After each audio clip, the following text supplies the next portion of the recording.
Hello, friends. Do you have a moment so that we may discuss our Lord and Savior Minarchy?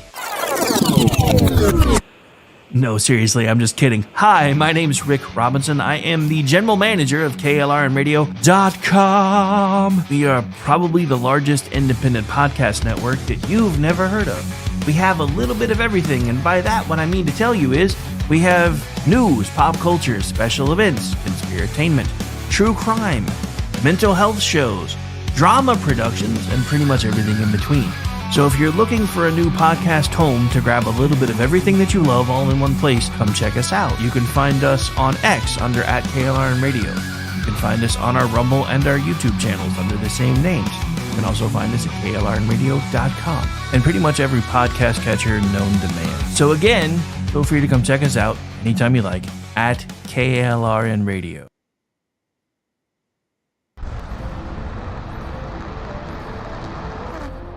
Are you ready to reach for the stars? Tune in to The Lost Wanderer, the #1 monthly podcast on good pods in astronomy. Join our host, Jeff, as he takes you on an interstellar adventure to explore the mysteries of space and the wonders of science.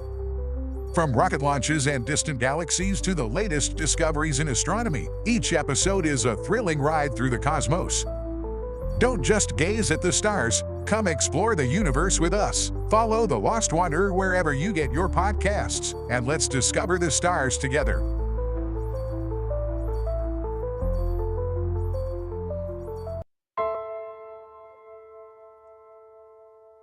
My dad was really, really special, and I loved my dad a lot. I'm proud of him, and that even though he isn't here with us, but he died as a true hero. I miss everything about him.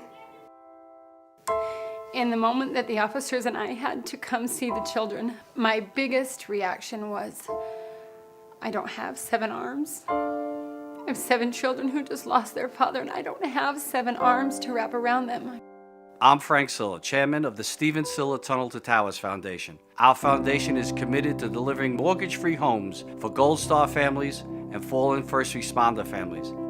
To not have to worry financially is a huge peace of mind. The thought of, what in the world will I possibly do to pay the bills? How will I possibly let the children have a life that feels normal? I don't want them to have to quit their piano lessons or their basketball. I don't want them to feel that we have to move into a little apartment and struggle financially in addition to the emotional weight. There are over 1,000 families that need our help. Tunnel to Towers is honoring those heroes that risked their lives by providing them with mortgage-free homes.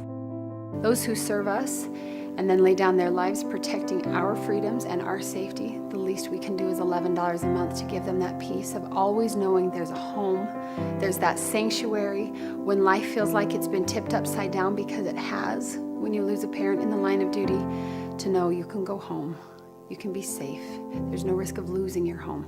That's a peace of mind that I can't believe you can get for $11 a month. I'd like to ask you to contribute $11 a month to support their efforts. Please donate $11 a month by calling 1-844-BRAVEST or visit tunneltotowers.org.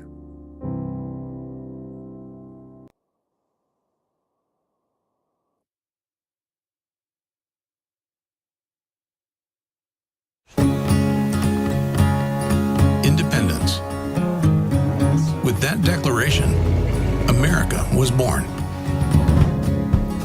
Inspired by a belief in the God-given rights of every human being.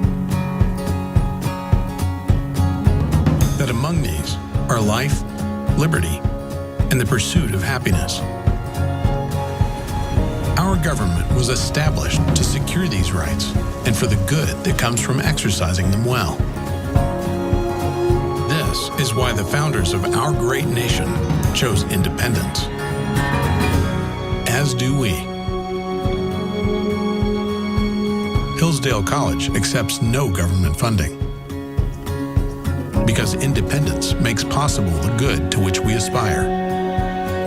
Hillsdale College, pursuing truth and defending liberty since 1844.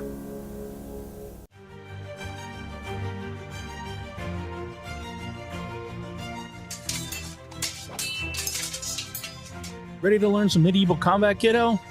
You bet, Dad. Let's do this. You know, spending quality time with your kids is important, but finding a fun and safe way to do it can really be a challenge.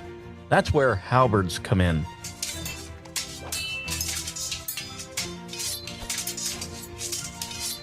Halberds are the perfect way to bond with your kid while teaching them about history and physical fitness.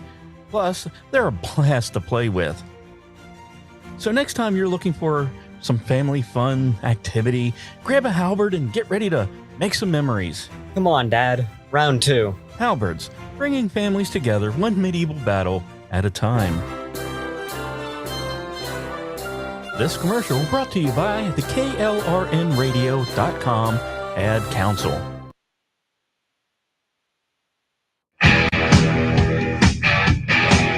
KLRN Radio has advertising rates available. We have rates to fit almost any budget. Contact us at advertising@klrnradio.com.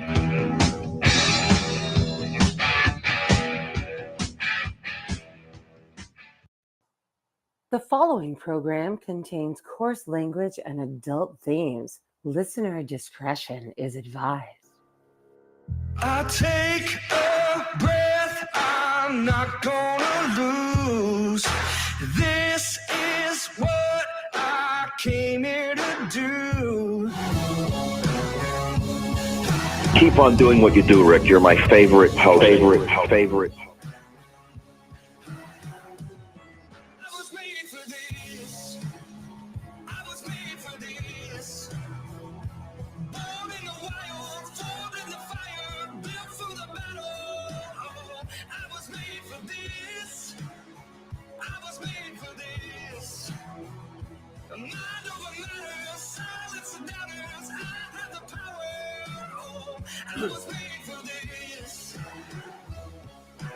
I have come here to chew bubblegum and kick ass.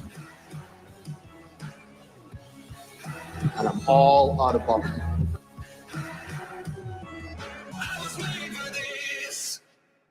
It's time to hear the truth about America's biggest challenges. You're listening to America Off the Rails with your host, Rick Robinson. Uh-oh. Guess what day it is? Guess what day it is? Huh? Anybody? It is Wednesday, my dudes. Otherwise known as Chat Lives Matter Tonight, right here live on KLRNradio.com. My name is Rick Robinson. I am the opening act, the lead-off hitter, if you will, of tonight's.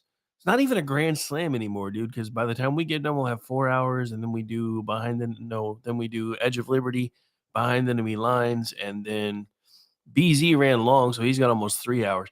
So yeah, you guys are going to be at like 9 hours of additional content. This is on top of us doing the hearing for 2 hours today and me already doing 3 hours of an afternoon show. Because did I mention my name's Rick and I'm a workaholic and my last meeting was forever ago. So just to give you a heads up for those of you that are wondering, if you're new around here, make sure you are liking the feed, sharing the feed wherever you happen to be finding it from. Feeds are available in video format on YouTube, Rumble, Facebook, and X. And eventually, now that they've made it harder, I have to go in and do it manually. So I have to play catch up with all that stuff. And unfortunately, this past weekend, I had a lot of stuff going on. So this weekend, I will be playing catch up and getting all of the archive shows back over onto the podcatchers. Because, yeah, I get to do all that manually now because we can't just broadcast live on Spreaker anymore. And it's a pain in the butt. And honestly, I don't like how their recorded versions sound. We get better audio from over here. So anyway, so yeah, once we get them all put up, you can find us on pretty much every podcast catcher known to man. But again, I'm Rick Robinson. I'm the general manager, KLRnradio.com, also the news director, digitalbeaconus.com. And let's fix that. Let's fix this. And I think my granddaughter was playing with my camera a little bit, so it may be slightly crooked, but I'm only going to be on camera for a few minutes, so I'm not really going to worry about fixing it because otherwise we won't have much show. And my oh my, is there lots of stuff to talk about anyway, because there's never any shortage of things to talk about with the Democrats. Hang on. Let me fix something because I just realized that's not really the best screen for me to do that from.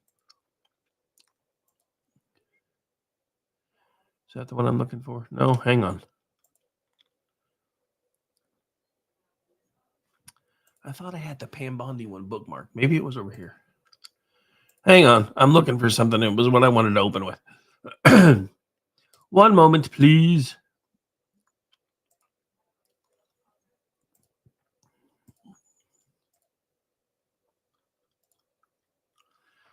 All right, so let's make this a little bit bigger. Damn it. Right out of the gate. Giggity, giggity, giggity goo. Right out of the gate. Barely a couple minutes in, and I already had to follow one of my own rules here. All right. So this is from our friends at Town Hall, and our liberal friends are having a really bad day. So Pam Bondi, and it's interesting that she waited until after Tulsi Gabbard was confirmed to announce that she is filing charges against Kathy Hochul. And I'm sorry, I know it's supposed to be pronounced Hochul, but I prefer Hochul because then I can call her Kathy Hoochie Hooch Hochul, which I've called her for forever. And Letitia James. There was somebody else too, but for some reason they didn't mention that one. And the clip's right here. So hang on, let's just watch this instead of having me read it all. President Trump has directed this to stop. And if you don't comply with federal law, we will hold you accountable. We did it to Illinois. Strike one. Strike two is New York. And if you are a state not complying with federal law, you're next. Get ready. Dun, dun, dun. It's a new day in D.C. and there's a new sheriff in town, and they are not even pulling any punches. And our leftist friends are distraught and verklempt all about this because I thought you said there was going to be no retribution. I thought you said lawfare was dead. It's not lawfare. I'll be honest. When I first found out they were pressing charges against Letitia James, I was hoping it was because of the shit she pulled before. But I'll take this. So let's dig into this a little bit more. Newly sworn in Attorney General Pam Bondi held her first U.S. Department of Justice press briefing Wednesday, where she announced federal charges that will be filed against the state of New York, specifically Governor Kathy Hochul, the state's attorney Letitia James, and Commissioner Mark Schroeder of the state's Department of Motor Vehicles. New York has chosen to prioritize illegal aliens over American citizens, and it stops today. Bondi's department has already sued the city of Chicago, the state of Illinois, and Cook County over their so-called sanctuary laws that shield illegal aliens from federal immigration enforcement. New York didn't listen, so now you're next. Dun, dun, dun. This is a new DOJ, declared Bondi, and we are taking steps to protect Americans. Just saying.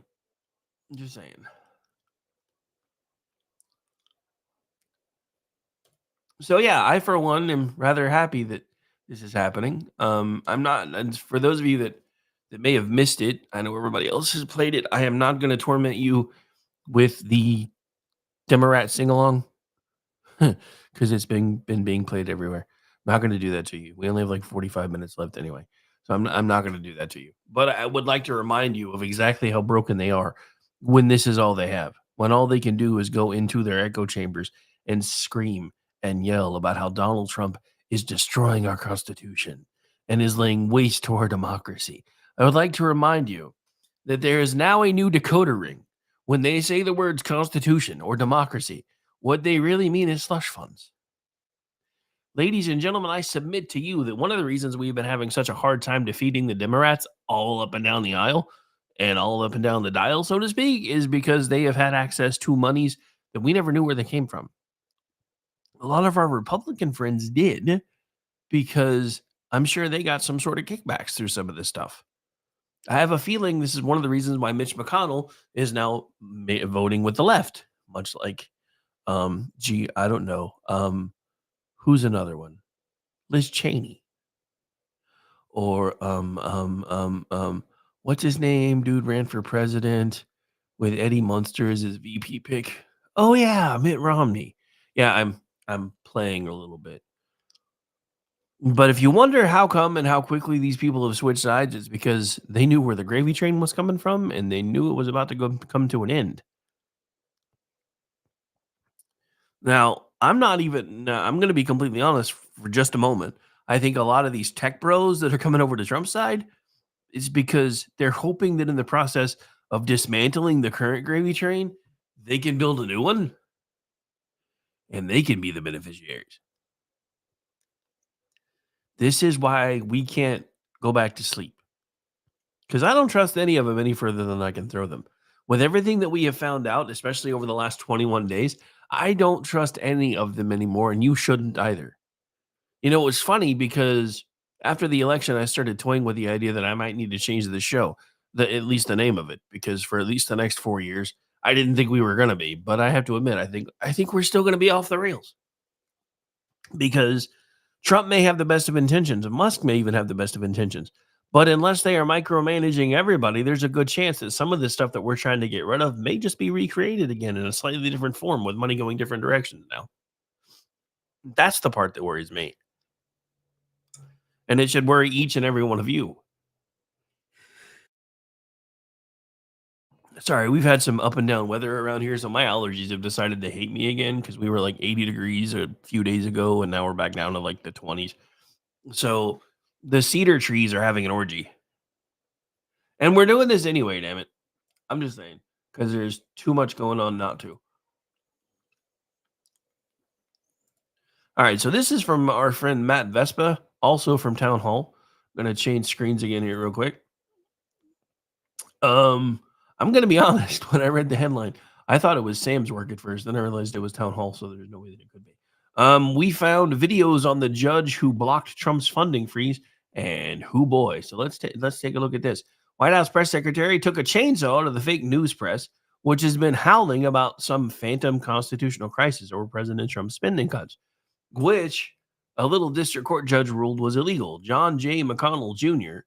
tried to pull the plain text nonsense on this when he is anything but a jurist in that vein of constitutional interpretation. This is, of course, via the New York Times.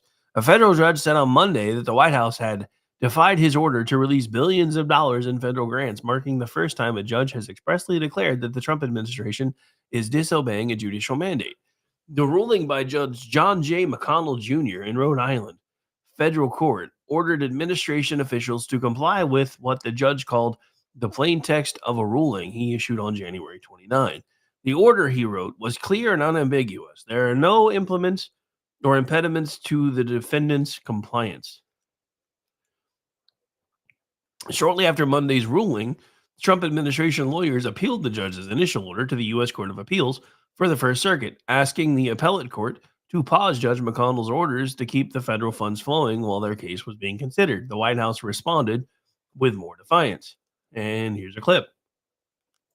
So clarifying that the government can limit access to federal funds on the basis of the applicable authorizing statutes, regulations, and terms. Essentially, yes, the government can do so in complying with regulations, and then that the previous order does not bar both the president and much of the federal government from exercising their own lawful authorities to withhold funding without the prior approval of the district court, meaning, again, they can disperse the monies that they were allocated within the law, within the confines of the law, and that the government does not have to seek preclearance from the courts on terminating funding as long as they have the authority to do it as governed by the applicable statutory, regulatory, or grant terms. So essentially, the court is confirming what the Trump administration has maintained and what common sense can project, which is that within the confines of regulatory and normal authority, of course, you can do what you want with your own money, and you don't need a court's approval to do so. Yep, that's...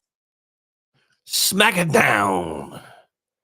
That, ladies and gentlemen, is a smacketh down. And you know how I know it's a smacketh down?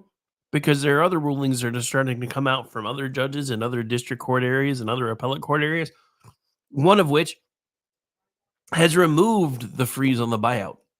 And the judge has authorized anyone within the government, if they choose to do so, sorry, wrong pain, if they choose to do so, to go ahead and take a little trip down that fork in the road. But look, I told you I was going to spare you the music, but we need to talk from the left, but we need to talk about some other things, because there's another thing that's absolutely delicious right now. The left is finally understanding how we felt in 2009. Because we were blowing up our Congress critters' phones every 5 minutes. You have to do something to stop this guy. He's nuts. He's insane. Listen to everything that he's talking about doing. Problem is, we were right. But the difference is now they know how that feels because that's what they're doing. I keep seeing from leftist Congress critters all over the place. I've never had this volume of phone calls to my office and I don't know what we're going to do. Blah, blah, blah, blah, blah, blah. You know what you're going to do? You're going to remember that line that y'all laughed about, assuming you were around at the time. But even if you weren't, I'm sure you watched it on the news and you probably chuckled when everybody talked about it. When the Republicans went to Barack Obama hat in hand and said, "We're willing to work with you. Please tell us what it is that you would like us to do. And here are some of the ideas that we have."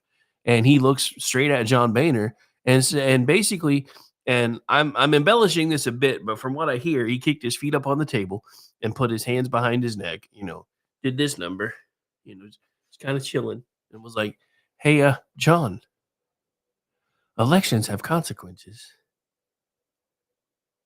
So y'all loved it when that happened way back in 2009. Y'all loved it when he kept shoving everything down our throats sideways about how we were bitter clingers, hanging on to our work ethics, our Bibles, our guns, and all of the above. Y'all were eating every single bit of that up. Y'all were eating every single bit of that up. Well, guess what? It's our turn now, bitches. The pendulum has swung the other way. And you know what? A few short years ago, I might have felt sorry for you. I really might have, because I used to try to be a middle of the road kind of guy. But the problem is, you don't let anybody be middle of the road anymore. It's either your side or no side. And I'm done with that. You created this. This is all on you, you leftist assholes. You made us the monsters that you told everyone we were decades ago. Because you know what? I don't care anymore. That everybody's throwing a fit about the hospital, I guess, in I don't even know where it was, but some 71-year-old lady died because USAID had their funding cut to a hospital that was providing her oxygen in a country that supposedly had universal health care. So what you're telling me is there's no such thing as universal health care because America pays for it all? That's what you're telling me? Because guess what? That's why everybody's throwing a fit. You know, the only reason Great Britain's able to have universal health care, we pay for most of their defense. You know why Canada has universal health care? We pay for most of their defense. You know why apparently this country where the 71-year-old woman just died because she couldn't get to oxygen has universal health care? Because USAID was paying for it. Why do I have to keep paying for everybody's shit? Why do you have to keep paying for everybody's shit? We don't have the money anymore. Have you guys looked at the debt clock lately? Oddly enough, it's making an appearance again. There haven't been very many shows that I've seen it, and I expected to see it a lot under the Biden administration, because that used to be how it worked. Is you'd see the gold guy, William Devane. This is the time that you need to invest in something tangible because look at this debt clock spinning like a mofo. Do you realize we're up to like $323,000 per person? Is that not insane to you? I don't know about you guys, but where I live, that's like almost 3 times what my house is worth. Nearly 4 times what my house is worth. As far as what I paid for it. It's probably about double what it's actually worth. But these are the things that I'm talking about. These are the things that we should be talking about. Because why are the very same people that just a few short years ago, everybody forgets when Al Gore was the guy talking about streamlining government and cutting costs and figuring out ways to make government more affordable and easier. And that was way back in the 90s. Everybody on the left seems to have forgotten about that part because, yeah, we can't have any of that anymore. But you know why we can't have any of that anymore? Because they figured out how to use it to fund all of their wet dreams, including abortion. Here's something that I bet you probably didn't know. Did you know that apparently the USAID pause may or may not affect abortion through Planned Parenthood? Because I didn't really think that would be it. I don't know, but it just seems weird that this thing has its tendrils everywhere. So while the fight continues over the Trump administration's pause of the United States Agency for International Development, otherwise known as USAID, for review, especially in the courts, it is worthwhile to look at what's been on the chopping block thanks to a review from Elon Musk. Among those entities and causes being cut, which hasn't gotten nearly enough attention, is the money that Planned Parenthood stands to lose. Predictably, International Planned Parenthood Federation, IPPF put out a statement decrying Trump's pause, especially since USAID handles the president's emergency plans for AIDS relief. As the statement warning about how the Trump administration has launched a war on development and leading human rights organizations, and apparently that's a link, so I'm not going to keep going there. But here's a clip. Here's a part of the story. The executive order implemented a 90-day pause in U.S. foreign development aid. It's wreaking havoc on the life-saving work of human rights, civil society, and grassroots organizations, according to ILGA. Okay, so first things first, whoever the fuck wrote this article is from Europe because they spelled organization with an S, not a G. I don't even care anymore. I'm just saying. So sexual and reproductive health services suddenly were forced to stop or drastically cut operations, including those further impacted by the reinstatement of the global gag rule, leaving millions of people without access to life-saving care.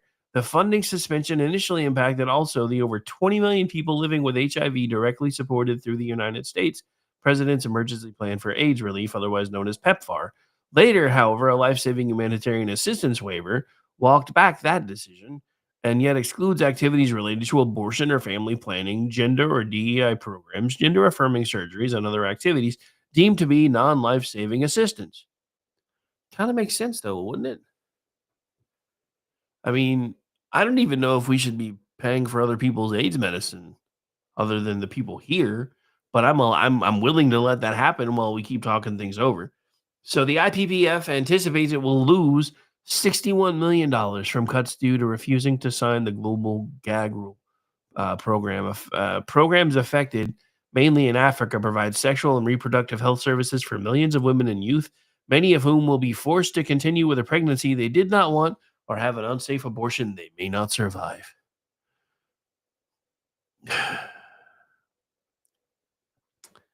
I don't care. Look, if I sound heartless, if I sound mean, if I sound cruel, it's because you guys have made us this way. We can't afford to be the world's police any more than we can afford to be the world's hospital. You know what? One of the things that drives me the most nuts is listening to Pope Francis talk about how evil the United States is because of its immigration policies. The Vatican City has a fucking wall. Sit down. You are probably one of the richest cities on the planet with everything that you have stashed under the Vatican, and you want to talk to us about how we're spending our resources? You can shut up, sir. You can sit down. You can have all the seats as far as I'm concerned because you have you have a fucking wall around your entire city, sir. Don't talk to me about your treatment of immigration and immigrants versus ours. I don't want to hear about it. You know what? When you've become the world's dumping ground, when you've become the world's sewer, when you've become the 21st century version of Australia and everybody's sending all their criminals to you, then you can decide how you feel about that. But until that happens, sit down and shut the hell up because that's exactly what's been happening. And the funny thing is, Donald Trump tried to tell us about that all the way back in 2015 and 2016, and even people like me didn't want to listen to him yet because we didn't want to believe it. We didn't want to believe it. That we were basically becoming the world's dumping ground. This proves how long they haven't respected us. They didn't respect us. If they did, they wouldn't have said, oh, we'll just send everybody there. They weren't sending, Donald Trump got excoriated in 2015, 2016 for saying that people weren't sending their best and brightest anymore. I'm pretty sure that he has been proven right about 1,000,000 times over. But the best thing, as much as other things may not be working the way we had hoped, and, we knew that some of this was coming because the Biden administration, once Biden realized he was gone, he started nuking the playing field because he didn't care anymore. He's like, I don't care if she's in charge. I don't care if he's in charge. I'm going to make whoever comes next, I'm going to make their life as hard as possible. But I would like to remind you, we may have just risen back up to a 3 percentage points inflation rate, but I would like to remind you how much worse it would probably be if we still had Kami Lama Hamasnik in charge. I'm just saying. One of the driving factors of this inflation is something that nobody's talking about. Joe Biden killed 1 million birds on the way out the door. Just took 1 million laying hens and said, fuck it. Just put a bullet in their head. Because of bird flu. You want to know why eggs are almost $8 a dozen on the West Coast? because of the bird flu, because of the Biden administration just slaughtering birds like he was a hitman, going after the chickens. It's just nuts. All right. Anyway, so we've got plenty more to get to. We've got another full segment on the other side of the break. My name's Rick Robinson. This is America Off the Rails, one of America's top 100 political podcasts around the nation. I want to thank you guys for making that possible and making that happen. We'll be right back.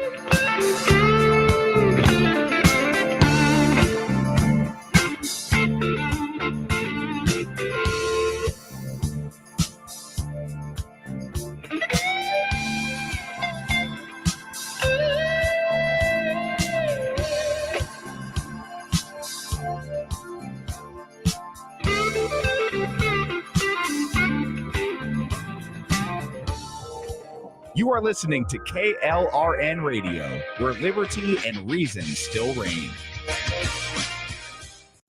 Celebrity designer Jeff Lewis is back with Hollywood House Lift. I'm excited to be working with new clients. I'm not getting rid of that. I hope I never see you both again. Yeah. An all-new season. Those have to go. That has to go. From oh, wow. It's been an actual nightmare. To oh, wow. This is such an upgrade. With celebrities like Josh Duhamel, Christina Ricci, and Gina Rodriguez. Dazzle me, Jeff. It looks like Chuck E. Cheese. Stream an all-new season of Hollywood House Lift with Jeff Lewis. Now streaming on Freevee.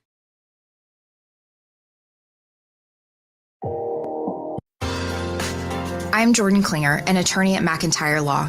The decision to hire an attorney after you've been injured is important. The decision on who to hire is even more important. At McIntyre Law, we will settle a case if the offer to our client is fair. Partial justice is no justice at all.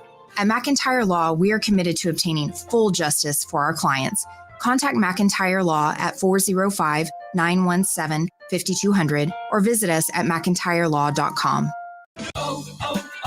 O'Reilly. This is Derek's O'Reilly Auto Parts story. After the third time jump-starting my car, I finally realized my battery was dying. So I stopped by O'Reilly to have it checked. They tested it right there in the parking lot. It was bad, real bad. But they helped me find the right battery for my car and even installed it for free. Now my car starts like new. O'Reilly Auto Parts. My son was in the Army back during Desert Storm, but even then he wanted an MBA. He looked at a dozen schools, but only one offered the online education and flexibility he needed while he was in a tent in Iraq, Grantham University. Turns out that Grantham's been delivering affordable, relevant college and advanced degrees for over 65 years. Heck, if they can deliver a quality education to a soldier in a tent overseas, think about the flexibility Grantham can offer you so you can earn your degree too. It doesn't matter how complicated or full your life is. If getting a degree is on your bucket list, you'll want to do what my son did. You'll want to call Grantham. Find out how easy it is to get started on your education so you can check that college degree off your bucket list. Call Grantham right now, 800-910-1370. That's 800-910-1370. Flexible, affordable, relevant. Call 800-910-1370.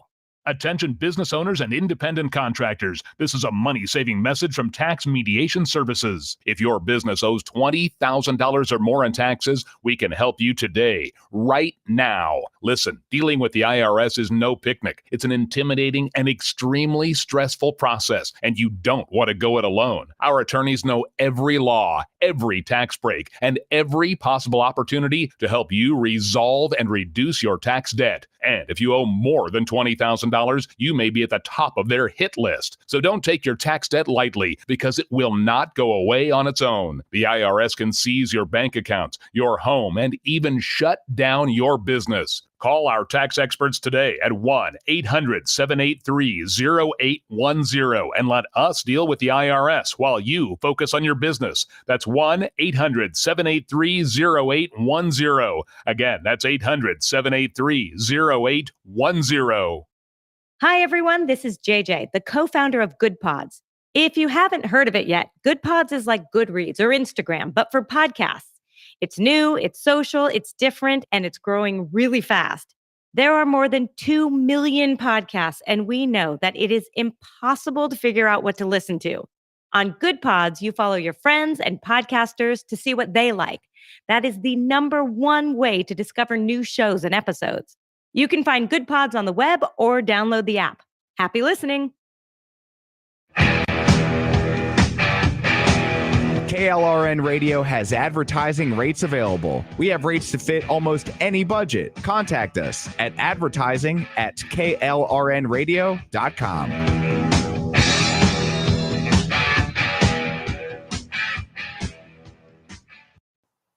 The following program contains coarse language and adult themes. Listener discretion is advised.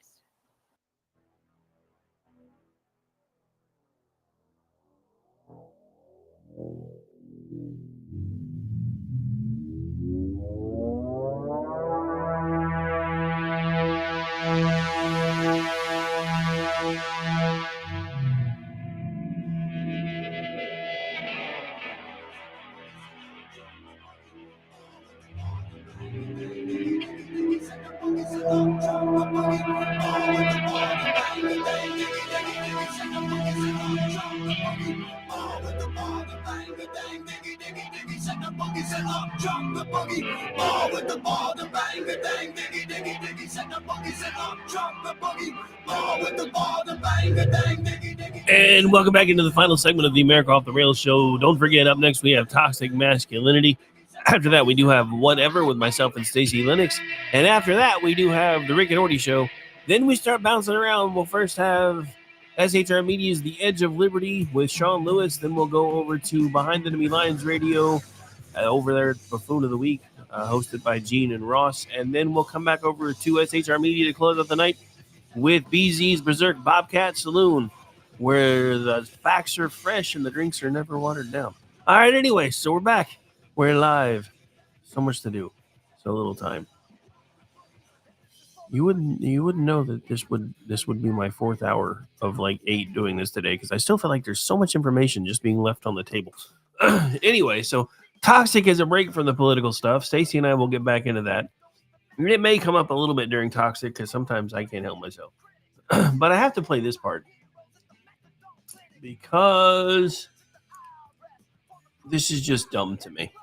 Remember all the times that they told us that, election denial is a crime and it makes you a traitor and blah, blah, blah, yada, yada, yada, yada, yada, yada. Listen to this. Just give this a listen. This happened today during the first Doge hearing.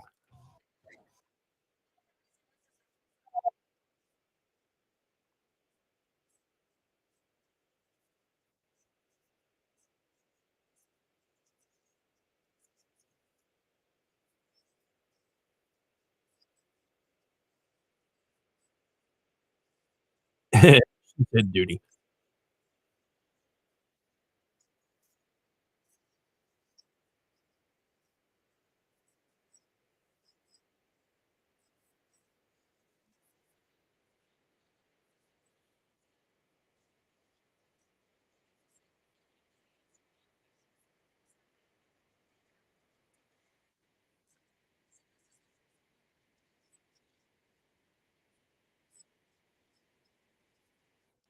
Well,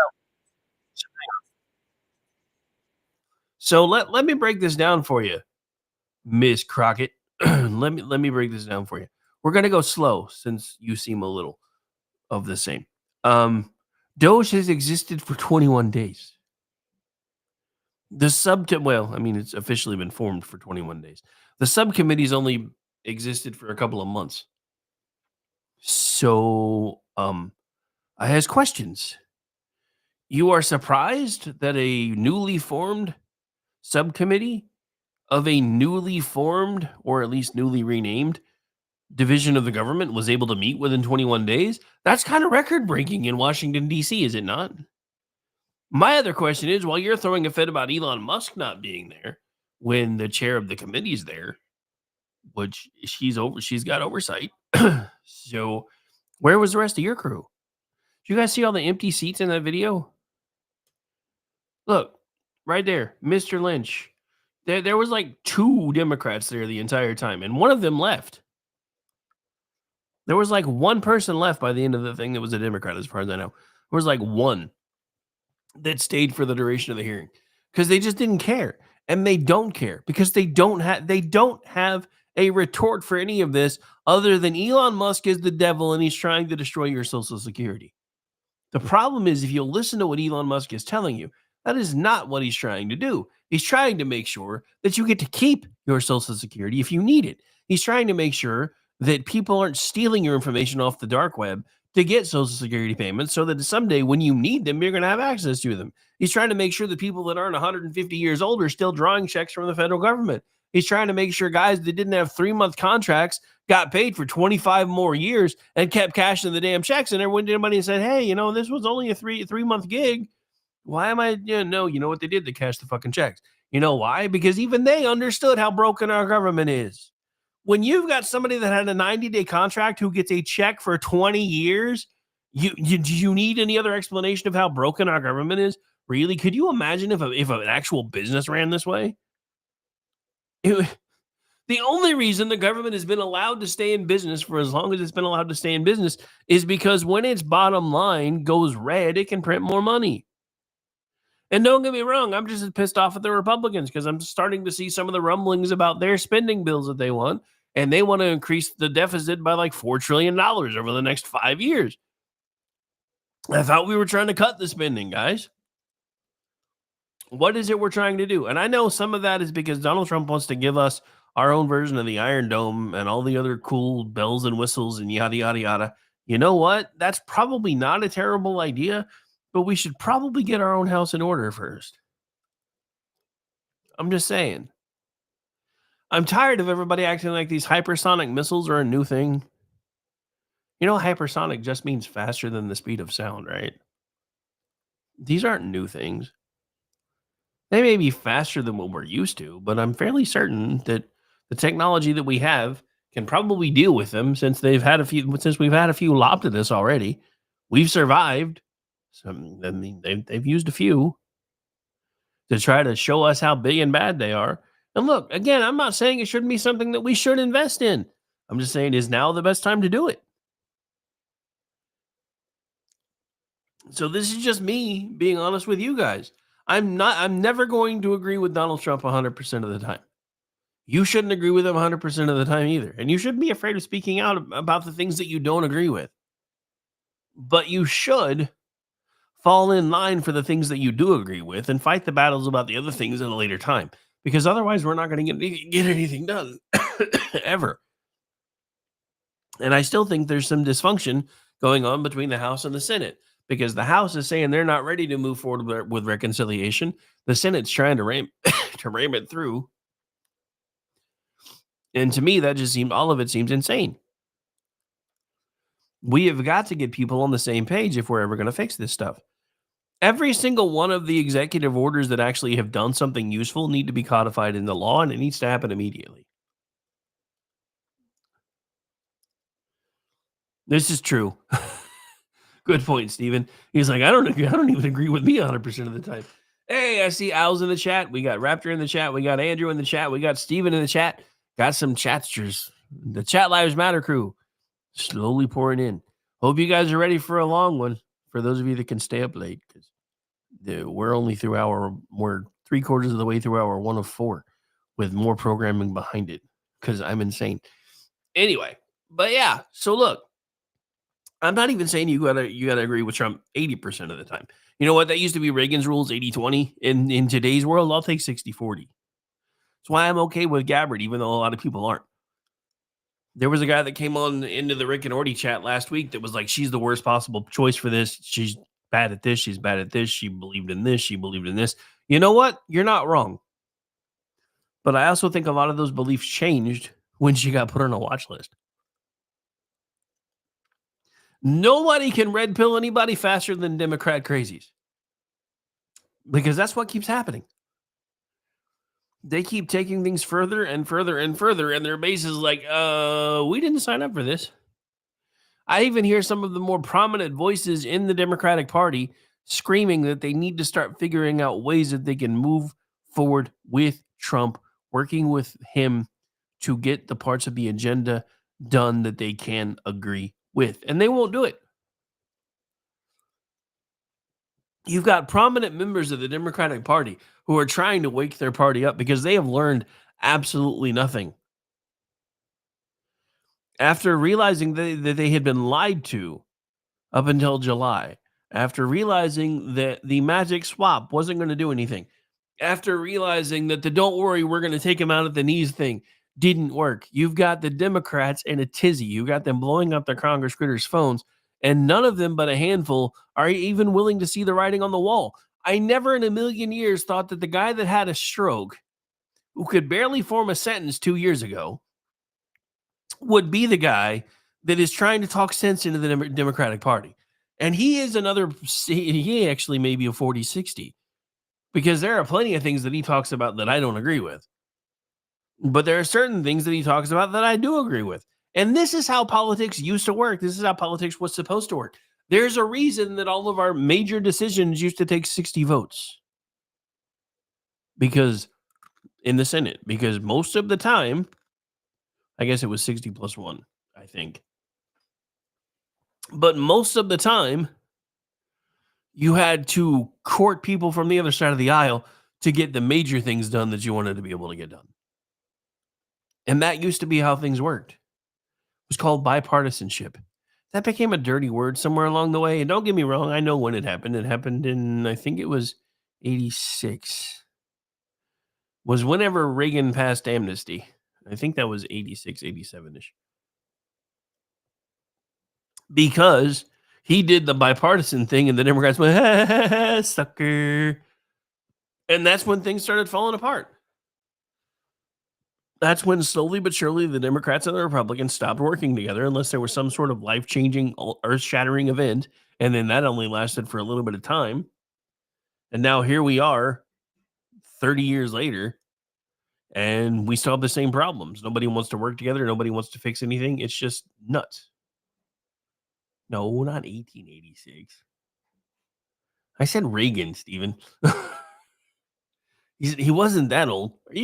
How old do you think I am, sir? Just kidding.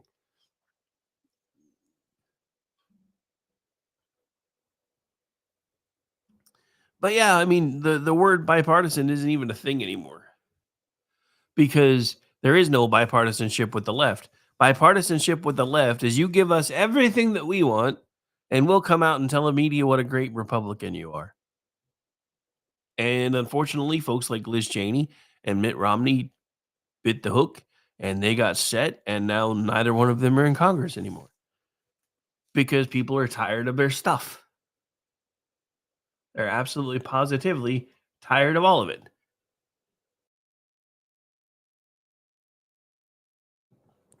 All right, we're going to take a quick... Sorry, my allergies are kicking my butt tonight, and I still wanted to do this anyway. So we're going to take another really short break just so I can take a second to deal with that. So hang on. We'll be right back. You are listening to KLRN Radio, where liberty and reason still reign. Celebrity designer Jeff Lewis is back with Hollywood House Lift. I'm excited to be working with new clients. I'm not getting rid of that. I hope I never see you both again. Yeah. An all-new season. Those have to go. That has to go. From oh, wow. It's been an actual nightmare. To oh, wow. This is such an upgrade. With celebrities like Josh Duhamel, Christina Ricci, and Gina Rodriguez. Dazzle me, Jeff. It looks like Chuck E. Cheese. Stream an all-new season of Hollywood House Lift with Jeff Lewis. Now streaming on Freevee. Hi, everyone. This is JJ, the co-founder of Good Pods. If you haven't heard of it yet, Good Pods is like Goodreads or Instagram, but for podcasts. It's new, it's social, it's different, and it's growing really fast. There are more than 2 million podcasts, and we know that it is impossible to figure out what to listen to.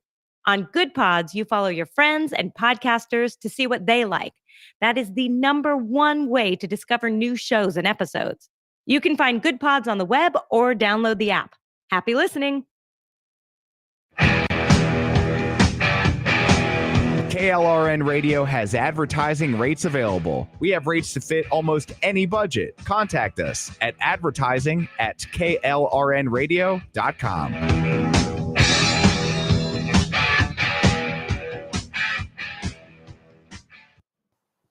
The following program contains coarse language and adult themes. Listener discretion is advised. Let your light shine down. Let your light shine down.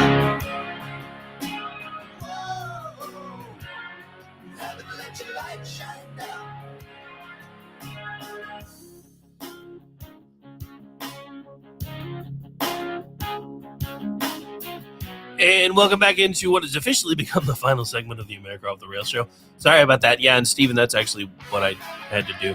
When my allergies get bad enough, it takes a few sprays of that stuff to get it all out. So, yeah, I don't know. Like I said, I wasn't expecting allergies. We went from, and this was over a week ago, we went from like 80 degrees down to 40. Now we're in the 20s. So I figured, it'd been cold enough long enough that the cedar trees wouldn't be having a party in my nose. Apparently they are. Oh, all right. So,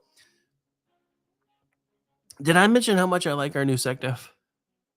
Pete Hegseth is probably one of the best secretaries of defense we've ever had, if nothing else, for his ability and willingness to communicate not only directly with the troops, but with the American people. So here is a story from Red State. Pete Hegseth drops the receipts after new AP story confirms the truth on the SecDef residents. As we previously reported, Democrats tried to take a pot shot at Secretary of Defense Pete Hegseth by dropping a letter attacking the cost of the improvements that the Department of Defense allocated for the house in which he was going to live. Fox's national security correspondent at the Pentagon, Jennifer Griffin, posted the letter saying Dems on House Appropriations Committee asked why Sec Hegseth needs $137,297 for home repairs, paint for government residents in light of DOJ efforts to save taxpayer money. Fake news. This is from Pete Hegseth himself. Fake news of the day, not surprising from Democrats and Jen Griffith, FNC, same thing. Any and all house repairs were going to happen no matter who was moving in, and were all initiated by DOD. But Dems and Jen don't care about the facts. They're just Trump haters. Dun, dun, dun. So the Army actually undertook the repairs on its own, since the more than 100-year-old home had sat vacant for a year and needed security upgrades. The Army chose the home on Fort McNair for Hegseth based on what was available, and Hegseth didn't seek the repairs, some of which are needed to bolster safety for the defense secretary, who is sixth in line in succession. Said the official, who was not authorized to discuss details of Hegseth's housing and spoke to the Associated Press on condition of anonymity. In a statement, the Army said it performs routine maintenance and repairs on all residences between tenants to meet occupancy standards, regardless of rank, position.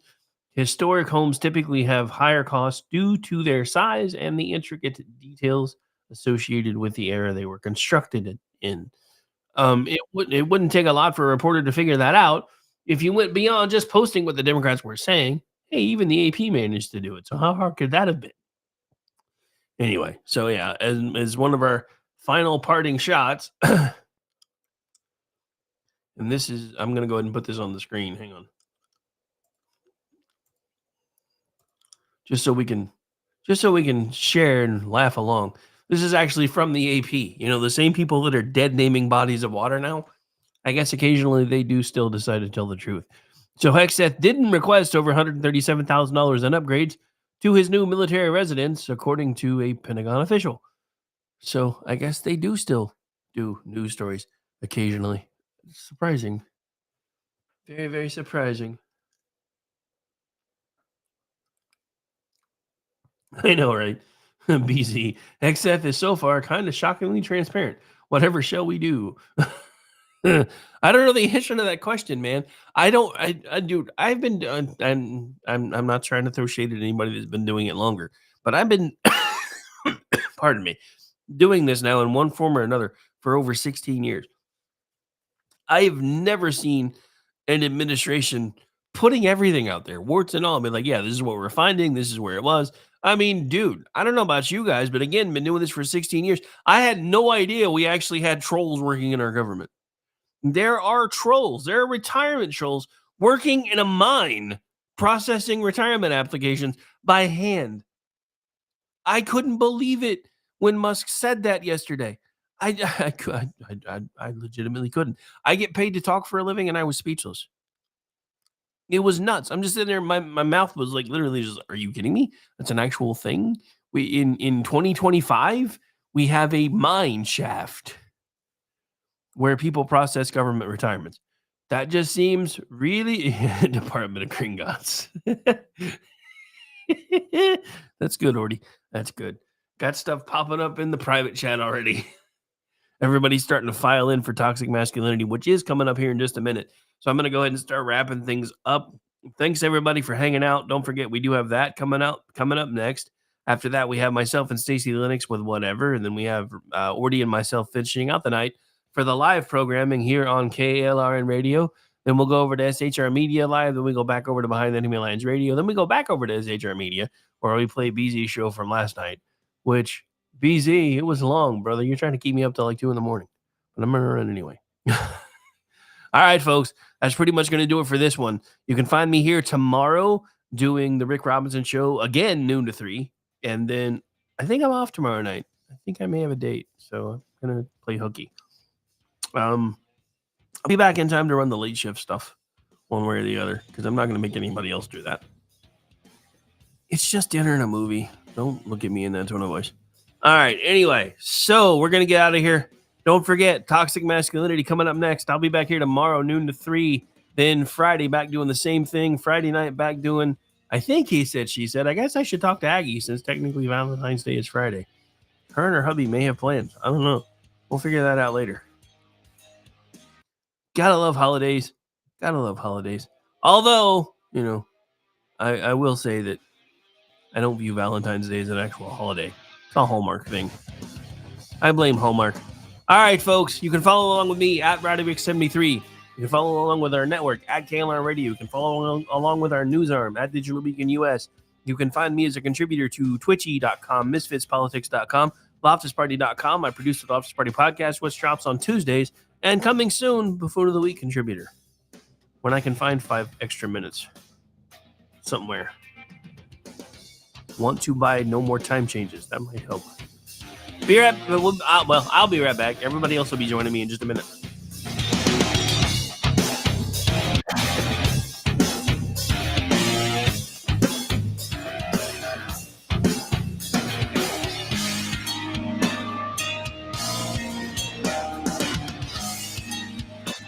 Hello, friends. We have a moment so that we may discuss our Lord and Savior Minarchy. No, seriously, I'm just kidding. Hi, my name's Rick Robinson. I am the general manager of KLRNradio.com. We are probably the largest independent podcast network that you've never heard of. We have a little bit of everything, and by that, what I mean to tell you is we have news, pop culture, special events, conspiratainment, true crime, mental health shows, drama productions, and pretty much everything in between. So if you're looking for a new podcast home to grab a little bit of everything that you love all in one place, come check us out. You can find us on X under @KLRNradio. You can find us on our Rumble and our YouTube channels under the same names. You can also find us at KLRNradio.com and pretty much every podcast catcher known to man. So again, feel free to come check us out anytime you like at KLRNradio.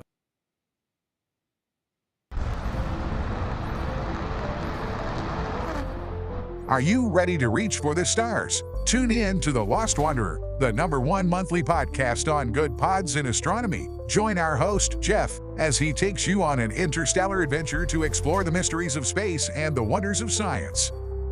From rocket launches and distant galaxies to the latest discoveries in astronomy, each episode is a thrilling ride through the cosmos. Don't just gaze at the stars. Come explore the universe with us. Follow The Lost Wanderer wherever you get your podcasts, and let's discover the stars together.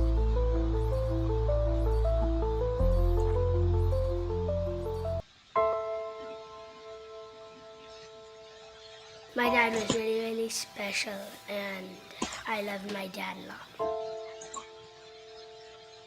I'm proud of him, and that even though he isn't here with us, but he died as a true hero. I miss everything about him. In the moment that the officers and I had to come see the children, my biggest reaction was, I don't have 7 arms. I have 7 children who just lost their father, and I don't have 7 arms to wrap around them. I'm Frank Silla, chairman of the Stephen Silla Tunnel to Towers Foundation. Our foundation is committed to delivering mortgage-free homes for Gold Star families and fallen first responder families. To not have to worry financially is a huge peace of mind. The thought of, what in the world will I possibly do to pay the bills? How will I possibly let the children have a life that feels normal? I don't want them to have to quit their piano lessons or their basketball. I don't want them to feel that we have to move into a little apartment and struggle financially in addition to the emotional weight. There are over 1,000 families that need our help. Tunnel to Towers is honoring those heroes that risked their lives by providing them with mortgage-free homes. Those who serve us and then lay down their lives protecting our freedoms and our safety, the least we can do is $11 a month to give them that peace of always knowing there's a home, there's that sanctuary when life feels like it's been tipped upside down, because it has, when you lose a parent in the line of duty, to know you can go home, you can be safe, there's no risk of losing your home. That's a peace of mind that I can't believe you can get for $11 a month. I'd like to ask you to contribute $11 a month to support their efforts.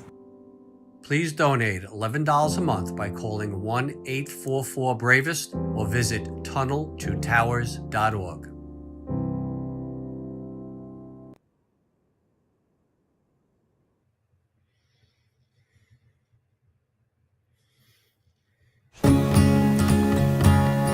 Independence. With that declaration, America was born. Inspired by a belief in the God-given rights of every human being. That among these are life, liberty, and the pursuit of happiness. Our government was established to secure these rights and for the good that comes from exercising them well. This is why the founders of our great nation chose independence. As do we. Hillsdale College accepts no government funding because independence makes possible the good to which we aspire. Hillsdale College, pursuing truth and defending liberty since 1844.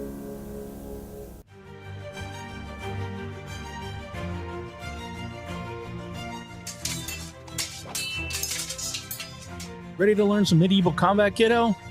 You bet, Dad. Let's do this. You know, spending quality time with your kids is important, but finding a fun and safe way to do it can really be a challenge. That's where halberds come in.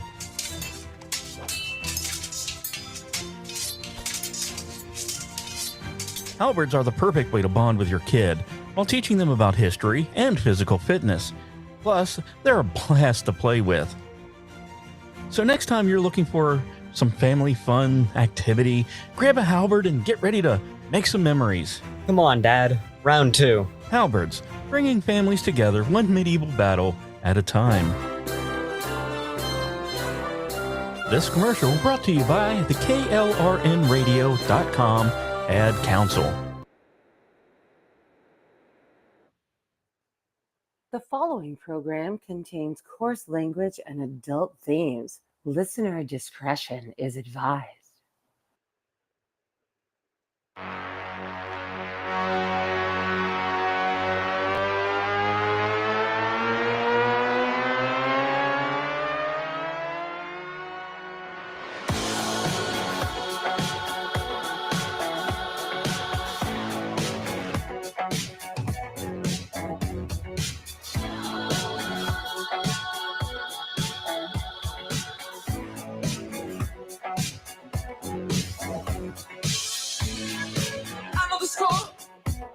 At the back of my hand, them other boys, I don't give a damn. They kiss on the rain, I carry the crown. Nothing can break me down. Don't you know if I got a plan? I know the direction, the lay of the land. I know the spotlight, the back of my head. Them other boys, I don't give a damn. I'm a man, come round. And welcome into hour 2 of Chat Live's Matter Night live right here on KLRradio.com. I am one, what are we, quarter of the crew, fifth of the crew tonight? Hell, I don't know. I was told there would be no math. Anyway, this is our once-a-month foray into everything that the world and the media hates about being a guy, toxic masculinity. I am one of the hosts, Rick Robinson, and we're going to toss over to our usual occupant of this time slot, the one, the only, everybody's favorite conservative curmudgeon. We finally drug him out of his trash can, though. Good evening, sir. How are you? I couldn't be better if I was bottled and sold. How's it going? Is that true? I mean, I don't know. I could always be better. You could always be better. I couldn't always be better.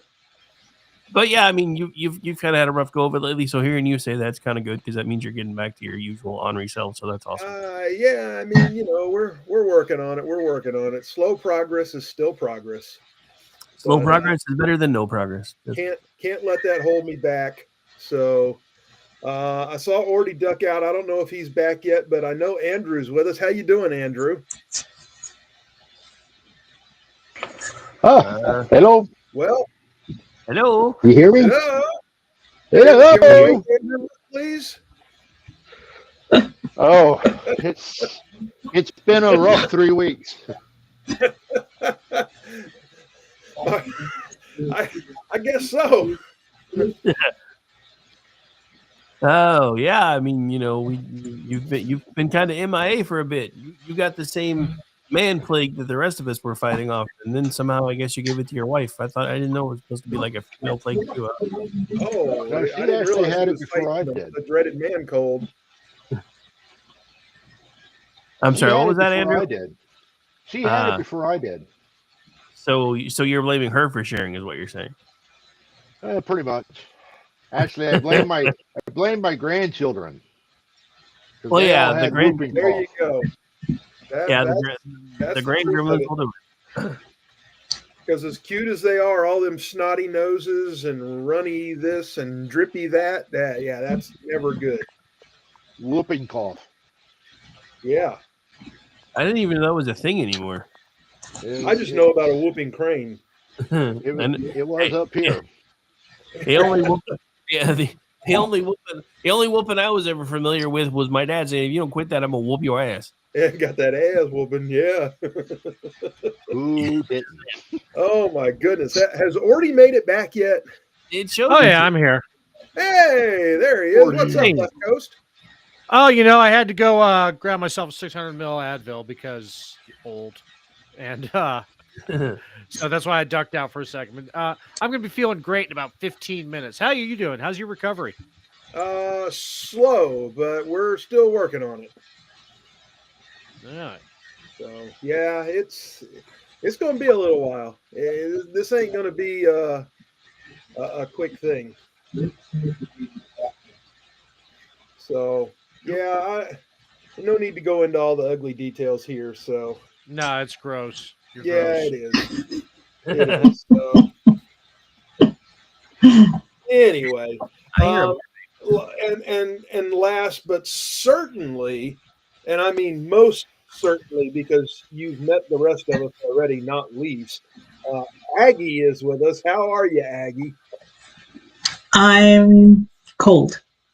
It's cold here, and I do not like it. But other than that, I'm okay. Oh, well. I told you moved too far north. I know. That pretty Well, late. yeah, that's you, but you're paying for it now. You use my philosophy when it comes to that. Everything north of I-10 is a Yankee. Yeah. Yeah. That's pretty much where I'm at. Sadly, I'm hoping we can change it to I-30 because I was going to say you're north of 20, so.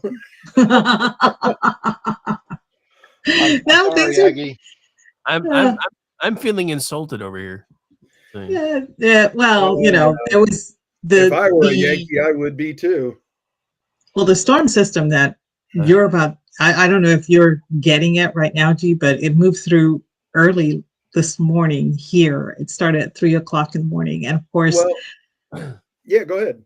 Really loud, a lot of thunder, a lot of rain, and the rain was really hard. So it was it woke me up hitting the ceiling and stuff. And it didn't let up until about 2:00 this afternoon.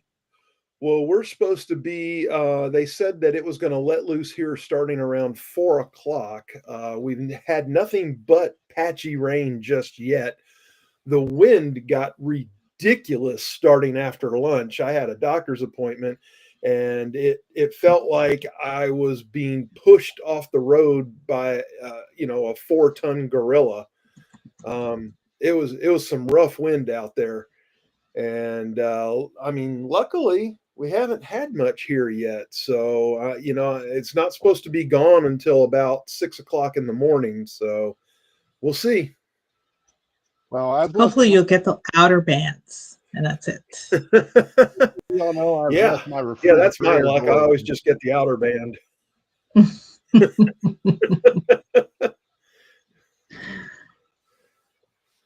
So you're saying you normally just get the tip? That's what you're saying? Yeah, Just the well, tip. Just the tip. proverbially, that was kind of tongue in cheek, but yeah, no, I'm used to being down here on the Gulf like this.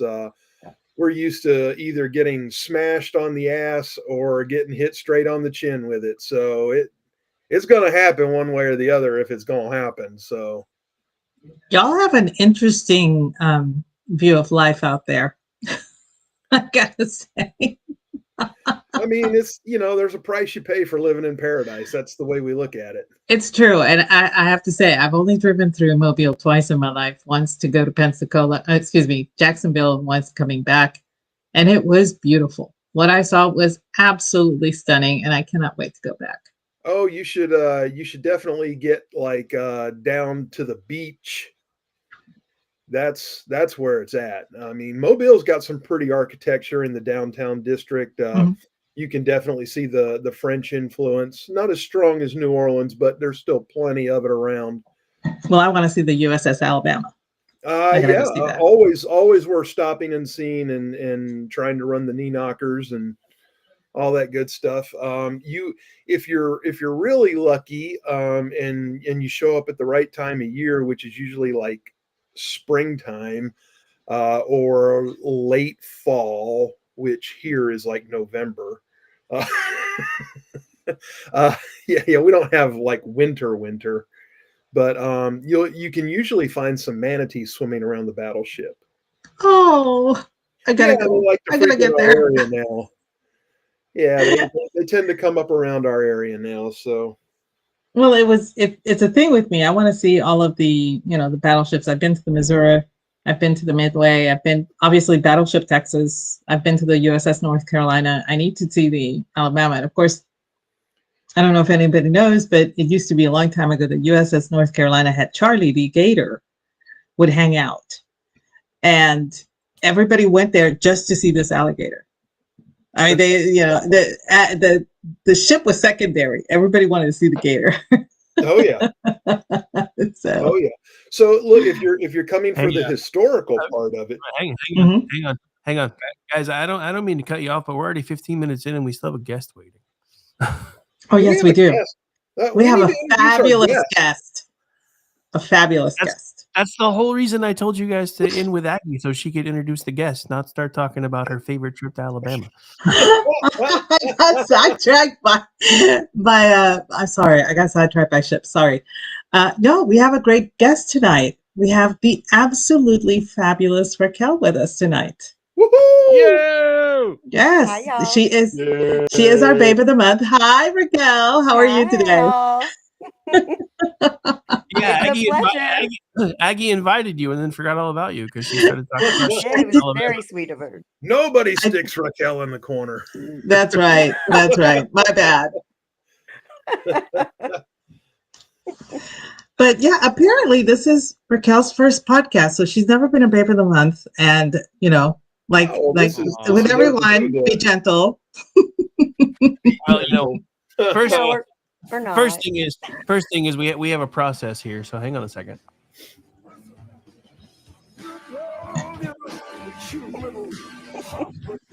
Gotta find the right button to push, Rick. I'm pushing it.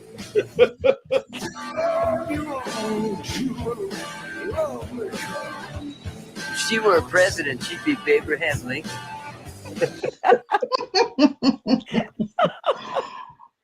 Well done.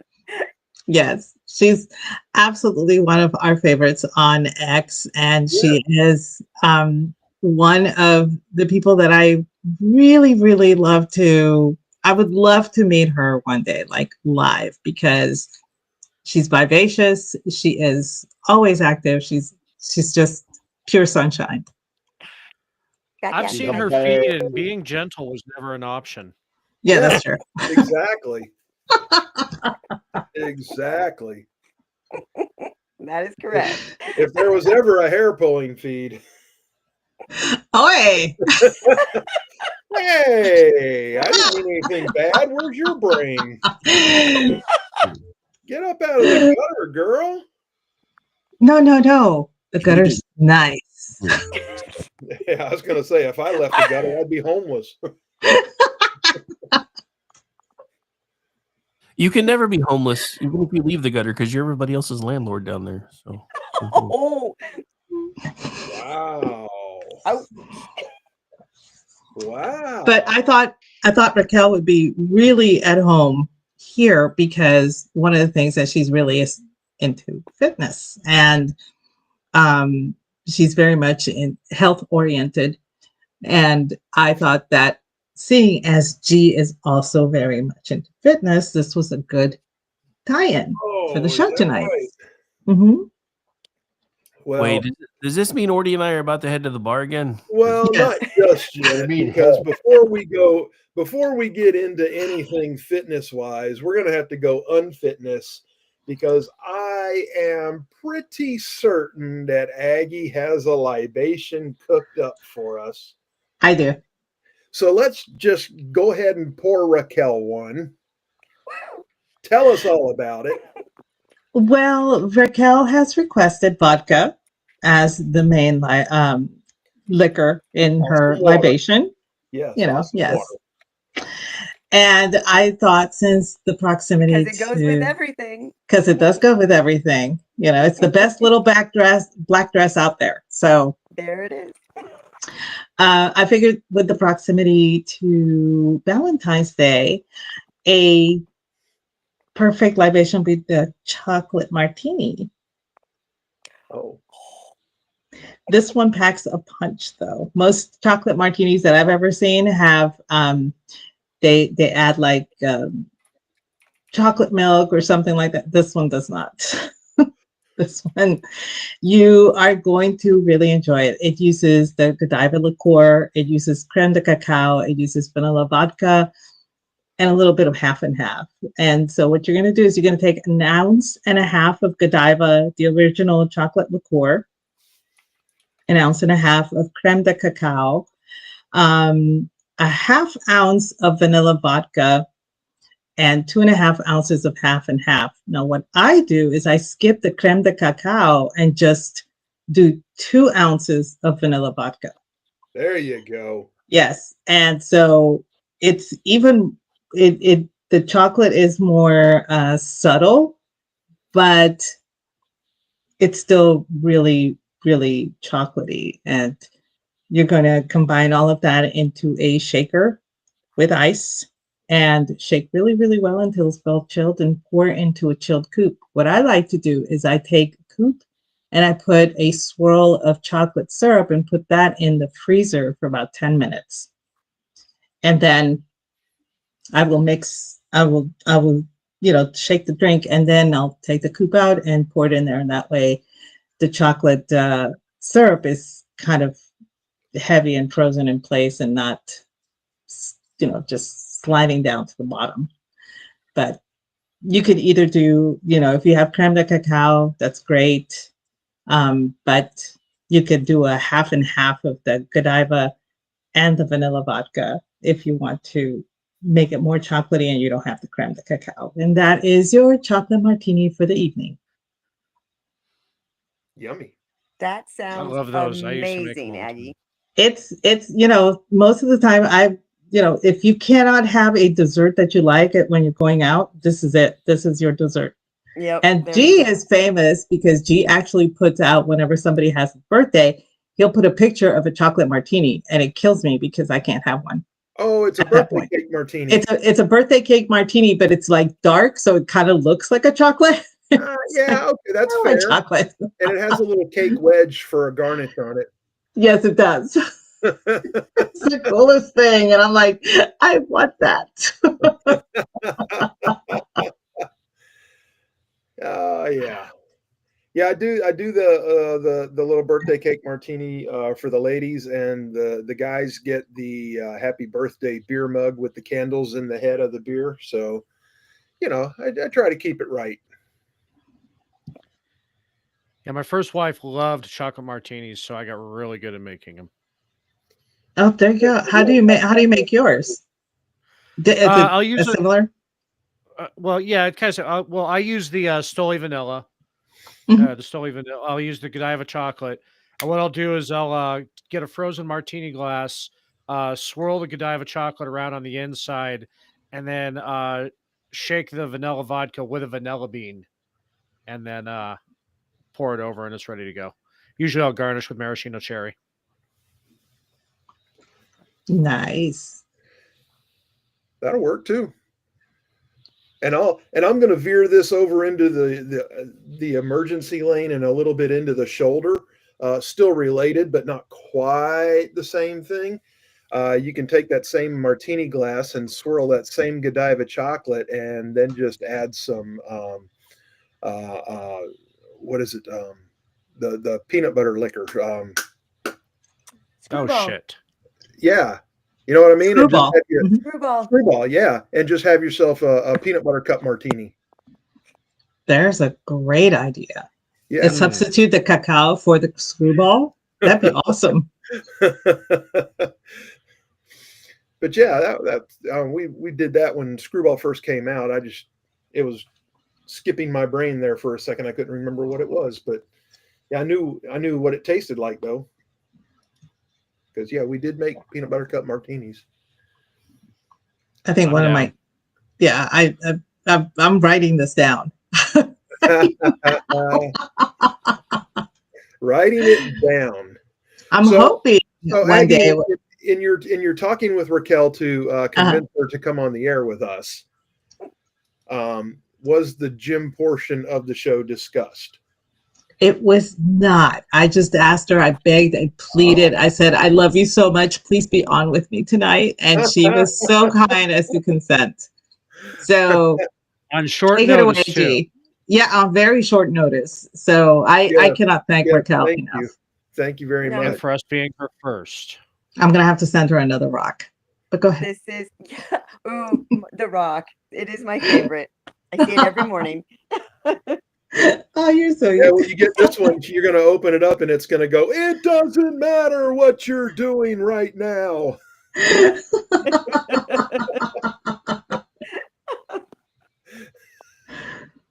Anyway, so yes, as you alluded to, Raquel is into fitness. This is not news to anybody that knows her. And Raquel, what we usually do is we have the babe of the month just select a body part to do a workout of the month with, and I will concoct the workout and present it to the lovely chat monsters. Okay. I just want to state that you can choose any body part you want. We're going to do a full workout for that part of the body. Hang on. Giggity. I don't mean to interrupt, but before you guys get started with that workout, me and the rest of the boys will be over at the bar doing the 16-ounce curls, okay? Yeah, and that is usually how it happens. I was about to say I was going to fit. I'm into fitness. Fitness, this bourbon in my belly. There you go. Taco in my face. Poor I'm in shape. Andrew. Round is a shape. Round is a shape. Yes, it is. Yes, it is.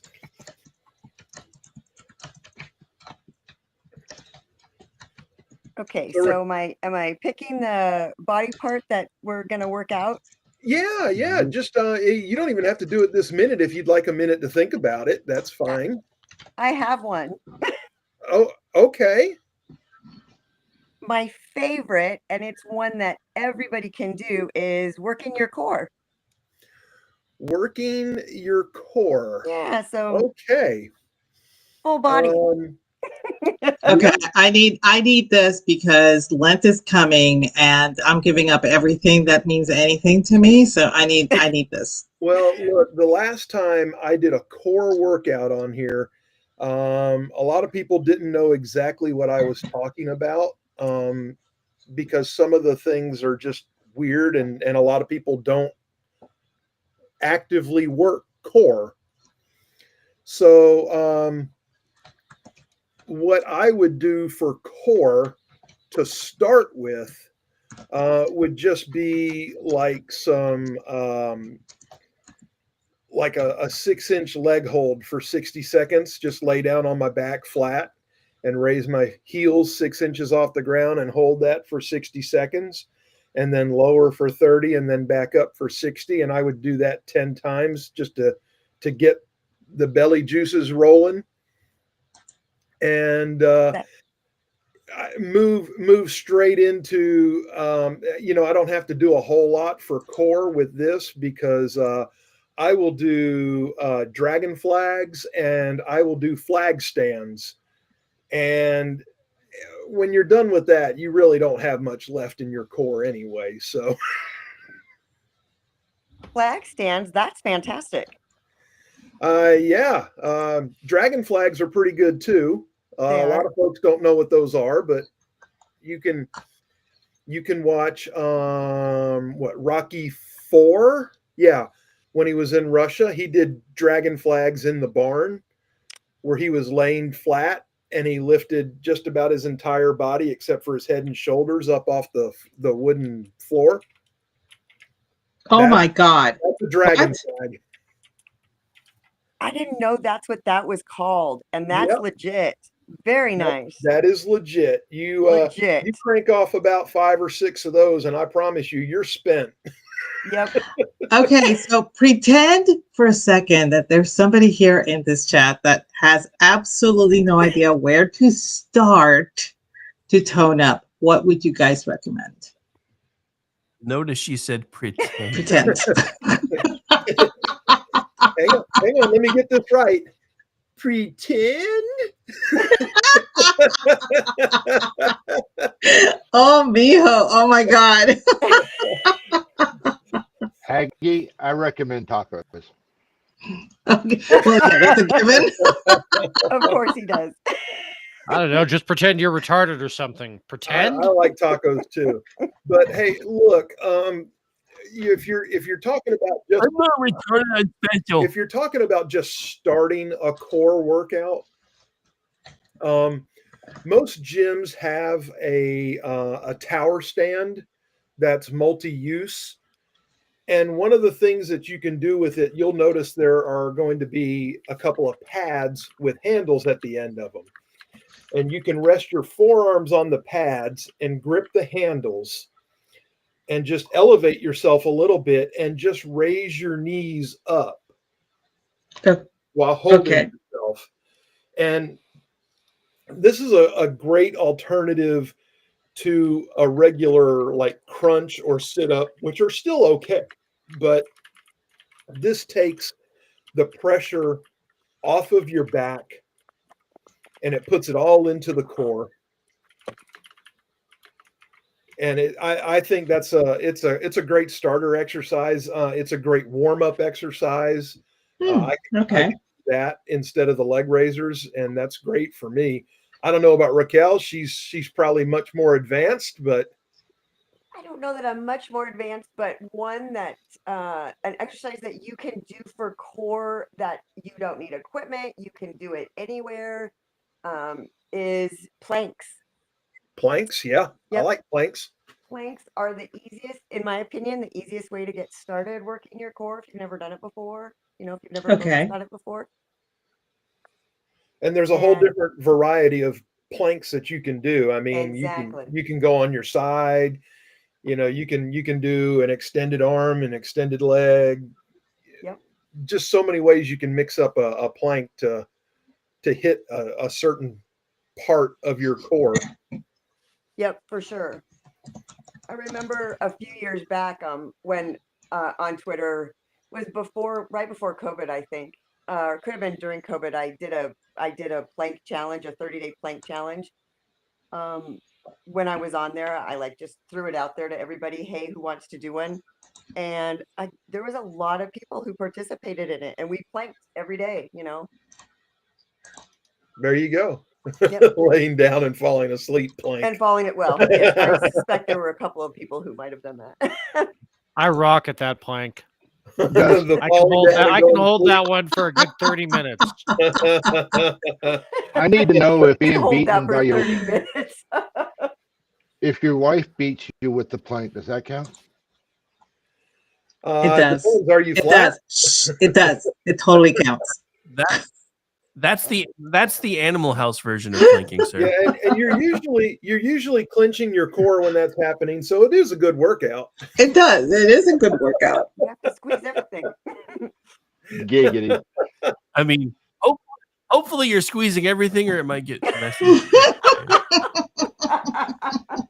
And for the ladies that may be listening that are not yet babes of the month and aspire to be, just the one thing that I really like to do a workout for that really drives Rick and Orty crazy and straight to the bar and don't want anything to do with. I like working out the back. Oh, I totally get that. I can honestly say that the back is a very underrated and very attractive part of the human anatomy. And I don't understand why it's not more appreciated. I don't either, but I 100% I just agree with know I that, can Aggie. hit it seriously heavy. And I know when I've worked out my back good because when I step into the shower afterwards and the water hits it, it just feels like your arm's going to sleep or something. I get that tingly all over my back when the water hits it. And that's when I just know I've done everything I could do to it. Wait, shower? Talk slowly. I'm just kidding. I am so going to hell. Let's have sex. Oh my God. Okay. That was bad. But yeah, I mean, I load up on back. I just hit it so heavy. Forget the rules about 65% of your max rep. No, whatever I can hoist, it's getting hoisted. Nice. No, well, So you hit it hard from the back, you say? I mean, And there it is. if you want to call standing rows with 225 hitting it hard, yeah. Anybody else need it's getting warm in here. I need a fan. Yeah, I need another beer from the bar. Need another beer from the bar. I need a beer from Aggie, the bar. Bar. Waitress, open the window. More 12-ounce girls, please. Yeah. Okay. Oh. So the other thing we like to do is we like to simply. Well, hang on for just a second. This is for the ladies in the room. Oh! Wow. A little bit of, and a little bit of. Hey, we got to show the ladies some love too. Come on Thank now. you. I feel appreciated. Definitely. Yeah. Who doesn't love some Nele? Right. The other thing we like to do with the Babe of the Month is we like to just simply give them free range to, vent whatever topics on their mind. And, we'll join in and make it a conversation. But we like to turn that part over to you. So if there's something that you would like to get out off of your chest or your back or your core or whatever, this is the chance. This is it right here. Mm-hmm. Huh. And it can be politics, it can be culture, it can be anything. Yeah, it can be You can anything. talk about underwater basket weaving. We don't care.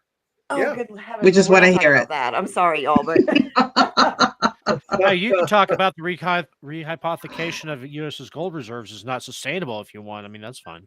oh, or that's fantastic. Let's go with that. Okay. I was making notes about that today. I'm not even Damn kidding. it, I wasn't prepared for that one. Let me get my binder. I think I have that. I was told there would be no math. I'm Let just me get my saying. Cliff's notes out. Actually, no, seriously, in all seriousness, you know what I was doing today? I was actually looking at skulls. And I'm it's You? No way. Yeah, Not you. well, you saw that Russian guy, right? Everybody saw the Russian guy. Oh yeah. Yeah, right. Okay. So I wanted to find out Yeah. what kind of damage he had sustained because I'm pretty sure his nose had been broken at least 4 times that I could figure out. But the eyebrow ridge was like, I need to know what happened. I mean, that guy, he saved Earth is what happened. There was a meteor strike coming and he deflected it. I mean, I saw his face and I'm like, is this a new Geico commercial? I was like freaking out. But Jesus Christ, it looks like Paul Bunyan picked him up by the heels and just made impact craters with his head. Dude's third generation of his family to walk upright. yeah, so that's what I was doing today. I was like studying his head. And just, going backwards for just a second, Aggie looking at skulls is like the least surprising thing I've heard today. Yeah, I know. I'm pretty predictable, aren't I? I mean, that just does not surprise me. I'm just gonna say that. Y'all have no idea how many DMs I got when that picture was posted. Aggie, I found you another skull. I found you another skull. Check out this guy's head. Serious. I got like 10 or 12 DMs You about this. have your own DM, don't you? I have a reputation. You and Bumpstock Barbie probably can do your own little skull. His forehead's thick. Your ex's premier anthropologist. You don't know this, buddy? Yeah, that was well, you know what? It's just interesting to me, and I know that's kind of weird and everything, but that's what I spent my day doing.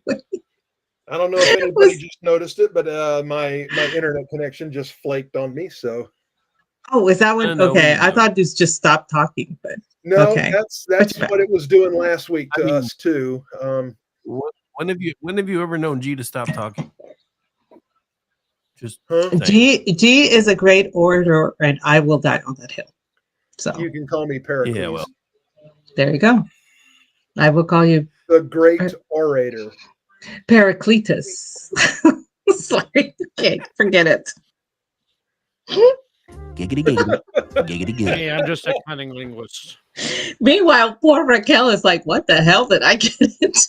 Yeah, she's like, holy shit. Yeah, hang on. I would like to point out that the woman who said be gentle was the first one to cross the line. I did totally. Seriously, I didn't even.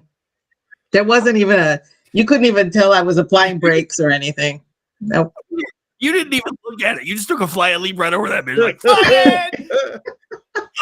Oh my God. Hey, you know what we do have to do because it is 20 till. We have to take care of the business end of the show. Somebody shake Andrew and wake him up. It's time for the polls. Hey, please don't use the word shake and polls in the same sentence ever again. Or do.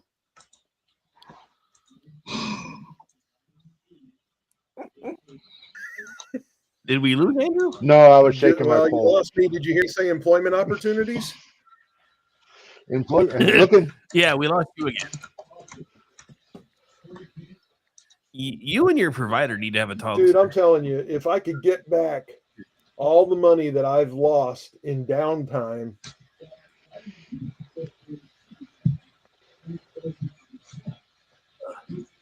Did he just drop out again? I'm here. No. I don't know where Andrew is. I don't. Can you hear him? Can you hear us? I Andrew? hear y'all. We can hear you. Okay. Well, read the polls. Okay. Read the polls then, bro. It doesn't matter if you can hear me or not. I can't read polls. That's not my specialty. Oi. Oi. So You had one job. I got one job. So, for the year of 2024, we finished that out. So let's discuss that. We had 4 for the year. It was Tomboys Are Hot, Hot Tua, Pagers Are a Blast, and Trump Wins. And the 2024 Pete Twitter was Trump Wins. Wow. Oh, did Pagers Are a Blast come in second? Yes, they did at 26. Yeah. I'm shocked. I honestly expect I actually expected Pagers Are a Blast Yeah. to come first. Yeah, I voted too. with both accounts on that one. Yeah. I may have voted with more than one account. We all have more than one. It's fine. You don't vote multiple times. Are you really Well, voting? I have my cocktail account. I can, it's legit. That's the whole thing with voting now. Just like Andrew just said, if you don't vote multiple times, are you actually voting? Saying, Anyway. So, Pete Twitter for January 2025 is very interesting. Uh-huh. We have Biden's Pardon Palooza. Well, it burned up Twitter for a little bit there. And then there was a couple of days. They all knew and hit it, talking about Biden's inability to think. Do anything other than wipe his own chin. Yeah. Mm-hmm. And then we have Big Balls, which yeah. I'm sorry, Rick. You should just be doing your bumper music all this with ACDC. I was trying, but my phone was not cooperating. So, Bow chicka wow wow. Well, it's better than sweaty balls. Yeah. Sweaty, not sweaty. Sweaty. Or Sweaty. Or Harry Bowls. Don't forget Harry Bowls, because Well, I'm just Musk would. I think somebody ought to let Elon know we have a sponsor for him, Dick and Cider. Hey! I've been muted for 3 minutes, dropping gold. Sponsored commercial for that. I can do that. And then our last one is the USAID is a grift. So it's pinned on my timeline. It's in the chats. Vote often. Vote off. Vote early, vote often, be a Democrat. That's right. It's interesting. It's interesting because right now Big Balls is ahead. Do not. Wow, you just said that. But they only one hit it, and USAID is a grift. They're pretty much even with each other. So I find that interesting. Yeah, Big Balls is ahead. Yeah. That's the vodka talking. I just love how every newscaster. I love how every newscaster in America has been forced to say "big balls" at least once in the last week. It has been rather glorious, I gotta say. Did you see the look on Andrea Kramer's face when she said it? Well, and then they data bashes. Data bash. Yeah. They all look like themselves because when Elon changed his name to Harry Balls, they all did it again. Oh yeah. I'm like, they couldn't resist it. You know what I found interesting was one of the vapid heads over at CNN was talking about, the problematic term of big balls. And then she says, and then he has another problematic term, which was this Tesla sexy. And I'm like, how is that problematic? Yeah, really. Saying the term sexy is problematic now? I mean, on what planet? Anytime they get a chance to be a Puritarian scold, they love it. I was about to say, if you're not figured out that the Democrats are actually the Puritarian scolds now, there has in fact been a party switch. This is a party switch.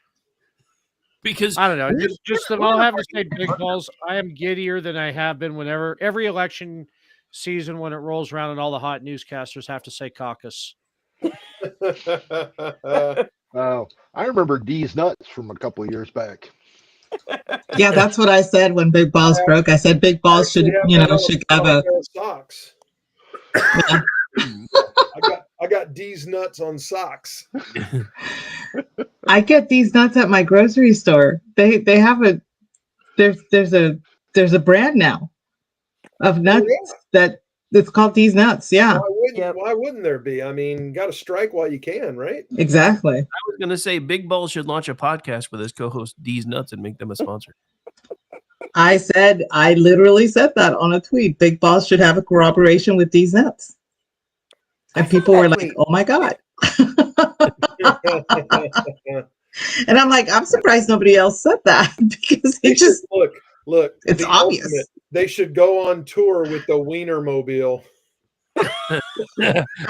and have Dick and Cider sponsor. There you go.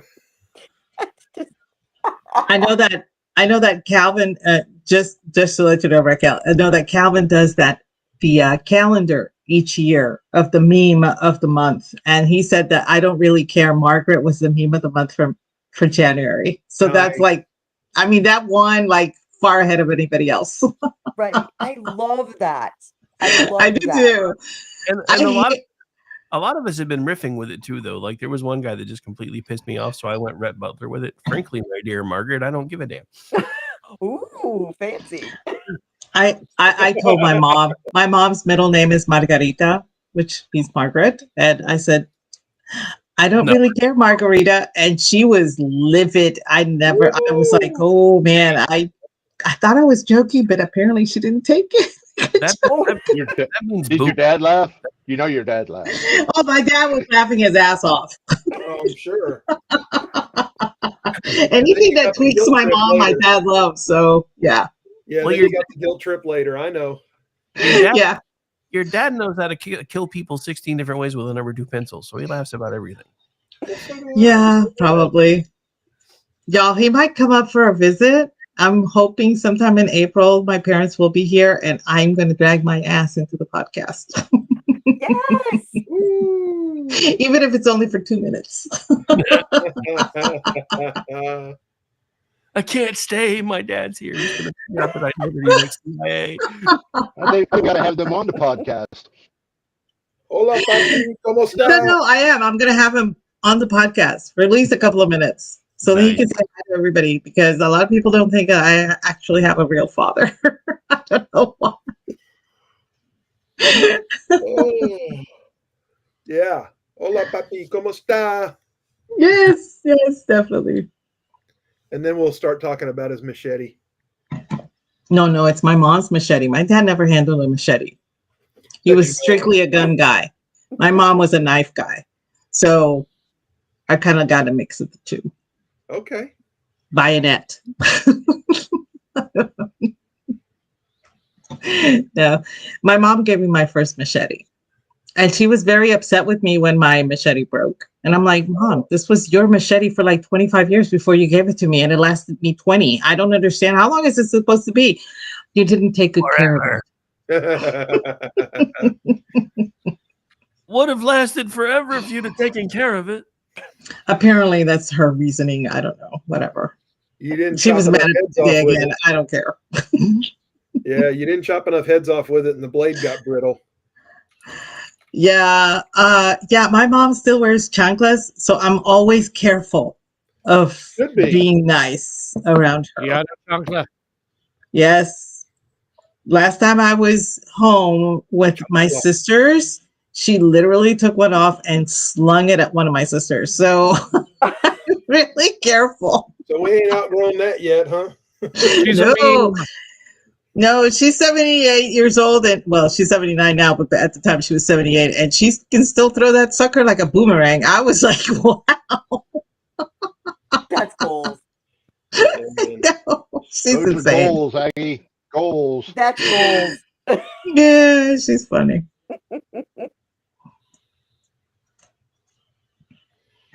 It's just crazy. I think it's just crazy. It's Hispanic. Oh, it's definitely that. Hispanicity. You know it. I know it. God, do I know it. But my mom was so tiny compared to me and my brother. She quit with the chancla when we were like in 4th grade, and she started using the vacuum cleaner pipe. Oh. she elevated the game. I mean, by the time I was in 5th grade, I was already well taller than her, and by the time I made it to middle school, I was 6 feet tall. So, Oh, good. How tall is your mom's mom? 5'4". Oh, oh my God, I'm even shorter than she is. And my dad was the run of his litter. He was 6'1", but I had a pair of uncles that were 7 feet. I had another uncle that was 6'10", a couple that were 6'6", and that's I guess I drew a little residual height from the family on that side because I got up to probably 4 before I peaked and started losing. I'm 6'3" now, so. Wow. Holy cow. It's really, we've never met, so I cannot picture how tall you really 6'3". are. Rick's met me. He knows. Dang. Oh yeah, he makes me look like a hobbit, and I'm not that short. Aggie, he has 5 additional inches. Yeah. On me. Giggity. You. I'm sorry. I'm sorry. This is now contractually required. Giggity, giggity, giggity, giggity. Thank you.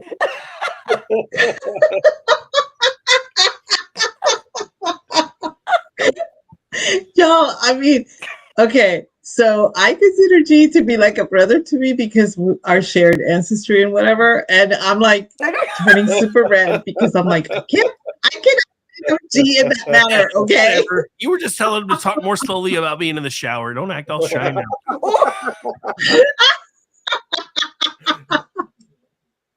Okay, maybe I can think of him a little bit, Rufus, but not that much. 5 inches can be a lot. Hey, you know what? No, it can't. No, it can't. Ouch. Shots fired. Oh, listen, it's what would you do with the equipment? Quality over quantity, y'all. Right, Raquel? Yes, thank you. Thank you. All I can say is, some of us can only accommodate small packages. All That's I can all I'm say saying. is embrace the power of and. Oh. This has devolved really quickly.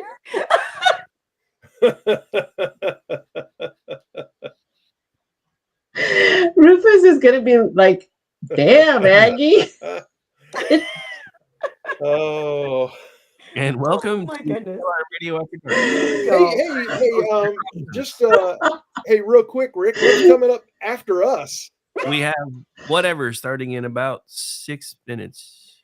Okay, so here's what we need to do because I know some of y'all's outros are like reading a novelette. So let us start with our Babe of the Month. Raquel, please tell everyone where they can find you on social media and what they should be looking for and all that good stuff. You can find me on Twitter X, Miss Rotten Jetski. You can find me on Instagram, Sugar Dance Mom. There's a story behind that. We'll let that go. And then Facebook. Oh, sure. You dropped that one. We've only Wait, got like 3 minutes. Let's go back to that. No, let's not. Yeah, let it happen. Okay. Earlier. We needed to discuss that. Should have gotten it. Yeah, exactly. That's okay. Yeah. We talked about we can have her back. big balls and D's nuts, right? So we're good. That just means we can have her back another time to explain more. There you go. There you go. Mm-hmm. Mm-hmm. All right. So how about you, Andrew? Where are we going to find you? I'm up here in the iceberg. With your tacos. He's pretending he's a penguin. Don't judge him. It was cold. Fish tacos, right? It was in the pool. Cold.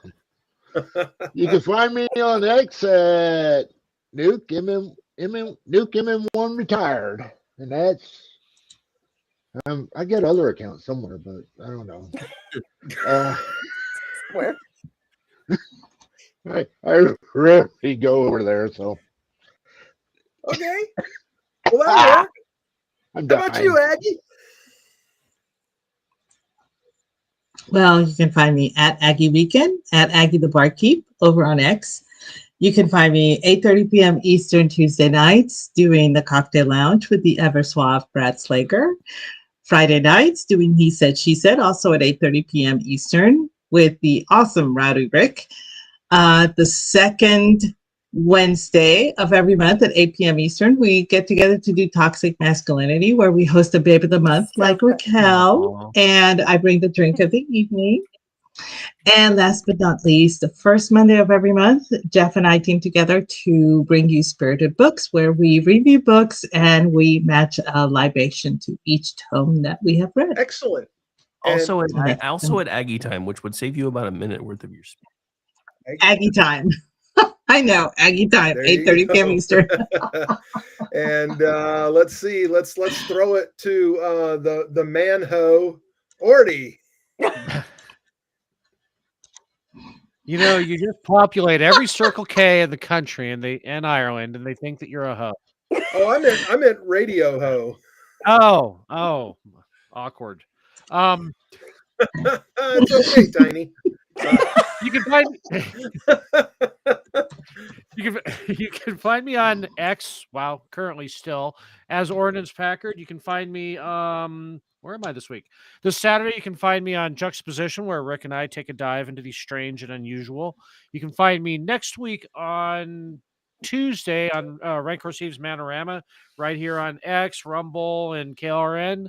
Then Wednesday, you can find me with Rick on Rick and Orty. So I was gonna Thursday, say, you can find me with Brad on Culture Shift, and I'll just keep talking because Rick doesn't talk enough during the day. I was about to ask if you were skipping the night because you kind of glossed right over that one. Oh, well, yeah, we got Rick and Orty in about an hour or two, so. Oh, there you go. Yeah. There you go. And I'm going to go ahead and go in front of Rick, and I'm going to kick it to Rick to sign us off, and he's going to take you into whatever. You can find me on X at TCC_Grouchy. That is my only social account.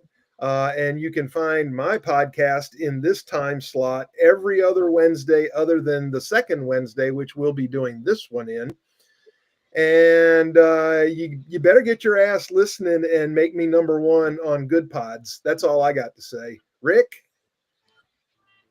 All right, you can follow along with the network at KLRN Radio. You can follow along with me at RowdyRick73. You can find me in just a minute with Stacey Lennox doing whatever, and then later this evening doing Rick and Orty with Orty, and then we'll start pushing everybody else's content for the rest of the night. That's right, I'll be working the airwaves till about 2 a.m. this morning. Or tomorrow morning. You can also find me noon to 3, Tuesday through Friday, doing the Rick Robinson Show. Tomorrow night, I will probably be off. Friday night, I think Aggie and I are still doing a show. Aggie, it's Valentine's Day. Are you doing a show? I don't know. Yeah, I don't celebrate Valentine's. So Okay, just making sure. So yeah, I'll be back Friday night doing the He Said, She Said thing with Aggie Rican, back Saturday night doing Toxic Masculinity with our very own Amish guy, the Amish one, Ordnance J. Packard. And Monday night, back doing America Off the Rails. I think that may actually move there, because with the live pickup we're doing with the Edge of Liberty, there'll be an hour gap even after the Red Wine Ladies pickup. So I think that may stay on Mondays. So I guess Sunday may become my day off, because I got to start taking at least one. But on that note, folks, that's going to do it for this episode of Toxic Masculinity. Hang out in just a few minutes, and Stacey and I will be back with whatever. So thanks for being here, Raquel. Thank you, guys. So fun. Thanks. You were great. Thanks. Thank you, Raquel. Yes, you were. I'm so glad you got to be here. Thank you. Bye, everybody. For everybody hanging out on the feeds, no changes, so just hang out.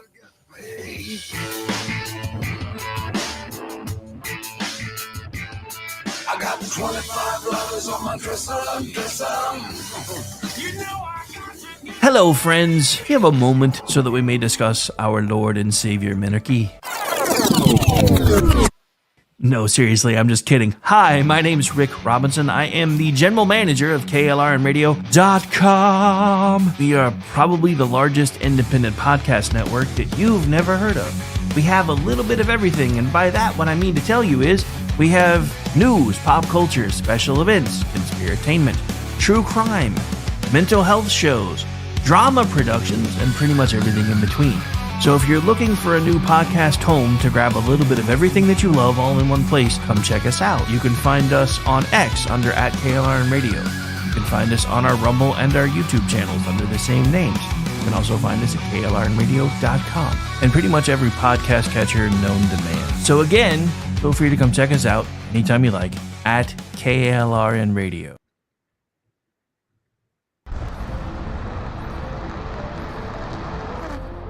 Are you ready to reach for the stars? Tune in to The Lost Wanderer, the #1 monthly podcast on good pods in astronomy. Join our host, Jeff, as he takes you on an interstellar adventure to explore the mysteries of space and the wonders of science. From rocket launches and distant galaxies to the latest discoveries in astronomy, each episode is a thrilling ride through the cosmos. Don't just gaze at the stars, come explore the universe with us. Follow The Lost Wanderer wherever you get your podcasts, and let's discover the stars together.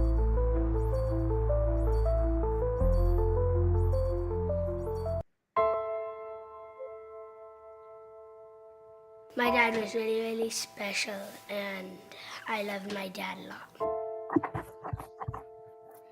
I'm proud of him, and that even though he isn't here with us, but he died as a true hero.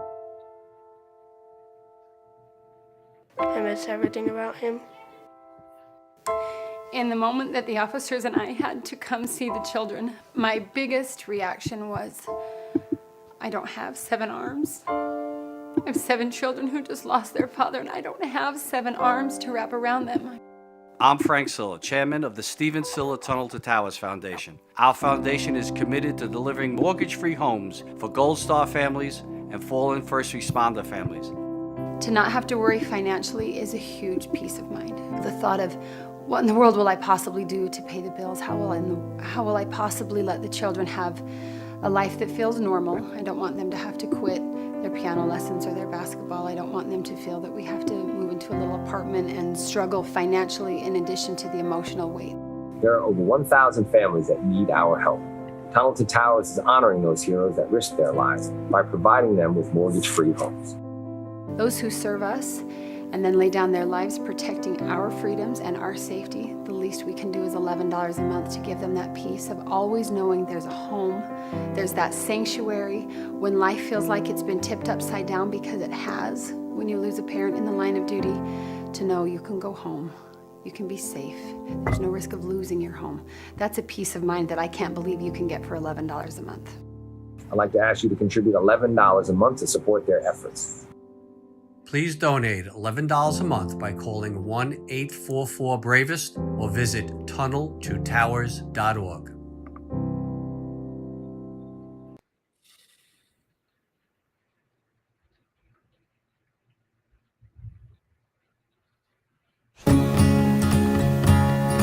Independence. With that declaration, America was born. Inspired by a belief in the God-given rights of every human being. That among these are life, liberty, and the pursuit of happiness. Our government was established to secure these rights and for the good that comes from exercising them well. This is why the founders of our great nation chose independence. As do we. Hillsdale College accepts no government funding because independence makes possible the good to which we aspire. Hillsdale College, pursuing truth and defending liberty since 1844.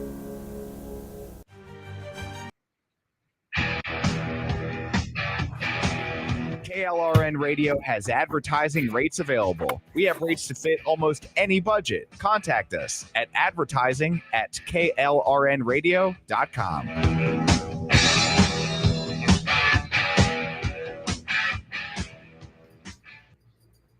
The following program contains coarse language and adult themes. Listener discretion is advised.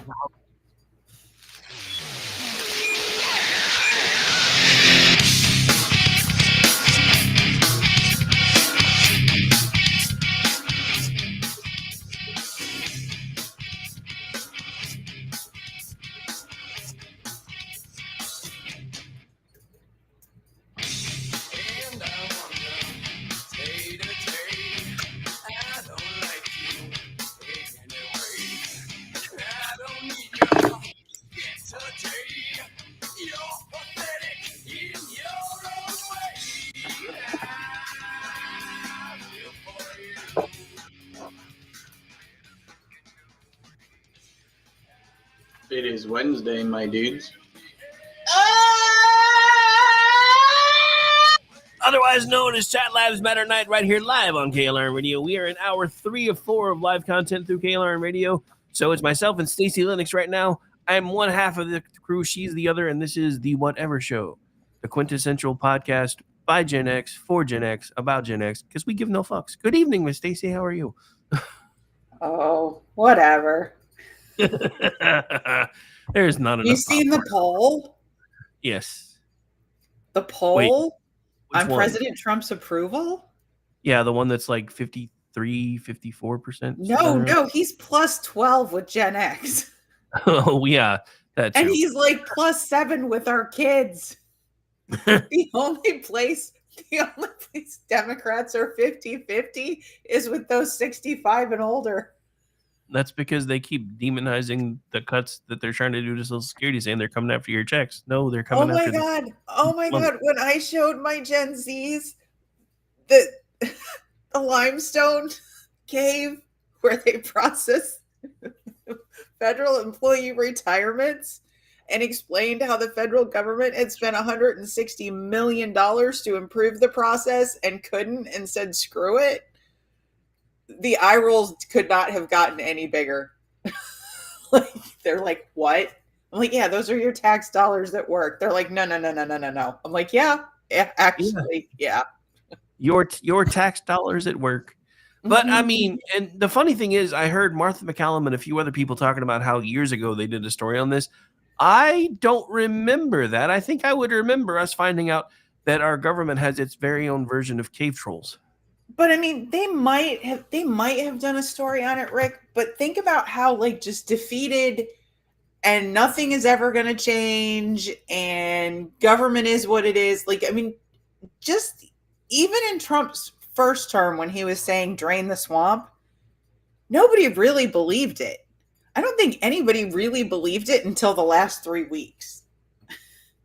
I don't know that we thought it could actually happen. Yeah, no, I mean, that's because it really wasn't happening. And then all of a sudden he was trying to, and COVID happened and everything else. But don't even get me started. He was trying to, but I don't think he understood the level of resistance he was going to meet. He came into the government like a CEO would come into a new company, not really understanding the defenses that the bureaucracy has that people inside a private corporation do not, right? So exactly. And but now he was completely ready. Where he took Doge was just pure genius. He put them in an Obama established department within the executive branch that was meant to improve government processes after they screwed up the Obamacare website. Yeah.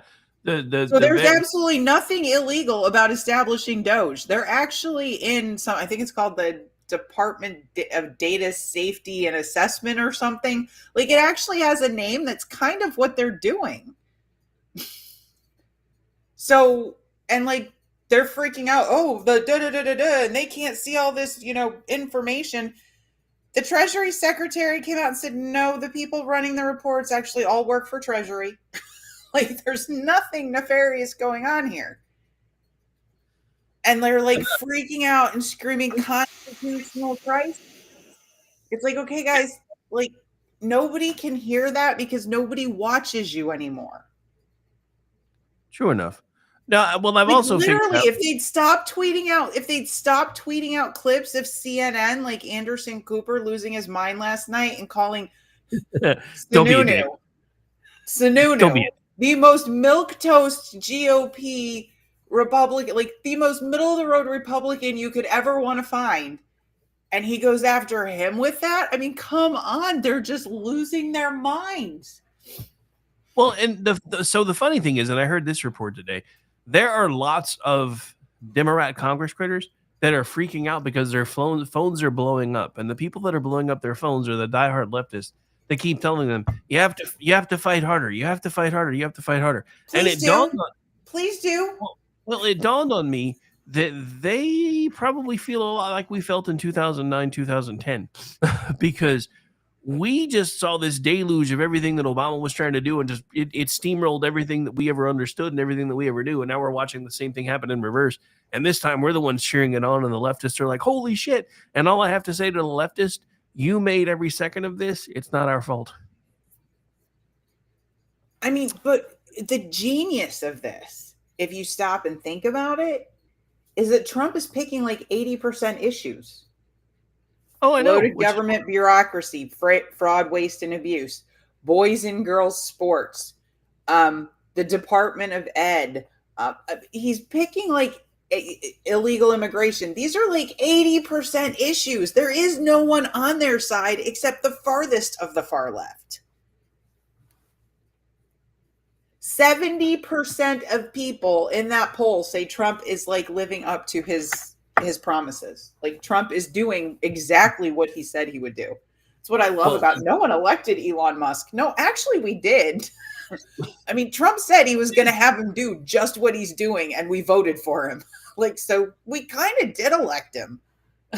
Well, the funny thing about the crosstab of that particular poll, though, is like 63% of Americans not only agree that he's doing the things that he said he was doing, but they approve in one form or another of the things that he's doing.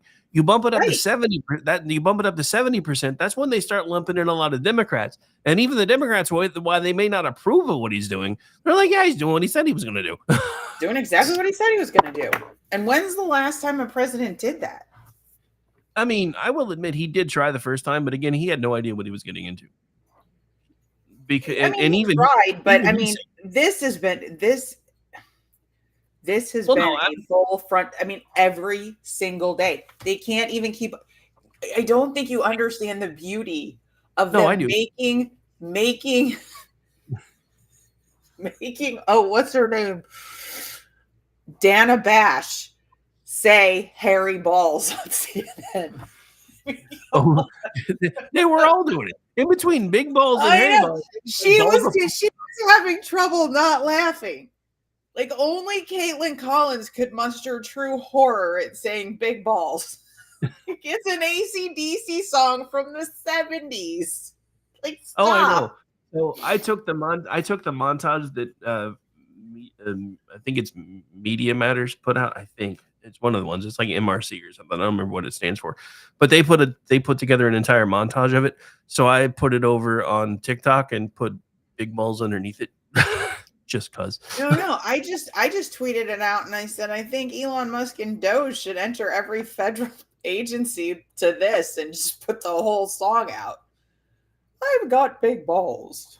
We've got the biggest balls of them all. I mean, come on. Dude, I've been saying that needed to be Big Balls walkout music from the second that they said that was the name he was using. Oh my god! I've been waiting for that. I just see Elon Musk in his baseball cap rolling into the DOE with his like little college clique behind him and AC/DC blaring. And I mean, come on, this is the most Gen X thing ever. Well, you know, one of the weirdest things that I've noticed, and it could be your kid that had the screen name Hairy Balls or Big Balls, and you would never even know it. Thank you, Kara Swisher, for giving us this absolute joy of something to laugh at. It's amazing. Well, the other thing that I find even different from the first Trump term, have you noticed how often children are in the frame now? Like Elon Musk had X in the Oval Office yesterday. Trump's kids have been around him a lot during his Oval Office press conferences. I know, I love it. Running around the country with his wife and his kid. I'm just like, this is cool. This is awesome. It's like all of a sudden, children are not like an afterthought in your life. They actually matter. Yeah, grandkids, kids, little kids, baby kids. I love all of it. I love it when Elon's just carrying X around on his shoulders. I think it's so cute. Now, I feel a little bad because Elon's my age and he's got like a 3-year-old, but I mean, come on. Yeah, you know, he made that choice. I know he made that choice and he truly seems to enjoy it. So God bless him. But yeah, I mean, I love the normalization of having the kids there. And I just love watching, like, I'm sorry. Since all the leftist freak shows lost USAID funding for the color revolution here in these United States, The protests have gotten very They've got small. weird. Did Yeah, did you play that audio? Yes, I did. I have it if you want to play it again, though. Oh my God. Andrew's about to yell at me, but I do have it. No, I can't. It is such an earworm. We can't play it again. But I mean, talk about Aw. a group. What? You're no fun. I'm just kidding. I don't I'm actually just want saying, talk about a group of aging, half demented hippies singing a protest song from 1931. Okay? and warbling at it to boot. Warbling off key like it's 1969 and we're trying to bring the boys home from Nam. I don't think you're going to elicit the same sympathy for the bureaucracy that you did for boys who got drafted. Like, you guys, this isn't going to work. It's just not going to work. And then you see Maxine Waters like harassing this security guard, making an absolute fool of herself. That was And then delicious. you see Chuck Schumer, fist in the air, chanting. I'm like, see, no, that doesn't work anymore. And you know what else doesn't work? What else doesn't work is you guys packing quote unquote Patriot Front in a bunch of U-Hauls and unloading them in Utah. Like, we never thought those guys were on our side. like, I'm sorry. Right-wing groups do not all dress alike, then cover their faces, wear matching sunglasses, and put their fist in the air. That's not what we do. That's what you guys do. Yeah, And so that's not. every change you made was you put khakis on them. Khakis and golf shirts. Dude, the weirdest thing about that, and I didn't pay any attention to this time, but the last time this happened, it was the weirdest thing because they had all these protesters that were out in like brown khakis and blue shirts. And then the very next day, feds showed up wearing brown khakis and blue shirts with FBI logos. And I'm like, y'all could have made this a little less subtle. or a little more subtle. Like, they were never real. Like, supposedly they had that big blow up with Antifa in Coeur d'Alene, Idaho, and people were arrested. Weird. None of them ever went to court.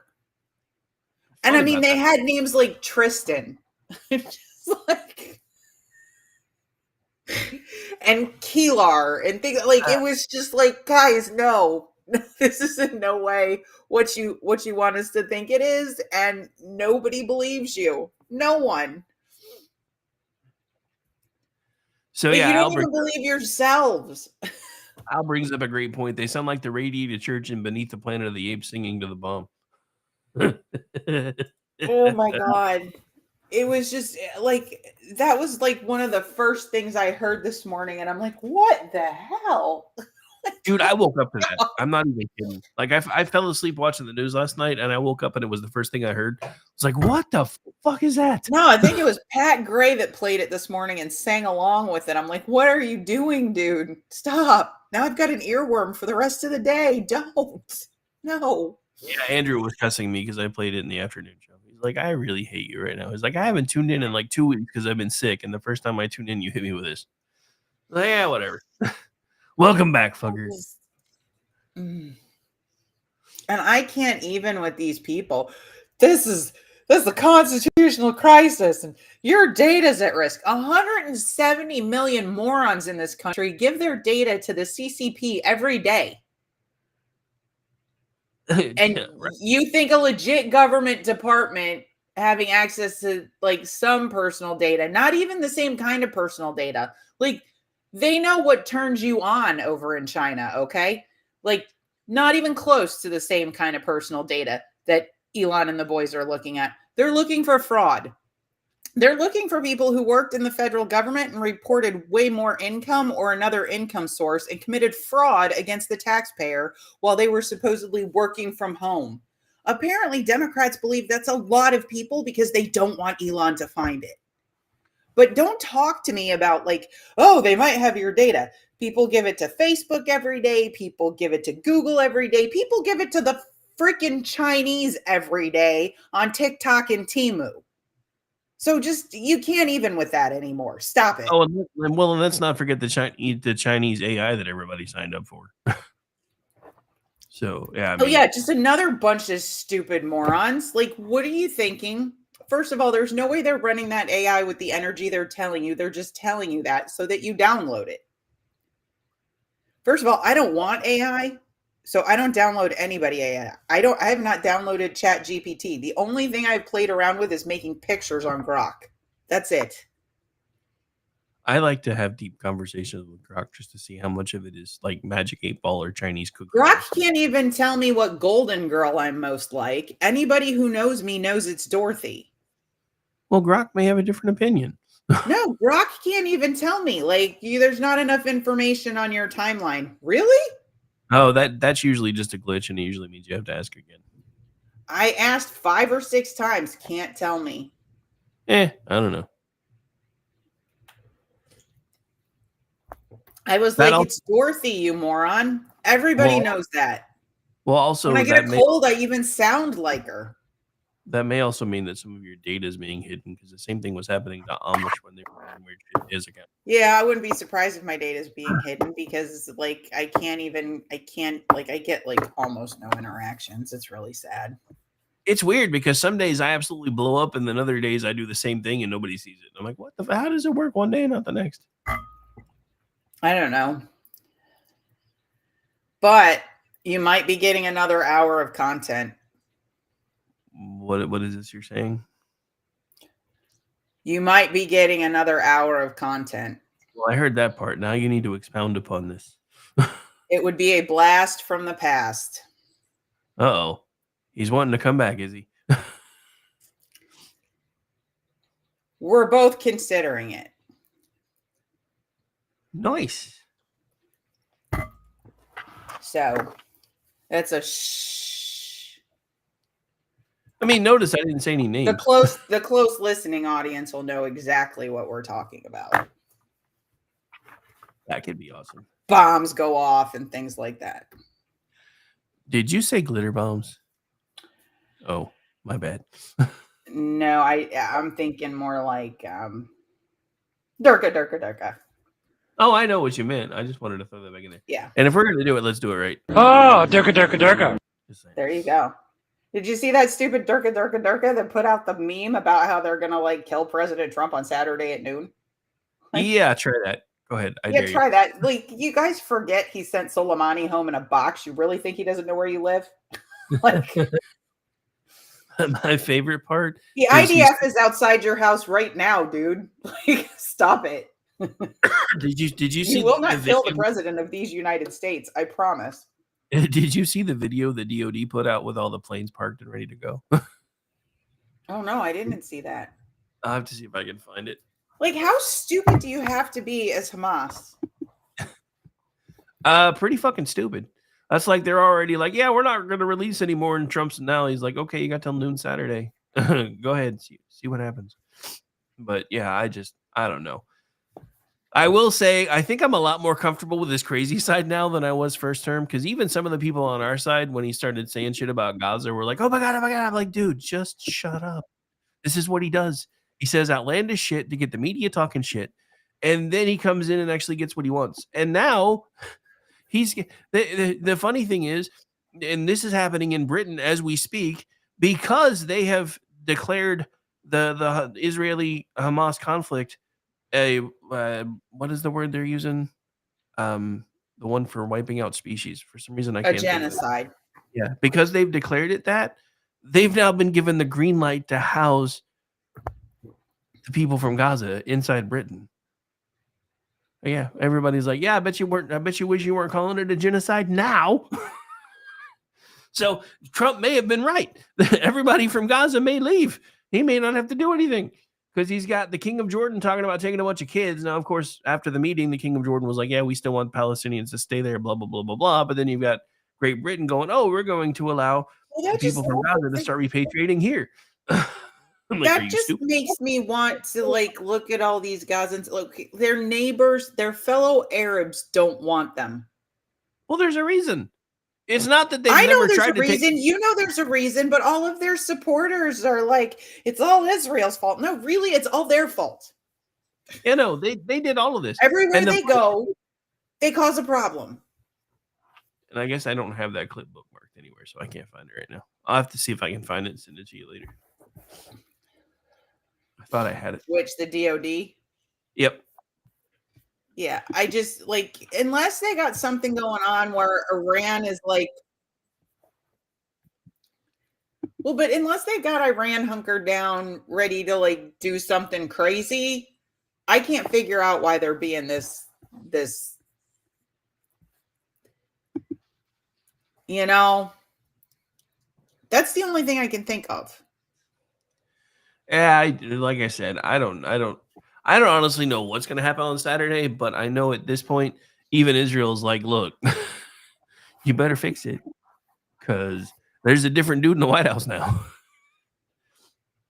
It's kind of like, you know, that line from Iron Eagle when they were all talking outside of the van, and dude was like, hey, we got a new president now. They call him Ronnie Reagan. So that's kind of what's happened here. We went from Ronnie Reagan to Joey Biden to badass American, and now he's just showing everybody who's boss. And the left can't stand it. And it's just it's so amazing to watch because they can't keep up. They don't know what to do. Well, it's like your little strip of land is already rubble. I mean, seriously, what else are you looking for Do there? you just want it to be a fucking crater? It's basically glass at this point. What the hell? Why are you trying to hang on to this? He's literally offering to transform your obliterated home that you started it, by the way. You did the biggest FAFO in my lifetime. Okay? That was your FAFO. Nobody else's. He's offering to give you something beautiful and something worth something, and you're saying no. So that just tells me you want to keep causing trouble. Oh, so speaking of fuck around and find out, did you hear what Pam Bondi did today? No, what did Pam Bondi do today? We'll listen to it together. One moment, please. Oh.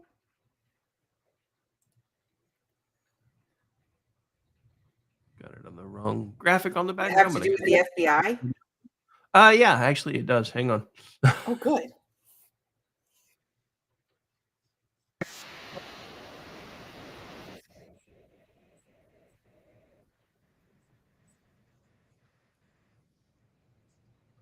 I can't hear her. You hear? Hang on. That's weird. Hang on. It just means I've been. She looks like a Barbie doll. I still can't hear her.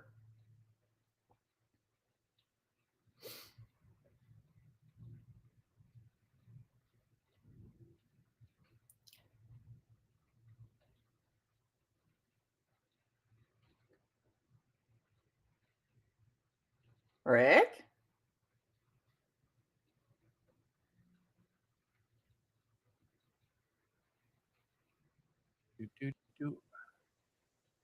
Hello? I'm still here. Hang on. I'm still trying to figure everything. Okay. I had to refresh because occasionally when I play too many tabs in a row, it says, no, you can't play the audio anymore. This should fix it, though, hopefully. I was in the West Wing swearing in Tulsi Gabbard, and so I just came straight back here. So thanks for being patient with us with the delay.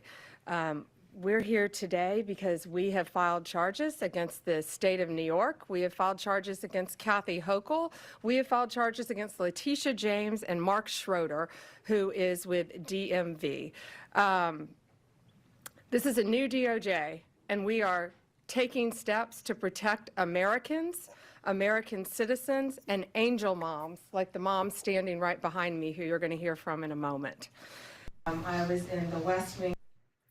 So, yeah, thanks to New York's sanctuary city and sanctuary state policies, federal charges are being filed. Good. I'm just saying. Another interesting little side.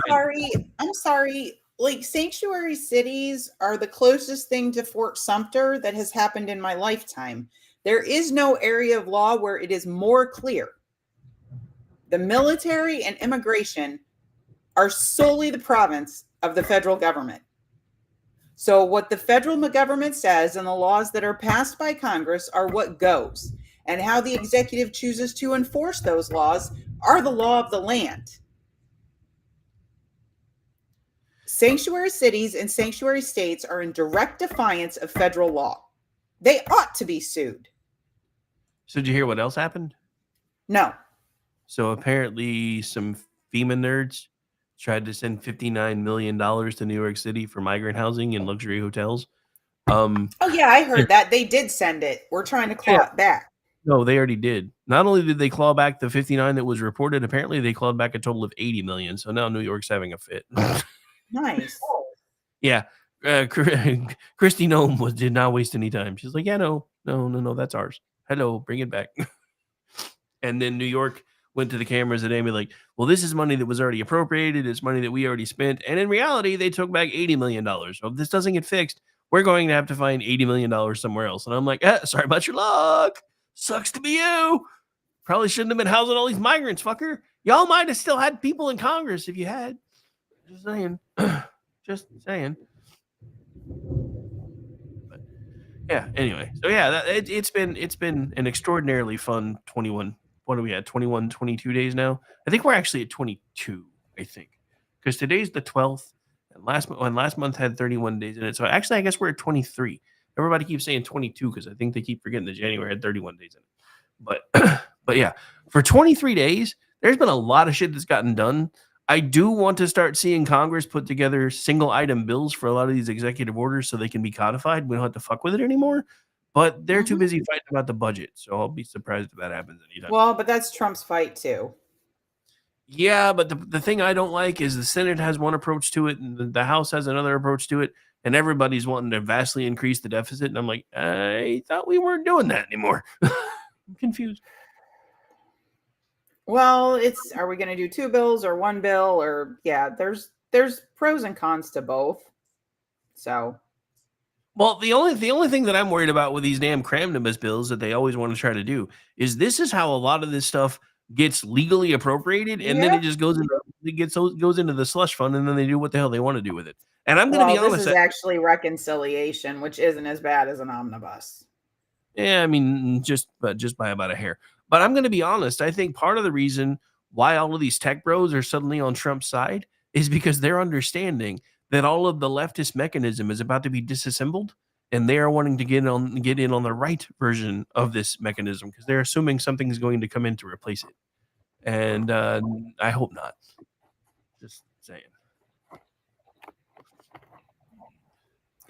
I'm getting so sick of the neocons. Yeah, they just need to go away. I mean, most of the so Pete Hegseth said today, no Ukraine and NATO, or no Ukraine and NATO, which is absolutely the right answer.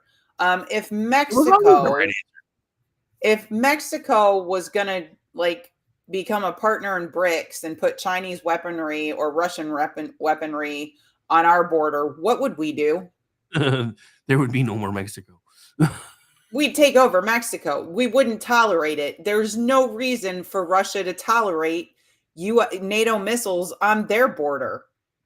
Like that was never part of the deal. We've already gone way further into Eastern Europe than the original agreement went, and it doesn't even make sense. I mean, when you look at Estonia and you look at the Eastern European countries, Poland and Hungary, they're already hardening their own defenses, not depending on NATO. They plan on being the foot forward against Russia with us to support them. Well, you've got fat as hell Germany and France and UK wanting us to be the forward. No. We bring up the rear, guys. It's up to you guys to do your own defense at this point. I've just freaking had it. We have been subsidizing their social services and their social safety net my entire life. I mean, well, so what drives me crazy about this, right, is finding out and granted, they're tiny stories, but they're starting to get amplified. Like all the USAID funding that's supposedly been suspended, and there's like a 71-year-old lady that died in some country that I don't remember the name of because we were funding her oxygen supply in the hospital for the country that supposedly had universal health care. Am I the only one that's starting to figure out that we're funding the entire world's universal healthcare system? Yep. In one way or the other, because we're either providing their defense, which lets them spend their money on it, or we're directly funding it so they get universal healthcare. What the hell is that? Why is that even a thing? We don't even believe in that shit here. So why are we funding it elsewhere? I mean, that's like the whole gotcha moment from the Doge hearing today when Miss Crockett was like, and Elon Musk lied about $50 million worth of condoms going to Gaza and going to terrorists. Yeah, but there were still $50 million worth of condoms going to fucking Africa. Why the fuck are we spending $50 million sending $50 million worth of fucking condoms to Africa? You have any idea how much $50 million in condoms actually is? Jesus Christ. I mean, how many fucking condoms do they need? Why do we have to be the ones to supply them? What the hell? Well, I mean, we went from being the world's police force to the world's nanny state. No, fuck all of that. I am done. We have people dying in our streets. We have children in North Carolina sleeping in tents, and we're sending millions of dollars to other countries for like $20 million for fucking Sesame Street in Iraq. Are you kidding me? I'm pretty sure you can find a sock puppet in a fucking thrift store for $5 if you want to start your own low rent version of Sesame Street and work your way up from there. You don't need $20 million from us to do that shit. No, fuck that. How did that even happen in the first place? I'm just looking at all this shit and I can't understand why even some of the people on our side aren't more mad, because everything that we thought we knew is turning out to being the truth. We thought we knew it. We did it. You go and look at every Samantha Power press avail and speech for the last 4 years, and all she is babbling about is how Ukraine has come forward on LGBTQ rights and Africa is coming on LGBTQ rights. The only reason they were funding those groups, and there's actual memos if you listen to Mike Benz about this, is to fund opposition to political leadership that we don't like. So when you're going to fund the opposition, you look at what demographic groups would be opposed to the current regime. And that's where you fund transgender operas. It has nothing to do with LGBTQ rights. It has everything to do with mounting an opposition to the current government. In Ukraine, they don't like Zelensky. I'm sorry, they don't. He wasn't supposed to win. If you go back to his election. Yeah, it was another Trump. They don't like the president of Colombia, where they're funding this stuff. They don't like the president of some presidents and representatives of some of these other countries. They actually write memos that say if you are going to develop a coordinated opposition, which they do through Civil Society 2.0, which was established under Hillary Clinton. I wrote about this for 2 years and nobody cared. It actually went to these countries and taught their activist groups how to use Facebook and other social media platforms to foment protests. I don't think it was. It is our own. Everything USAID was doing, with very few exceptions, and I will give some medical exceptions because it's the truth in terms of medical care. Okay, but everything they were doing was aimed at cultural imperialism, forcing our far left insanity around gender and other bullshit on countries who don't want it. Gavi and vaccine programs, and doing Bill Gates's experimental shots in Africa. I mean, if you talk to people from Africa, they feel like they've been guinea pigs. They feel like they hate USAID. They hate it. Okay, so that was another thing. Oh, funding gain of function research and doing dual use research in China and other places, and Ukraine. So that was another USAID thing. USAID is not USAID. It's U.S. Agency for International Development. That's what it is. And what they mean by international development is not its original purpose. What Kennedy established it for was for international development of economies that could then buy things from us and trade with us, and like a rising tide lifts all boats, right? Yeah. And that was his intention the behind intent. USAID. Okay. They turned it into something completely different. So our good friend and resident alien Jeff actually floated a theory that kind of made the hair on the back of my neck stand up. He's like, it would be ironic with all the ties that we're finding to the CIA if the very creation of John F. Kennedy was the one that got him killed. I was like, oh, there's a thought I had. No, I mean, the USAID under Kennedy was more like the Peace Corps. Yeah, but I think it may have started changing shortly Not after. that quick. I mean, I'm just saying. He wasn't in office that long. I'm just. I mean, I don't know, but I know that there was a certain senator who said something that barely made a blip in the news cycle, which I thought was surprising. Apparently, with some of the newly found information that I guess the FBI was hiding regarding the Kennedy assassination, there is a solid theory that there may have, in fact, been a second gunman. I will reserve judgment. Surprise anyone? I will reserve judgment until I actually see the documentation myself. But all I'm going to say about this is leaning towards another conspiracy theorist batting 1,000. Everyone else fucking stupid. I swear. But I mean, does the fact that there's a second gunman like surprise anyone? It would surprise a lot of people that bought the line back in the day, but no, it wouldn't surprise me. I mean, hell, I do a conspiratainment show every 2 weeks, but at the same time, it was like, I mean, why do you think RFK like hits all of their sacred cows, right? He knows who killed his father and his uncle. He's not stupid. He grew up around all these people. Like, he's not dumb. Okay. So he calls that out, and they've got to like put him under for that. He attacks vaccines, and he's not wrong. There are no double-blind placebo studies. You can't have a placebo study testing one vaccine against another vaccine. That's not a placebo study, and that's what they all are. And when Rand Paul sits in Congress and looks at Bill Cassidy and says, why do you have to give babies hepatitis B on day one? You get it from drugs and prostitution. And he says, no, the number one rate of passage is from the mother. No, that's in Africa, dude, because we test all the moms here. I mean, well, here's the thing that I don't understand. I mean, and I don't know if maybe something changed after I stopped, having children myself.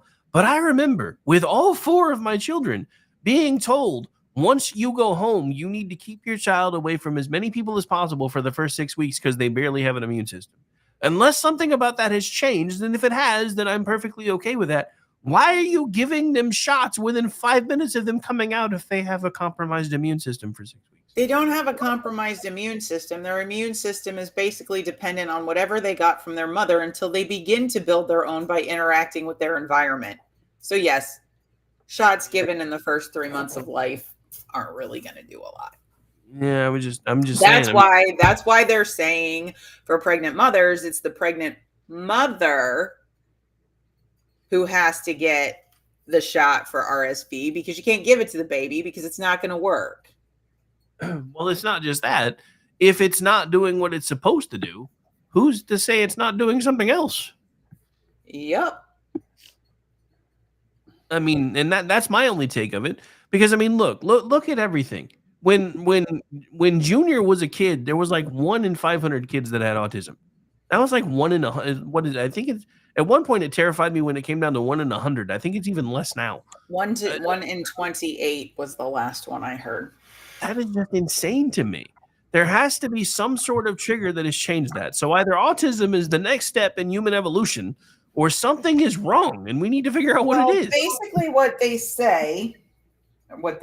what one researcher said is, when you look at, I think the line is 1989. It's either 1986 or 1989, when a whole bunch of vaccines came online and like 16 other things happened. So it's like you got to look at all 16 things and their interactions with each other. Like, it's not just vaccines, it's vaccines and everything. And I mean, some of them were chemicals in food, some of them was glyphosate, some of it was fluoride in the water, some like there was a whole bunch of stuff. And it all like came online in the mid to late 80s. And so vaccines are in there, but there's aluminum in vaccines. We know what aluminum does. And if you give an adjuvant that allows substances in the vaccine to cross the blood-brain barrier, you don't want aluminum in your brain. Yeah, no, not at all. Not at all. It's just, I mean, Cassidy at the hearing just looked like an idiot, especially after what we've all been through with the COVID vaccines. Oh, like, dude. Why should we trust you about anything with what you just did to us? And I do mean anything. Did you see any of the Doge hearing today? The Doge hearing, no. Yeah, they had their first subcommittee hearing today, and one of the only Democrats that even hung around was Jasmine Crocker, or Crockett, or whatever. So that was fun. Like Eyelash girl. Yeah, so at one point she looked like she needed an upper dose of Thorazine. I think my favorite part, and I kept expecting the Democrats to start screaming about it. I guess one of the Doge guys is blind, and I kept expecting somebody to start screaming at him for having sunglasses on in Congress. Wouldn't surprise me. As far as I can tell, it never happened, but I was really kind of surprised that it didn't. And then at one point, that girl, she just needs to keep talking. She needs to keep talking all the way through 2026, along with Ilhan Omar, AOC, Rashida Tlaib, and who's the bald George chick? There, the bald chick. Yeah, I can't. They all just need to keep talking. Keep talking. Give him a microphone every chance you get. Just saying. Well, I mean, John Fetterman is talking to Tara Palmieri, who's like, well, what do you think we need to do? He's like, you guys are never winning white men back, and you're going to have a hard time with black men. Like, men don't like you. You treat them like crap. I mean, he's not wrong. He's not. But, I mean, he's a twit anyway, because you didn't vote for Tulsi. Yeah, when that vote came out, I was like, we see you, Turtle. We know that was you. We know the only vote. McConnell. Whatever. Yeah. I mean, I knew he was going to vote. No, he's on the way out the door. He won't give a shit. He's brain dead. I mean, granted, last I checked, I think Kentucky has a Democrat governor, so I'm kind of glad that he hasn't been. No. They also had a veto-proof Republican majority who passed a law when glitch started to glitch and overrode the Kentucky Democrat governor's veto of it that said they get to pick 3 candidates and the governor has to pick 1. Ah, see, I did not know that. So see, now yes. I'm even more. No, we want glitch to go away right now. Yeah, I was going to say, why have they not done that then? They can't make him leave. I mean, is there not an impeachment process for senators or something? A lot of states don't have one. I'm thinking we need to figure that out. Yeah, no. But I mean, you literally have Senate candidates in Kentucky asking Mitch if it's okay to run. Like, why are you asking him? If you get his permission, we don't want you. Yeah. First of all, if you try to get his permission or you think you need his permission, we don't want you. Yeah, that's what we're trying to get rid of. And I mean, he is one of the last diehards. I think one of the most surprising things for me today was listening to Lindsey Graham start talking tough about USAID. I was like, where the fuck have you been for the last? I was like, Lindsey, do you have a fever? Well, first thing I thought is, where the fuck have you been for the last 20 years? Because this is the part that pisses me off with even the Republicans. I am willing to admit that they probably didn't know exactly how deep this deep, dark hole of fungible money was. Because they've been so used to being the other party's lapdog that they don't really care. Because they fundraise better most of the time when they're in the losing seat. They act better when they're in the losing seat.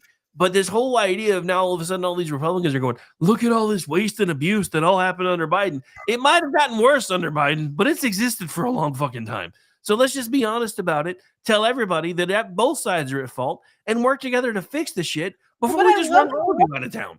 I love the people on the left are like, Congress appropriates all the dollars. No, they don't. No, they don't. Congress approves a bucket of money for a particular program that's very broad. And then USAID parses out that money to various NGOs. And then when Congress comes back and wants transparency, which Ted Cruz and Mike Lee have done multiple times on multiple issues, they deny the ability to provide them that information. So Congress has absolutely not been overseeing how USAID spends the money they're allocated. So stop saying that. That's just retarded. If you think Congress is passing line item budgets in these omnibus bills and CRs, you were dropped on your head as a baby. Dropped might be the wrong word. They're passing a lump sum budget for international economic development or international this or something. It probably doesn't even specify in a lot of cases the country you're talking about. And I mean, there's just so many And things. who knew when you budgeted money to freaking FEMA that it was going to be spent on illegal aliens? Well, that's why he declared it an emergency. Kick the baby. Dude, I've always been one of these people that's like, we can't throw out the baby with the bathwater. I'm kind of thinking the baby might need to be thrown out with Oh the no, bath. USAID, NED both need to die in a fire. Well, I mean, it's not just that though. That's like Musk talking yesterday. 10,000 down to 283 sounds just about right. No, it's still too high. But I'll let him have progress. But Musk talking yesterday about the reason the DOD can't pass an audit is because there's all these blank checks that are being kicked out with no information about where they're going or what they're being spent for. So there's no line item, there's no descriptions, there's no nothing. Imagine if businesses ran that way. They'd be defunct. Then you've got. They wouldn't be just defunct. They'd be in all kinds of regulatory trouble. I'm having like a major thunderstorm, like scary thunderstorm here. We just had like lightning and thunder together at the same time. It scared the crap out of me. Thunderbolt and lightning, very, very frightening. Oh, wait, sorry. Galileo. Okay, that was enough. Galileo Figaro. All right, that's enough. Hey, if you keep doing it, I'm going to keep doing it back. It's No.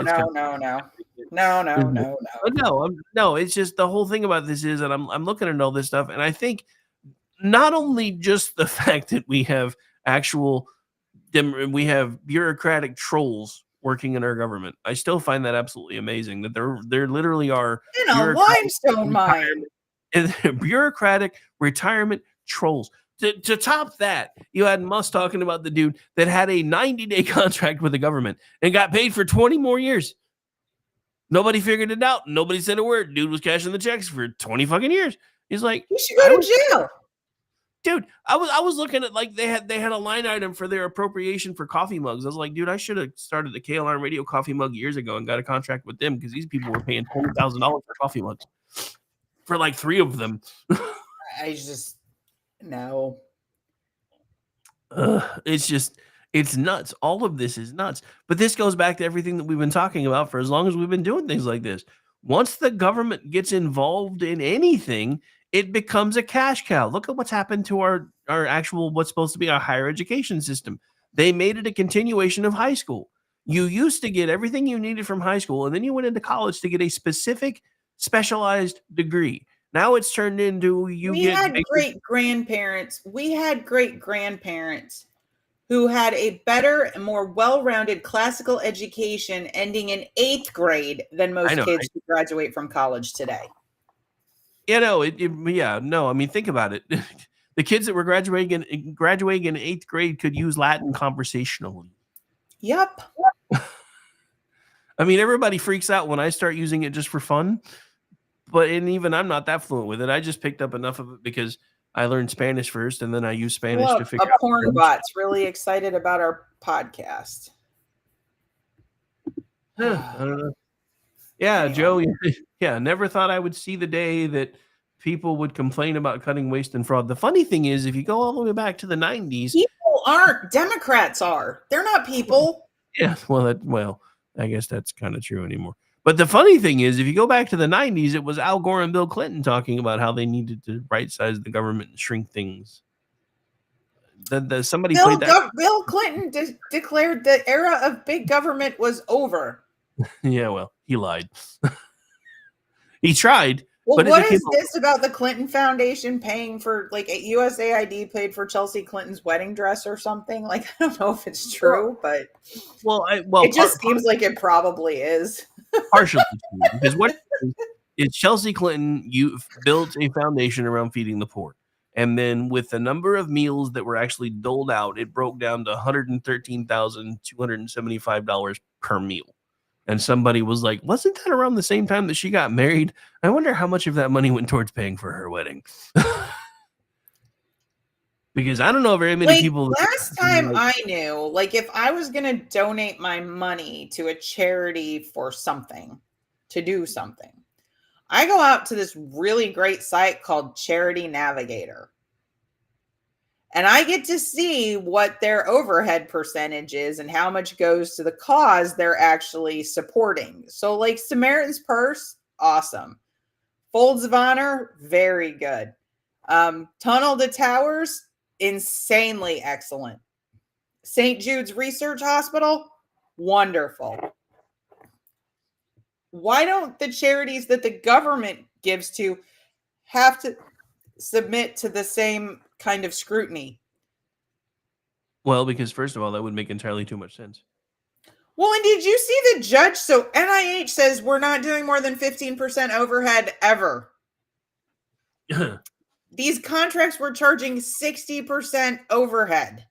Yeah, does anybody actually believe that shit? So that's like, okay, a judge just said you can't do that. You have to go. What? No. Yeah, These judges need to go away. They need to be impeached. How do you remove them from the bench? Because they're just activists. Well, so the weird thing is our judicial system is completely schizophrenic right now. So on one side, you've got an activist judge whose wife is receiving money from USAID, who basically in his writ called Trump a tyrant and said that he couldn't do that. Then you've got another judge who just said, oh, no, he has every right to fire the people within the executive branch, and it's perfectly acceptable for the buyout. So our justice system is going to wind up tearing itself apart if we're not careful. But believe it or not, we are out of time, ma'am. So where can folks find you? You can find me on Twitter at Scott's Fire. And yeah, I think my computer just glitched. Can you hear me? Yeah, I can hear you. Can you still hear me? Oh, that was weird because everything in my room just went dark and restarted. I was sure I was disconnected. I was wondering why you said, oh.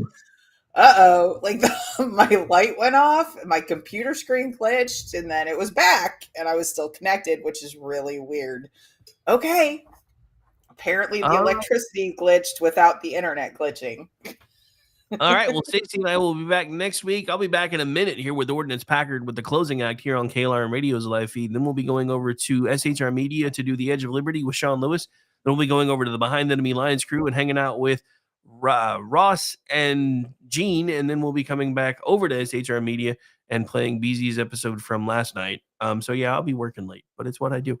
You can follow along with me at RowdyRick73, the station at KLRN Radio, our news arm at Digital Beacon US. And you can find me as a contributor to misfitspolitics.com, theloftusparty.com, twitchy.com, and coming soon to Buffoon of the Week if I can find an extra 5 minutes.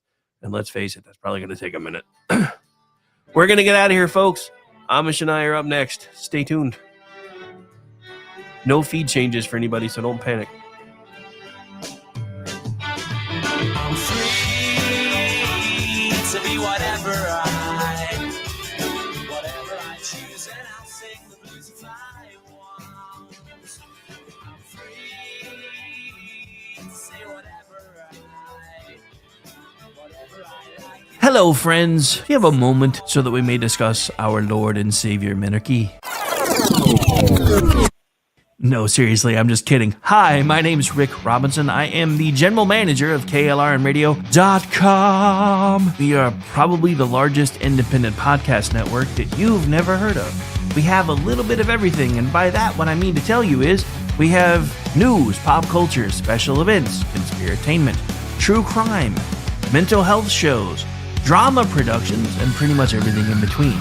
So if you're looking for a new podcast home to grab a little bit of everything that you love all in one place, come check us out. You can find us on X under @KLRN Radio. You find us on our Rumble and our YouTube channels under the same names. You can also find us at klrnradio.com and pretty much every podcast catcher known to man. So again, feel free to come check us out anytime you like at KLRN Radio.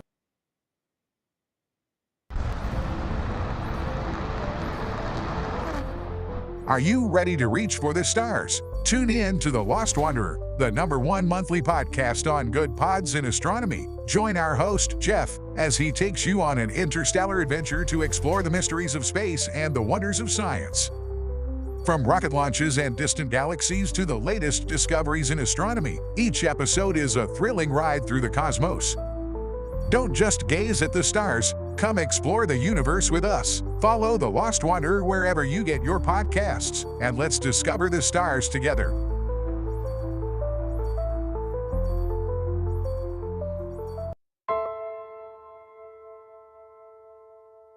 My dad was really, really special, and I loved my dad a lot.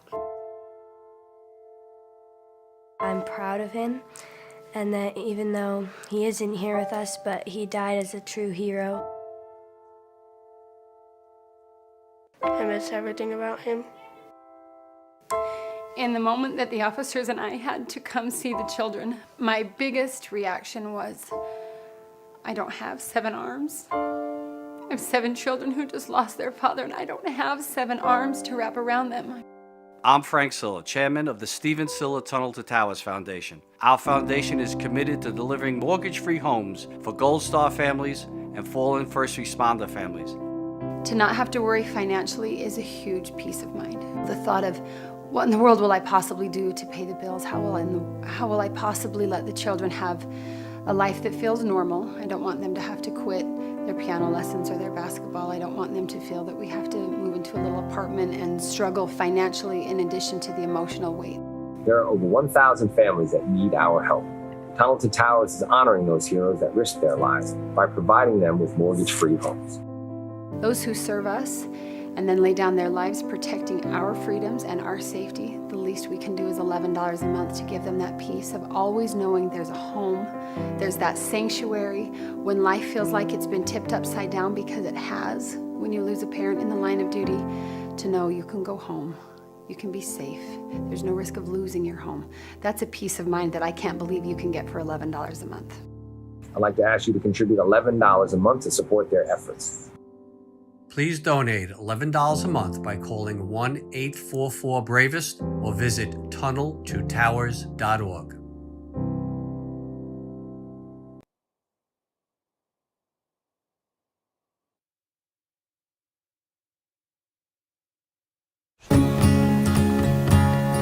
Independence. With that declaration, America was born. Inspired by a belief in the God-given rights of every human being. That among these are life, liberty, and the pursuit of happiness. Our government was established to secure these rights and for the good that comes from exercising them well. This is why the founders of our great nation chose independence. As do we. Hillsdale College accepts no government funding.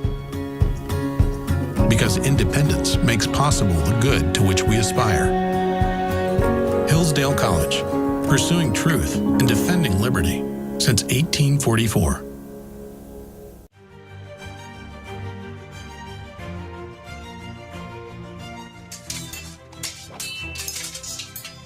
Ready to learn some medieval combat, kiddo?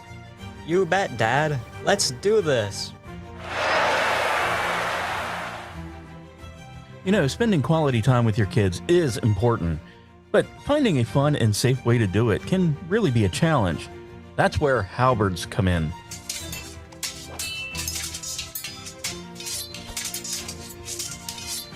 Halberds are the perfect way to bond with your kid while teaching them about history and physical fitness. Plus, they're a blast to play with. So next time you're looking for some family fun activity, grab a halberd and get ready to make some memories. Come on, Dad. Round 2. Halberds, bringing families together one medieval battle at a time. This commercial brought to you by the KLRNradio.com Ad Council.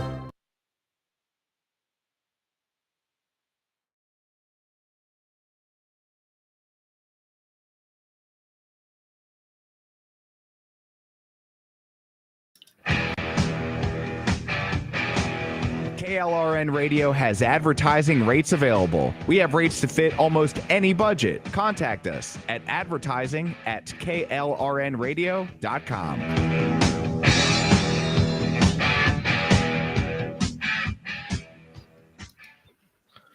The following program contains coarse language and adult themes. Listener discretion is advised.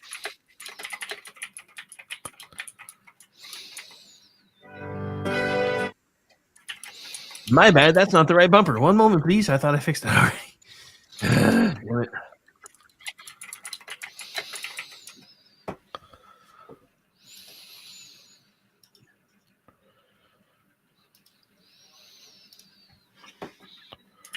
The way I always do.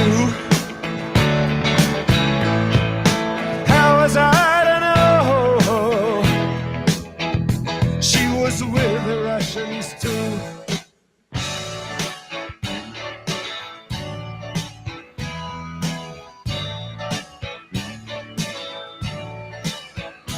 I was gambling in Havana. I took a little risk. Send lawyers, guns, and money. Uh-oh. Guess what day it is? Guess what day it is? Huh? Anybody? It is Wednesday, my dudes. Otherwise known as Chat Lives Matter Night, right here live on KLRradio.com. We are the closing act for the KLR radio side. I am Rick. He is Amish, and this is Rick and Orty. And you are not. And we are coming to you live from Circle K. Hi, Guy. How you been, man? I'm good. You know, I got a rant, but we're gonna save on that for a minute. Gonna save on that. All right, that's cool. But Yeah. yeah, I mean, it's only been it's been like so long since we talked last. How you doing? I know it's been forever. Oh, it's been like what, 67, 68 minutes? Yeah, something like that. I miss you, man. I know, right? I miss you too, We man. never chat anymore. Funny thing is, I think we do more shows now together than we ever did. Yeah, I know. And we've done a lot. Actually, I'm only down. Well, no, I'm down 2 shows, but you were on neither of them. Yeah, but now I'm doing Manorama with you and sometimes Yeah. Jeff too. Oh, NVC and dude, it is cold outside. Dude, it's cold here too. I just went out to dart my lung, and holy shit, I had to put on a hoodie. Dude, it is 18 degrees outside right now. I'm 37. I'll trade you. Because I am in the coldest corner of my house, and my space heater is failing me right now. Just saying. See, they talk about dry heat. Dry heat's not that bad. Dry cold sucks because it goes straight to the bone. Dry cold is the worst. And the thing about it is, there's really no such thing as a wet cold. Have you noticed? When it gets super cold, it's always dry. So there's no workaround. Yeah. Because like even when it's cold and raining, yeah, I mean that really sucks when it's like freezing rain. But when it's like too cold to snow, that's the worst. The absolute worst. It was terrible. It's terrible. But yeah. And for those of you who don't know, there is actually a point when it becomes too cold to snow. It is a thing. It's just because I mean, a lot of times when it's the air is kind of dry, and then it's when it's so cold that the air is so dry, it just saps the moisture straight out of the air, so it can't snow. Oh, thanks, Joe. It's 71. That's nice. Fuckers. I've got a bag of dicks for you if you kind of. I can't complain. It was really nice last week. We just got another cold snap, but it was a beautiful weekend. So do us both a favor and have this nice satchel of Richards, and we hope you choke on it. Yeah. Is that company still in business? I know that. Yeah. You can send a bag of gummy dicks. That was funny as hell. Yeah. I actually know a That few was people that was back in the day. that was during Trump 1.0 or leading into Trump 1.0. Yeah. When we almost made it into no gives a fuck a stand, and now we're completely there. 'Cause this has been probably the most entertaining 23 days of my life. This has been the best month ever. I just politically, it's just, and again, for those of you listening who haven't been listening to the show for a while, neither of us are huge fans of Trump. It's, it's not like, I mean, we were both never Trump in 15. And then we're like, okay, his first year and a half was pretty awesome. So we're like, yeah, okay. I mean, I can't speak for Rick. That's when I kind of changed my opinion that, the first year and a half was good. And then COVID and, some dumb things were done. And anyway, so, but this time around, so far, I'm hoping we get better than a year and a half. The trolling is fantastic. And he has the king of all trolls working for him. Dude, So that has probably been the most fun thing. And I don't guess look, and it's not like I didn't know who Elon Musk was. I just didn't realize how much of a troll he was. oh, no, I've known it for a long time. He's been a pretty good troll, but he was less blatant about it. My favorite thing was when I watched a billionaire make a 69 joke. And he just didn't want to get he does it quite. He does the 69 420 quite a bit. Well, he just didn't want to get the other day. He's like, okay, who here on X wants to start a hard hitting news show called 69 Minutes? I will fund it. Oh, yeah. No, we were all as KLRN, we were all over that. We'll do it. We've already got the infrastructure built in. We'll just change one of the shows. Fuck it. And we'll have any of my time slots, and we'll do it live. And fuck it. We'll do it live. We'll do it on X. We're doing everything on X now anyway. So it's where everybody sees us. That's the thing that I'm just sitting here and I'm going, if we did, and I know if we'd have done it earlier, it probably wouldn't have worked as well because I wasn't ready. But I'm just thinking if we had been ready, I mean, like yesterday, I still don't know what happened. By the end of my show, there were like almost 3,000 people watching yesterday. You went nuts yesterday. That was awesome. I was like, what? I was like, what just happened? And then today, like we had another big one. So the Doge hearing over on the Tiny account, Digital Beacon that almost nobody follows, was it like 800 almost by the time it was done. And that's an account that's like followed by 70 people. So I'm like, you talk about outkicking your coverage.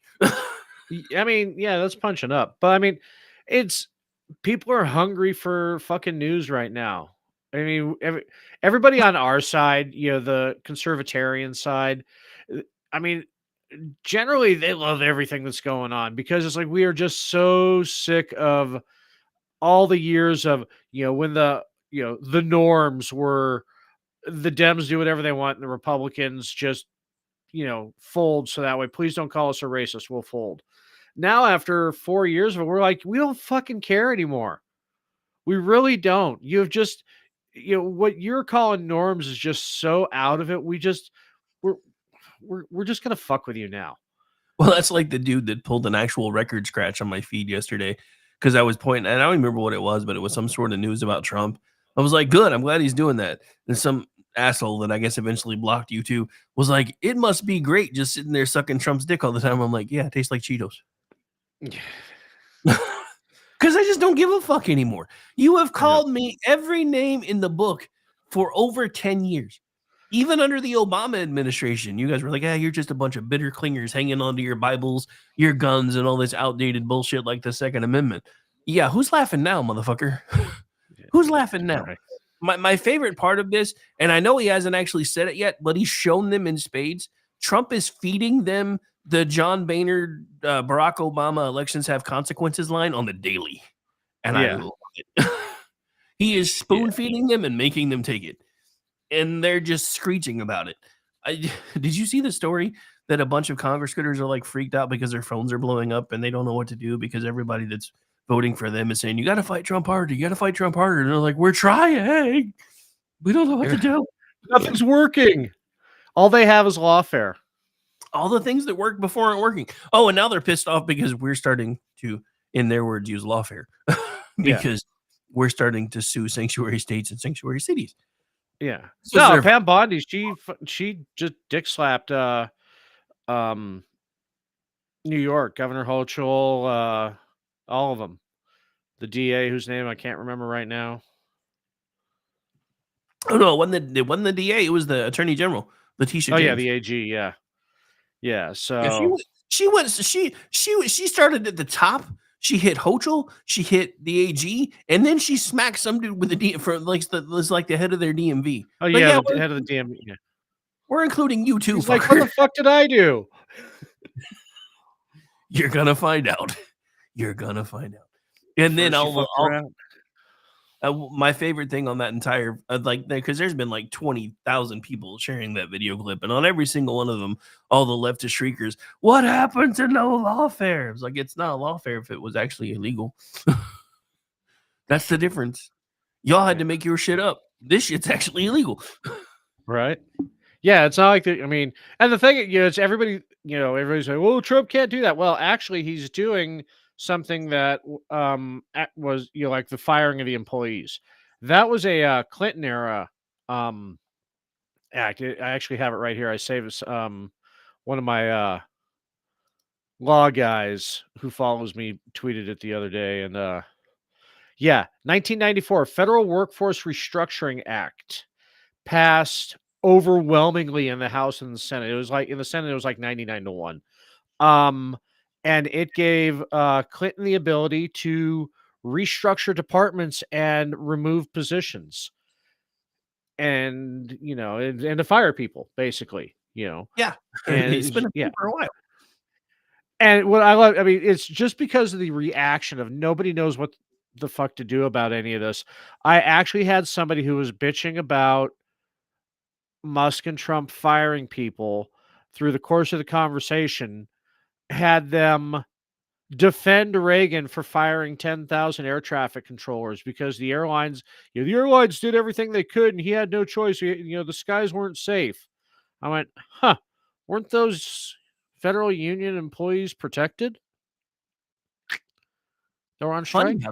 Funny how that Didn't works. I just nuke your entire argument? Didn't you just nuke your entire argument by me mentioning that? Thank you. You nuked your own you nuked your own argument from orbit. Yeah, with just a to be safe. with a big boy. You just let it fly, bro. But yeah, I mean, big balls on it. Oh, dude, my favorite things of this week was hearing CNN have to say big balls and everybody else, and then hearing and then Elon feeding off of that, and for like a day and a half changing his name to Harry Balls. Dude, tonight on fucking Jake Tapper, him and Kara Swisher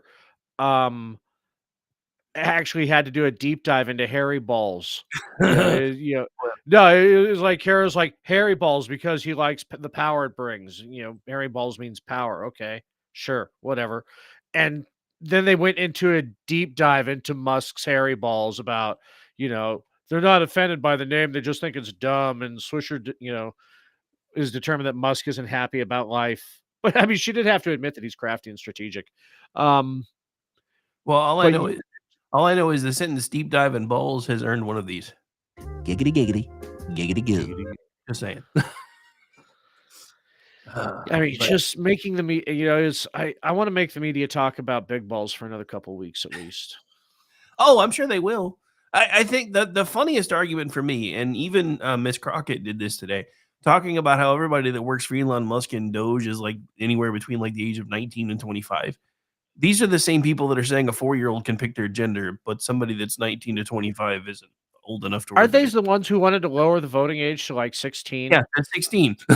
and say that 12 is the age of consent. Yeah, 12 is the age of consent. You should be able to vote at 16, but now they don't want. I mean, I thought the left was the party that you can't own a gun until you're 21. Well, actually, the court just struck that down. Yeah, I know, but that's their argument. Yeah, there's never enough ammo. I'm just saying. No, I don't know who that was in the chat. I just saw it pop up and said buy more ammo. So yeah, there's never enough ammo.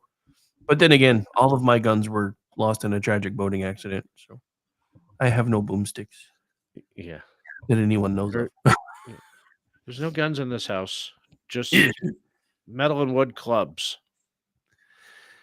Oh. Okay, so I got to rant. Sure, rant away. I got to rant. Okay. I've been doing it for like 6 hours. Yeah. So, as y'all know, I subscribe to HelloFresh. I've talked about it several times on the air, and generally they're a good company. And so, for the 5th week in a row, I have had a pork recipe substituted with chicken. I've complained about it a few times and everything. And you get your credit for the protein costs and everything. So tonight I just got fucking fed up, and I sat and waited for chat to show up. And surprisingly, it wasn't an AI. So, I'm talking to him. I said, look, I'm not trying to be all fucking Karen here and everything. Just, I promote your service a lot to my coworkers, my friends. I talk about it online. I talk about it on podcasts. This has become unacceptable that 5 weeks in a row, my pork has been substituted with chicken. And she comes back and she says, well, because you live in California, any resident of California or Massachusetts, we have to, you're sent state compliant pork, but just make sure that, you can cook the recipe the same. All the cooking instructions are the same and everything. I said, what do you mean state compliant pork? The protein pack clearly says chicken on it. And we go back and forth a little bit more. And then she said something that clicked, and I replied back to her. I said, wait a minute. You're saying that you're not allowed to send me pork because I live in California, so you've been sending me chicken? And she said, yeah, if you're a resident of California or Massachusetts, you have state regulations that we cannot send you pork. We have to send you chicken.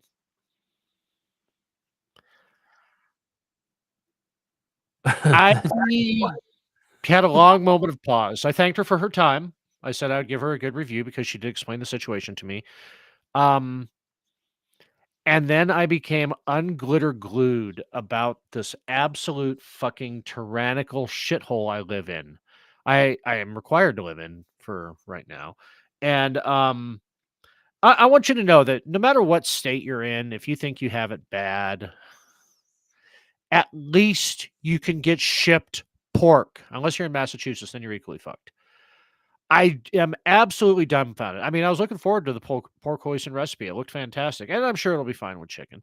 But just the fact that it's like when I'm putting my meals together, I'm like, I don't like order 2 chickens. I mean, unless something looks really good. So it's like I kind of, mix it up between the 2 services: pork, chicken, beef, shrimp, some fish occasionally. So that way I'm, not in a rut. And I was absolutely fucking floored that I cannot get shipped pork in the state, that it has to be California compliant pork.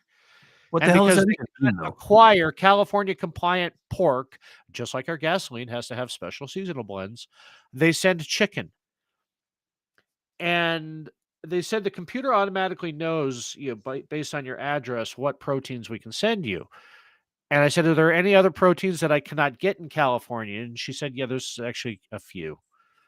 So you should really need to put that on your website. She said, thank you for the feedback. And I said, don't make the recipe available.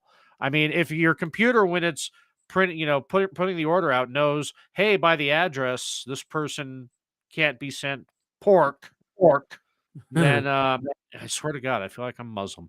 Or Jewish. So I was gonna say, when did California become halal? Yeah. I'm just saying. So I've got the chat open, and it looks like the show just restarted. It went back to the commercial. Unless, hang on, let me refresh. Maybe that's just on my end. Sometimes you got to refresh. Okay, it's still showing everything. Yeah, on mine. okay, no, because I mean, okay, never mind, we're good.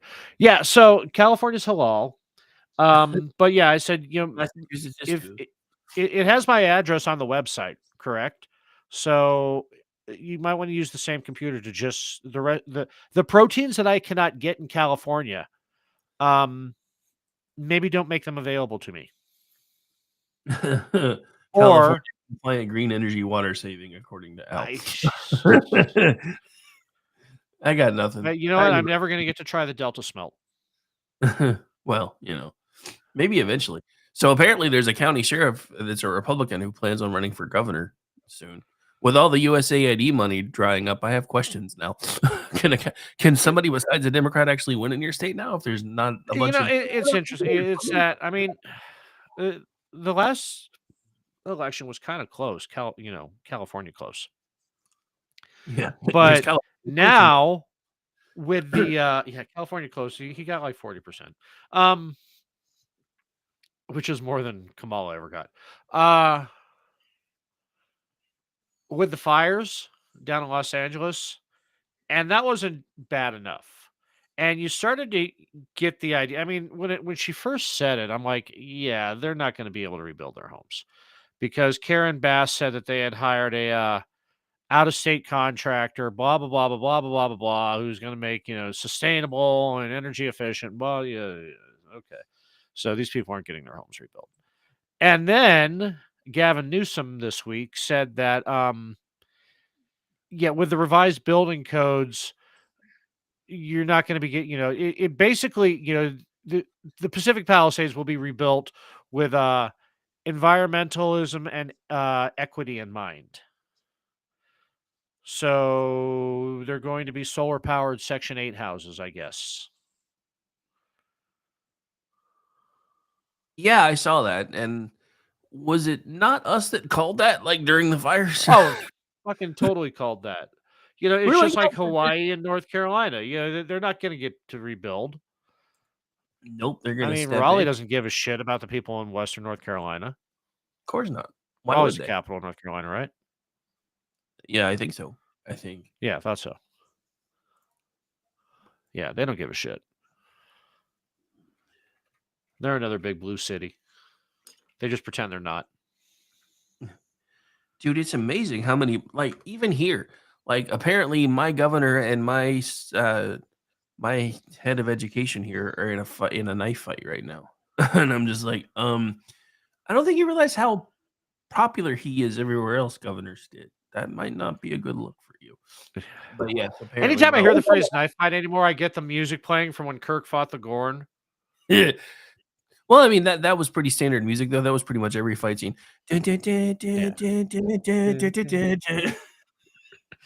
Oh, so did you hear that our schizophrenic judicial system is indeed still schizophrenic? Oh yeah, no, they're so you've got all it is. They're just judge shopping is all they're doing. I mean, look at where these rulings are coming out of: Washington State, California State, Rhode Island, D.C. Well, one actually kicked further up the chain, and this judge has decided that Donald Trump can, in fact, offer them the fork in the road. So the layoff plan is back on track. And Politico had to write that. I know they loved it. Wait, I heard that they lost an appeal. Nope. Apparently, they've lost a certain appeal, but not on that one. So there's another judge who's still trying to keep them from being able to freeze all the money and stuff. And it's turned out that judge is an hacktivist judge whose wife gets money from USAID. So they're starting to look into that. But according to Politico, there's a judge that has decided that the layoffs can go forward. And I mean, if Politico's saying it, they didn't want to say it, but they had to. Yeah, because they were the first ones we found out took USAID money. Sorry, we got to stop calling it USAID. It's USAID. Oh, I don't because call when you say USAID, I do it too. I was gonna say most of the time I catch myself and spell it out, but if I'm doing it, I don't notice it. Yeah, but yeah. Anyway, but yeah, come on, ibuprofen, kick in. I'm not supposed to, but I did a lot of work around the house today. Yeah, you're doing the things they tell you not to do. But then again, when do you listen? We should be used to that from you right now. I mean, the only time I even listened to the voice in my head was I tweeted something today that my head said, "You're going to get a visit from the FBI," so I deleted it. Oh, no, that was when that rep said that Elon Musk needs to be stopped with actual weapons. And I said, you don't want to know what the people who have actual weapons really think they want to be doing right now. Yeah. I mean, I'm thinking, you know what? Yeah, I realize, my FBI agent, she's cute. She likes me because of my memes and my wit. And I really don't want to put her in the awkward position of having to shoot me. delete. Oh, so one of the biggest all I have to do is just get on a gently sloped roof and then she won't be able to get me. Nice. So one of the biggest takeaways for me this week was finding out that they are taking a holistic approach to our border. They are about to assign a lot of the IRS agents that actually are part of their law enforcement branch to our border. I don't know. I may have to go to a doctor soon. Just saying. No, if your erection lasts for 4 weeks, just run with it. Start putting that fucker to use. Yeah, right. Yeah, I'm reminded of the line from Real Genius. Can you hammer a 6-inch spike through a 2x4 with your penis right now? Fuck yeah, I can. Not wrong. Oh man. All right, you want to take a break real quick? Yeah, you know what? I need to get more tea. So more tea for you? More tea for me. More tea, sir. So Please, sir, yeah, may I have some more? let's take a break.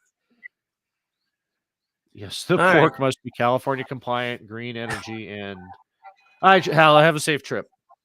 All right, folks, you are listening to the Rick and Orty Show live right here on KLRMradio.com. I'm Rick. He's Orty, otherwise known as the Amish, and we'll be back after these commercial messages. I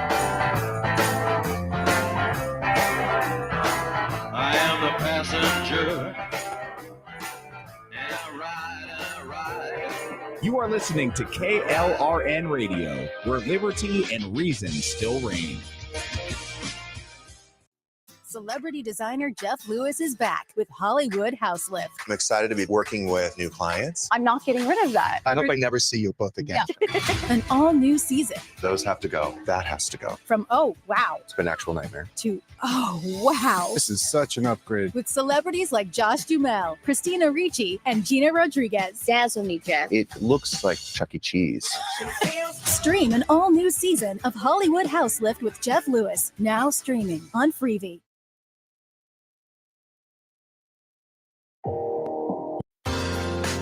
I'm Jordan Klinger, an attorney at McIntyre Law. The decision to hire an attorney after you've been injured is important. The decision on who to hire is even more important. At McIntyre Law, we will settle a case if the offer to our client is fair. Partial justice is no justice at all.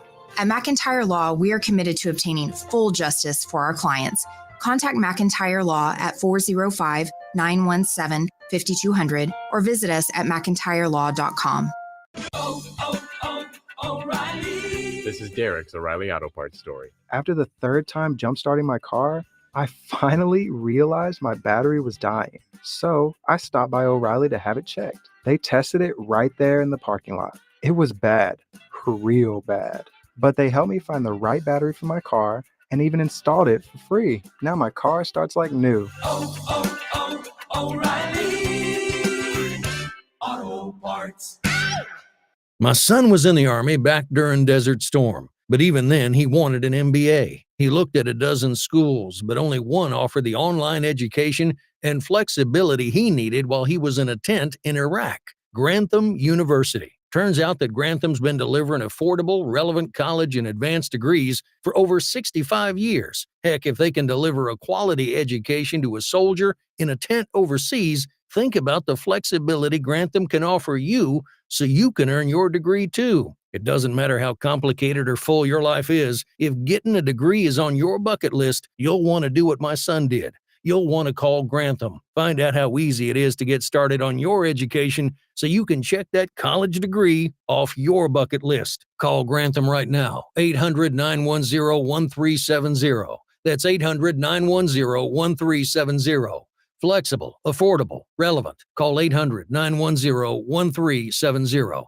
Attention business owners and independent contractors. This is a money-saving message from Tax Mediation Services. If your business owes $20,000 or more in taxes, we can help you today, right now. Listen, dealing with the IRS is no picnic. It's an intimidating and extremely stressful process, and you don't want to go it alone. Our attorneys know every law, every tax break, and every possible opportunity to help you resolve and reduce your tax debt. And if you owe more than $20,000, you may be at the top of their hit list. So don't take your tax debt lightly, because it will not go away on its own. The IRS can seize your bank accounts, your home, and even shut down your business. Call our tax experts today at 1-800-783-0810 and let us deal with the IRS while you focus on your business. That's 1-800-783-0810. Again, that's 800-783-0810. KLRN Radio has advertising rates available. We have rates to fit almost any budget. Contact us at advertising@klrnradio.com.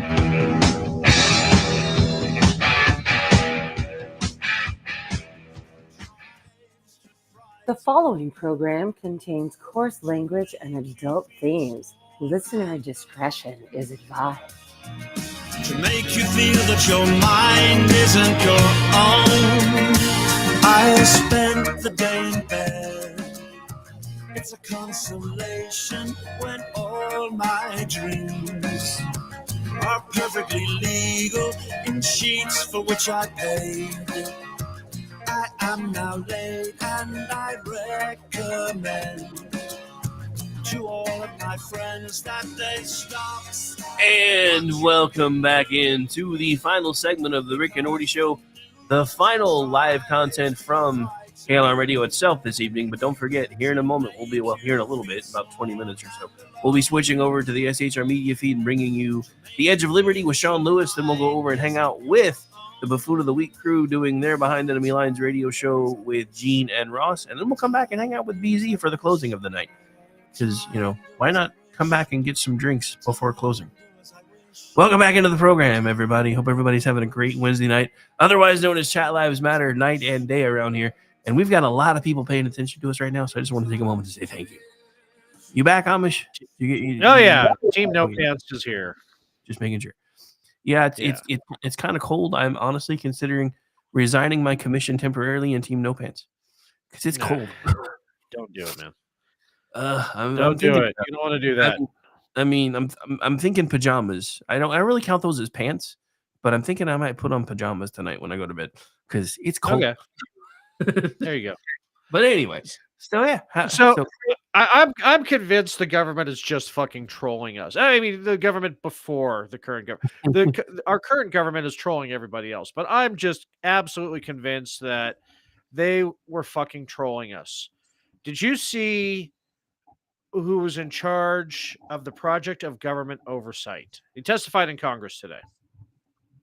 I would love to tell you that I could remember who that was, but I do not. Yeah. He's blind. Wait, I remember. Yeah, I did know that guy because that was interesting to me. I kept waiting for the Hedler Gooditz.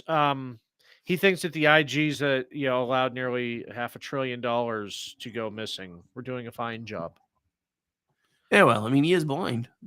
He is blind. Yeah, the only thing that would have made it better is if he was fucking deaf too. Though the best comment of his testimony was when they reminded him he was out of time. He said, "I'm sorry, I couldn't see the light." I thought that was hilarious. I will admit I didn't know he was blind at first. I kept waiting for the Democrats to start screaming and yelling. This kid had sunglasses on in front of Congress, and I was like, "Oh, wait, he's got this Stevie Wonder thing going on." Which you remember a few weeks ago on Juxtaposition when we touched on the idea that Stevie Wonder might not actually be completely blind. That's making me around. Yeah, no, we blazed the trail of conspiratainment. I mean, we usually do though. It's kind of fun when you think about it because we talk about it and then a couple of weeks later everybody else is talking about it and I'm like, it's on all the pods and in the news and on the YouTubes. Are we everybody's show prep that does this kind of stuff? I think so. we do the heavy lifting so that way they don't have to weed through the sea of fucking movie links that are related to the topic or some of those things are insane. It was one of the reasons why I wanted to start with 2 weeks and try to get topics picked out in advance so we had time to go through them. And now it's just like I'm so busy all the time that half the time it's like Friday and I'm like, what are we talking about? You're like, I don't know. What do you want to talk about? Yeah, no, I mean, I've got a couple ideas for this week. I was actually going to do some research tomorrow to see what. But if you don't know what we're talking about, Rick and I do a show called Juxtaposition. It's a conspiratainment show, and we do topics that are well tread upon by pop culture. We usually have to go to like page 7 of a Google search before we find something that isn't related to a TV or movie show on the topic. You know, when you actually get into the getting past the pop culture end of it, and you're getting into the, the people who have actually done the research on it, not the Hollywood version of it. And usually, if it's been done in a movie or a video game, fuck, you got to go deep. You Dude, got deep. you gotta go deeper than big balls. Yeah, you got to. Yeah. Oh wait. Oh wait. Oh man. Yeah. So this dude, I mean, he just, I it. I- I'm absolutely stunned. I mean, not to say that a blind person couldn't do the job, but you got to be fucking trolling us when we're talking about billions and billions of dollars missing. They bring a blind man forward who was the head of the agency that became Doge and saying, "Oh, the IGs were doing a great job." I just if this was pitched, if Chuck Lorre were to pitch this show to CBS, they would reject it because the premise was too absurd. You're not wrong. I wish you were, but you're not wrong. Just- I mean, I love absurdity. I say credo qui absurdum all the time. But holy shit. This is a level that even, it almost got weird enough for me. Yeah, that's saying something. Yeah. Uh-oh. Hang on. What's up? What's the date We line got on something this? breaking? Sort of. It actually just came out, I guess. Showing to be right about now from Red State. Bob Hoja, time to name names. Trump to reveal the biggest fraudsters and beneficiaries of government waste. We're gonna run out of popcorn. Oh shit. We're gonna run out of popcorn. So this is from an account called Western Lensman. Just in, President Oh Trump. yeah, dude, he's been all over the place. He is a Salem favorite right now for breaking news. I just started following him today. I thought he was just one of those troll accounts, but it's like if you look at every twitchy Red State town hall Yeah, he's all article, over. if it's breaking news, it's coming from Western Lensman.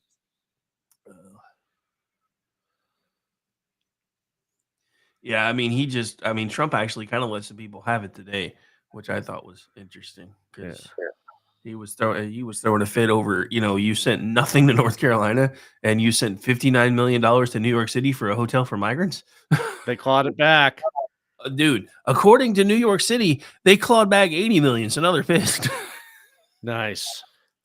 And they're getting the gold bars from the Titanic. Wait, out what? of Chase. No, okay, so there was a O'Keefe video a couple days ago where he did his undercover thing, and it was a guy that worked for the EPA, and he said that towards the end of the you could absolutely tell that gay dude. Not that there's anything wrong with that, but he was really hitting on it was kind of like a date thing, and he was really trying to impress his date. He worked for the EPA in I can't remember what capacity. He said he's the kind of, he said that his job was basically determining who got the money for what green project out of the EPA. And he said in the final days of the Biden administration, they were shoveling money into Citibank to be used with all these green projects because they knew that Trump was going to squash them all. He said it was like throwing gold bars off the Titanic. So when you hear that phrase, Trump clawed back the gold bars from the Titanic. They're getting the billions of dollars that were hidden in Citibank out that the Nice. EPA shoveled in there. They're getting it back. As well, they should, though. I mean, so, and I understand this will not be a popular stance for when things swing back the other way, but I firmly believe at this point, after all the shit that we have seen, there should be some sort of a stopgap in Congress when there is a major seismic shift within the government, as in pretty much all sides swing to one direction, that at least for the stuff that's been put into motion in the last 6 to 9 months, all of it should be able to be frozen until it's able to be reviewed. They're doing Congress passed a law today where they're trying to repeal much of trying to block or repeal much of what Biden did in the final months of his administration. I think they're calling it the Midnight Clause, where a lame duck president just starts, going fucking rogue with EOs and decrees, like tweeting that an amendment has passed and shit like that. Yeah. That I haven't read the text of the bill yet, but it did pass. And so a lot of what the end of Biden's administration may be undone. And I like that it's being done undone by Congress because, checks and balances.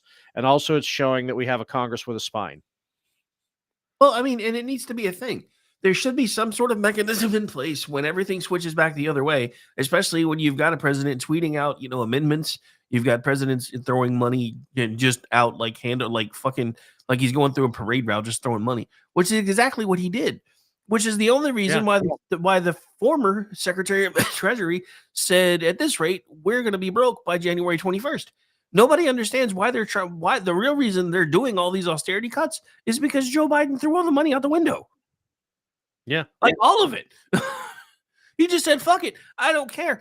And the other thing, like all the price of eggs and the lack of chickens and all these things, these are all things that Joe Biden set up after he stepped aside, because at that point, he didn't give a fuck who was in charge. He didn't care if it was her. He didn't care if it was him. He was just making sure whoever got the gig got fucked over for at least the first 6 months. And he told everybody that. Yeah. And the media at the time was like, and Joe Biden has put up multiple speed bumps to slow down the incoming presidency, no matter who it is, and set all kinds of things in place to make sure that 2025 is going to be painful for that particular president. Where'd all that shit go? Now everybody's like, oh my God, inflation went up by a tenth of a point more than we expected, and it's all Trump's fault. Are you people fucking retarded? He's had the job for 22 days. Right. 22 days. You think you can undo 4 years of this bullshit in 22 days? I'm surprised. You're in court blocking everything he's done. Exactly. So, I mean, and I understand part of why they're trying to do what they're trying to do, because the new Secretary of the Treasury has already said that he wants to get things balanced out well enough that we can actually make our money tied to something tangible again. In order to even think about being able to do that, there would have to be controlled deflation for a very long time. That's why they're trying to do all this. They're trying to not only undo all the inflation that's never really been undone, all they did was slow the rate of inflation. The cost is still climbing. It's just not climbing as fast as it was. Right. They're trying to find ways to make their money worth more again. Yeah. Which would fix today. So somebody said it, and I agree with it. With all the money that, because you think, they found out, all these billions of dollars that USAID has been throwing out. And I mean, that's just what we found from them, and you get with DHS and everything else too. This isn't like the first year that has happened. This has been going on from decades. We should all get a 10-year tax break. Dude, we shouldn't even have to file taxes for the next decade. I know. I'm holding off filing taxes just to see the way things go. Like tax-free Usually I've done my taxes by now. Yeah. Because we owe you so much money at this point, we're just going to tell you don't have to file for the next 10 years. Hang on, breaking. I just got this from Jeff in Discord. Sure. Tweet from Elon Musk. The second American Revolution is needed to free the people from their oppression by the bureaucracy. Oh, shit. Whoa. Should we cue the purge siren now? Yeah, do it. And they're going to say, oh, that's violent rhetoric, while you have a rep saying that Musk needs to be dealt with actual weapons. Yeah, that'll be fine, but yeah.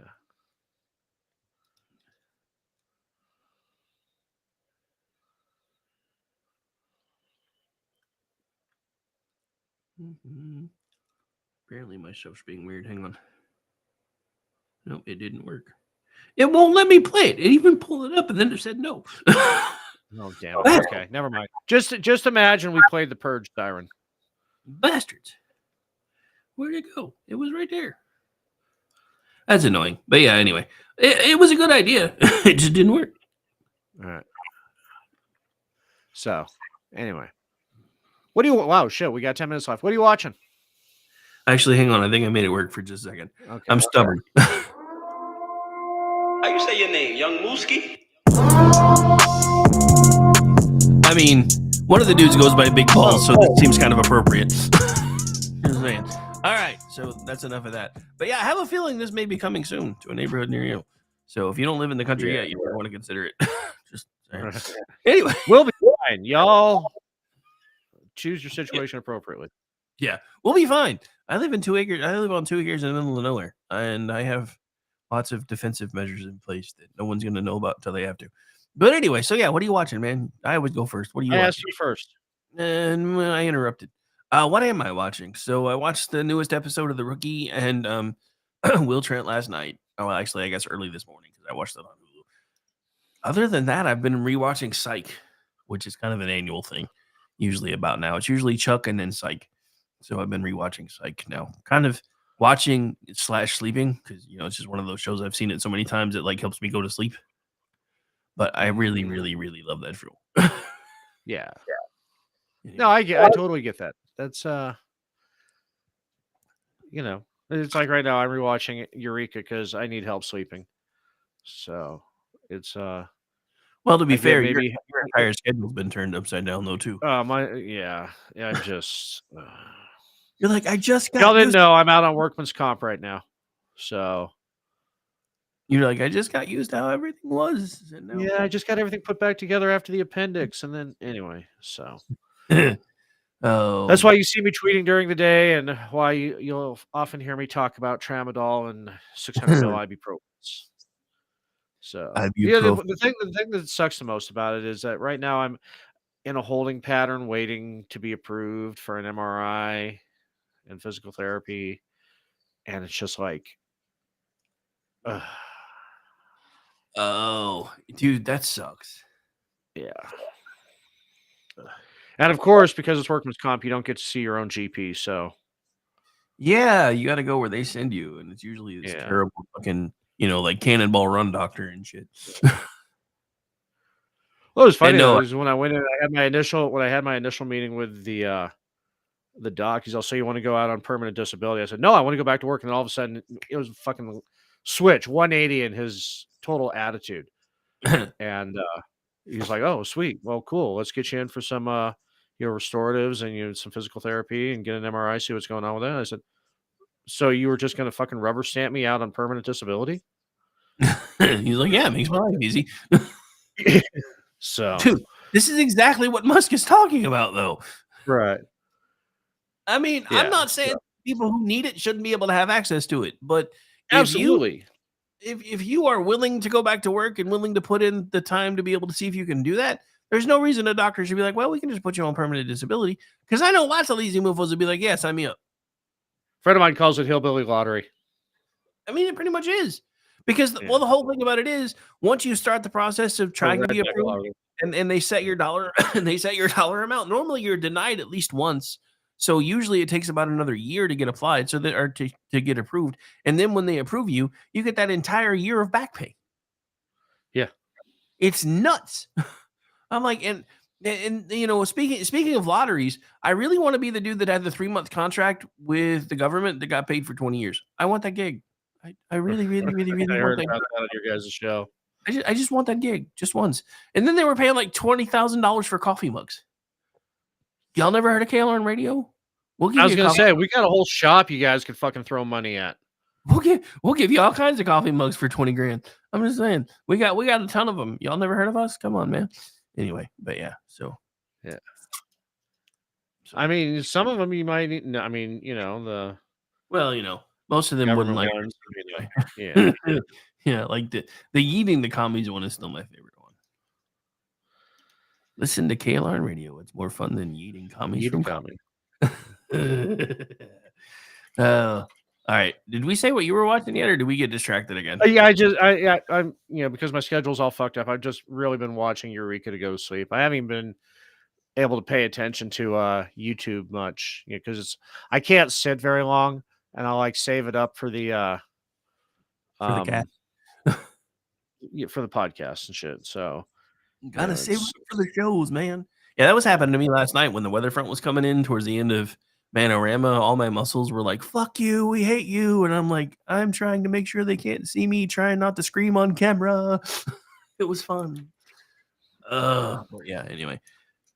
So yeah, fun times. And again, Yeah. it's really now 17 degrees. So it dropped 2 degrees while we've been podcasting. It's going to be cold. Yeah, I'm down to 32 now, so I got you beat. I dropped 5.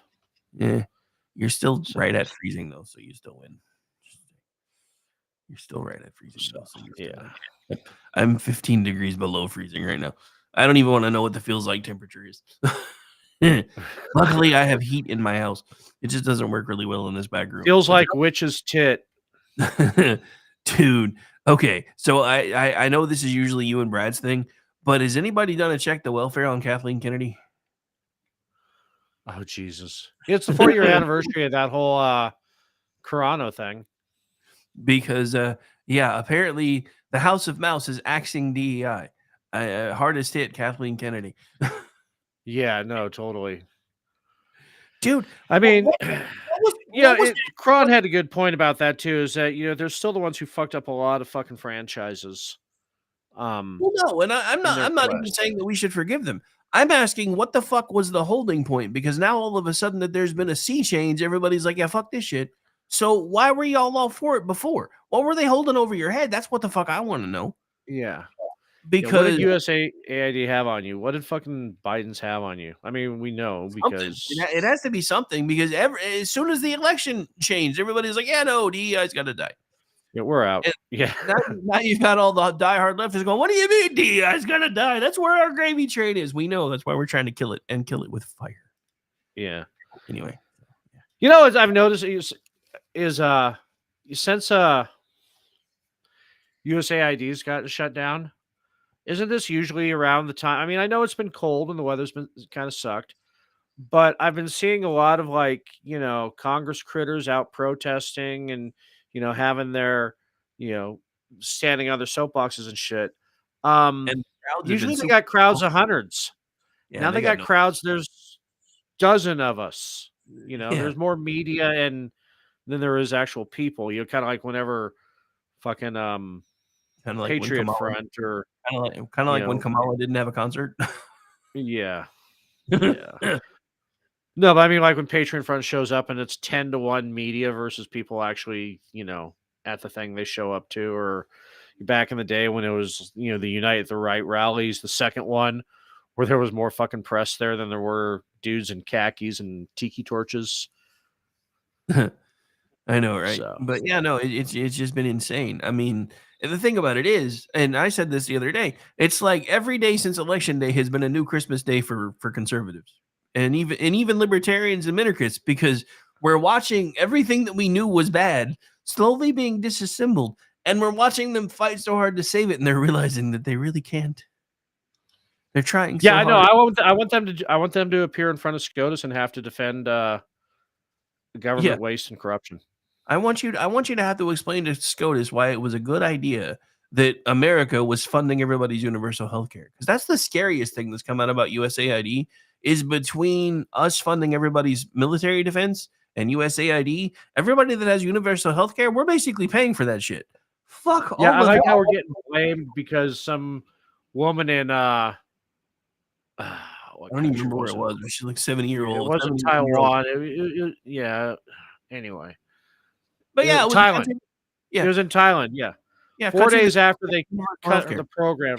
Yeah, but again, why was USAID paying for some woman's oxygen in a country that supposedly has universal health care? Right. I don't understand that. Anyway, where can folks find you? Because we're out of time. Shit, we're out of time. Yeah, thanks. You can find me on. Hang on. Where can people find you? I'm coughing. You're fighting the crud still. You can find me here in a minute running the boards for the SHR Media crew as we run the Edge of Liberty with Sean Lewis, and then I'll be with you for the rest of the night until we run out of content, which based on current numbers will be probably about 2 a.m. After that, you can find me tomorrow afternoon-ish, East Coast time, noon to 3. Then I'm off tomorrow night because, believe it or not, I have a date. And then, because nice. I knew there was no way we were doing anything on Valentine's Day, because I'm like, I'm not paying for all that, but we'll go the day before. And then so Friday I'll be back around doing He Said, She Said with Aggie Regan, as well as the Rick Robinson Show on Friday, and then you and I on Saturday. And then other than that, you can find me as a contributor at twitchy.com, misfitspolitics.com, loftusparty.com, and eventually the buffoonoftheweek.com if I can find an extra 5 minutes to write something else. Okay, now where can folks find you? Okay, shit. Yeah, you can find me as surprisingly, you can still find me as Ordnance Packard on X. You can find me Saturday night with you doing Juxtaposition, our bi-weekly romp into the conspiratainment world. You can find me next Tuesday on Manorama with you and Jeff and Vincent and Steve, and some Canadian may show up too, and it's a great show. It's a lot of fun. You can find me next Wednesday with you on Rick and Orty, where we reprise this show once again. And next Thursday, you can find me on the Culture Shift with Brad Slager as we take our skeptical eye and focus it like the eye of Sauron on the entertainment business industry. That's about it. All right, folks, that's going to do it for this one. Hang out for just a few minutes, and we will get things fired up over on the Edge of Liberty side once he kicks off. I'm still waiting for the feed to go live, so we'll have it live as soon as it goes live, and then you'll be with me for the rest of the night for you Night Owls. Stay tuned. Hail Hydra. No hailing of the Hydra. We've had hail the Hydras. No. I was gambling in Havana. I took a little. Hello, friends. Do you have a moment so that we may discuss our Lord and Savior Minarchy? No, seriously, I'm just kidding. Hi, my name's Rick Robinson. I am the general manager of KLRNradio.com. We are probably the largest independent podcast network that you've never heard of. We have a little bit of everything, and by that, what I mean to tell you is we have news, pop culture, special events, conspiratainment, true crime, mental health shows, drama productions, and pretty much everything in between. So if you're looking for a new podcast home to grab a little bit of everything that you love all in one place, come check us out. You can find us on X under @KLRNradio. You can find us on our Rumble and our YouTube channels under the same names. You can also find us at KLRNradio.com and pretty much every podcast catcher known to man. So again, feel free to come check us out anytime you like at KLRNradio.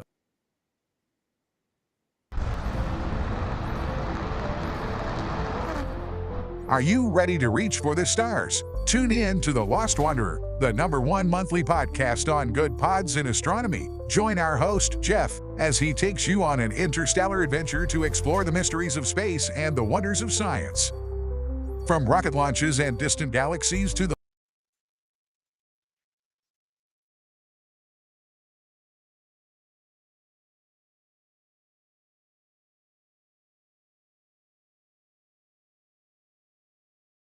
Hopefully it works. I apologize. It is up and it's running. If you're listening to chat or if you're watching from anything other than YouTube, Facebook, and you want to chat with me directly, you have to go to YouTube and Facebook to do it. I can sometimes see it if I'm monitoring all on X, either mine or KLRN. But I don't always have it up. I get so many other screens going on that I don't have it up. So if you want to send me a direct message, you can go to our YouTube, SHR Media, we'll be live, or Facebook, SHR Media again. So Democrats. Democrats have proven themselves to be that narcissistic ex-girlfriend, boyfriend, friend, family member, whichever person that you've pushed out of your life. And let me explain why. When you're ending a relationship with somebody, and not saying that you're completely absolved of any fault, but the other person has clearly gone out of their way to be narcissistic and control everything. And when you start calling them out,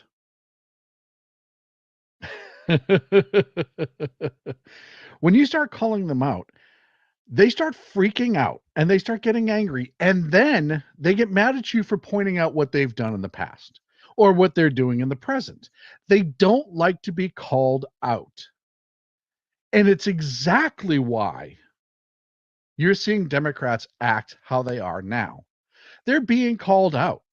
As I said before, and other people have said it before, they're attacking all of the process that's being done by Doge and others to save you money, to save me money.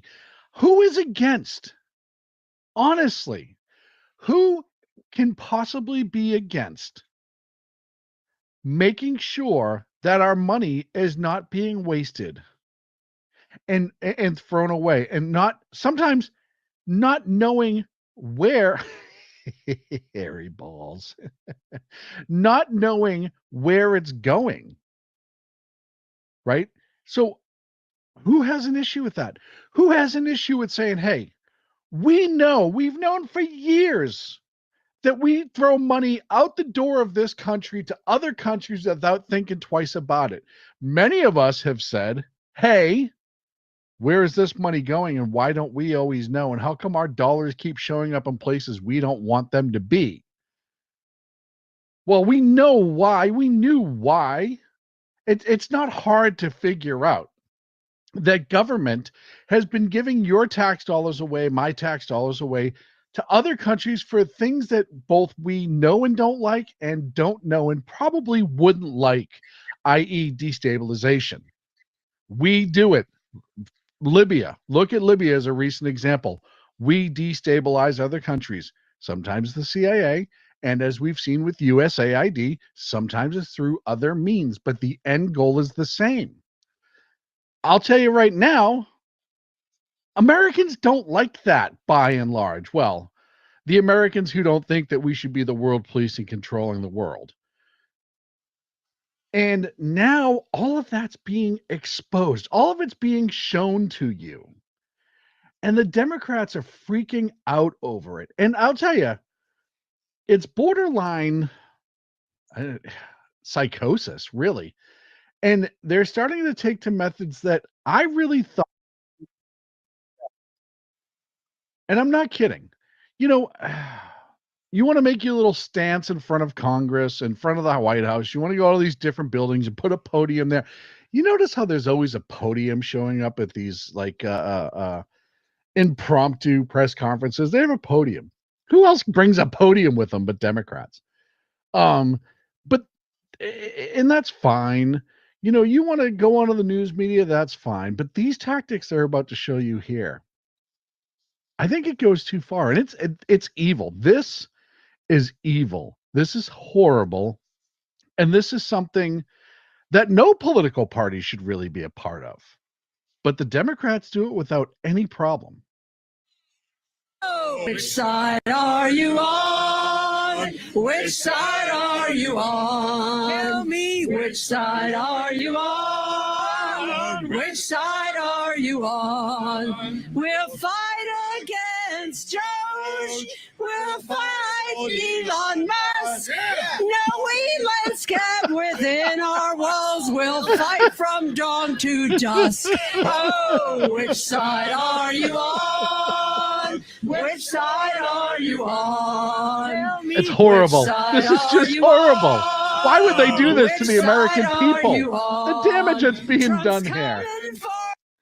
I don't know who ever told Democrat politicians and or protesters that they were at all talented and musical, but whoever you are, do me a favor, shut the fuck up, because they are not. This reminds me of the scene in Blazing Saddles where the governor turns around and says, we have to protect our phony baloney job people. This is exactly where it's at with them. Anything. They wrote a goddamn folk song because of Doge. Do you know how possessed you have to be to write a folk song to begin with? Never mind about Doge. It's just unbelievable. And they practiced. They got together in a room before they went on camera and they practiced. And then they want you to take them seriously. This is,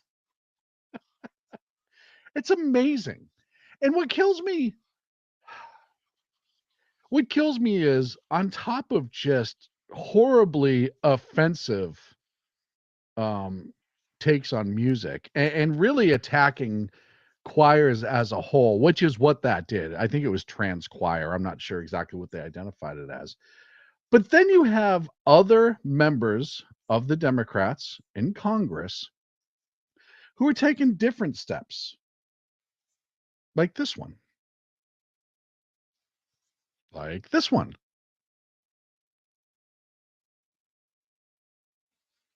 I want to hear why, but do you think that calling Elon Musk a dick is effective messaging for confronting what is a potentially irreversible transformation of the U.S. government? Well, he is a dick. And I think he's also harming the American public in an enormous way. And what I think is really important and what the American public want is for us to bring actual weapons to this bar fight. This is an actual fight for democracy, for the future of this country. And it's important to push back on the chairperson of this committee. I mean, Marjorie Taylor Greene talks about having democracy for the future of this bar fight. This is for us. And what I think is really important and what the American public want is for us to bring actual weapons. You see, ladies and gentlemen, it's amazing to me what they will get away with. Can you imagine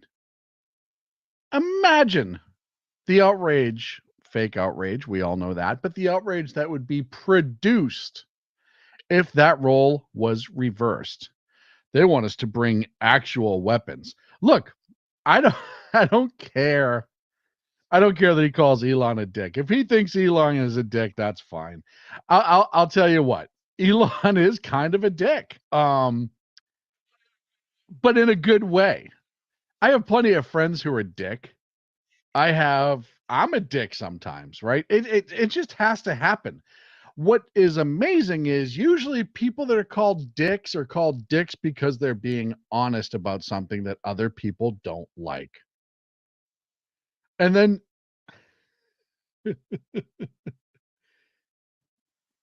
Elon Musk went and did something like this. He changed his name to Harry Balls. So CNN would have to say it. And they did. And this is just, I'll tell you, the amount of trolling that is going along with all of the serious work that's being done is amazing to me. How this guy, and I get it, like he is sleeping on the floor of all these buildings that they're working in. He's sleeping there. And they're busting their ass.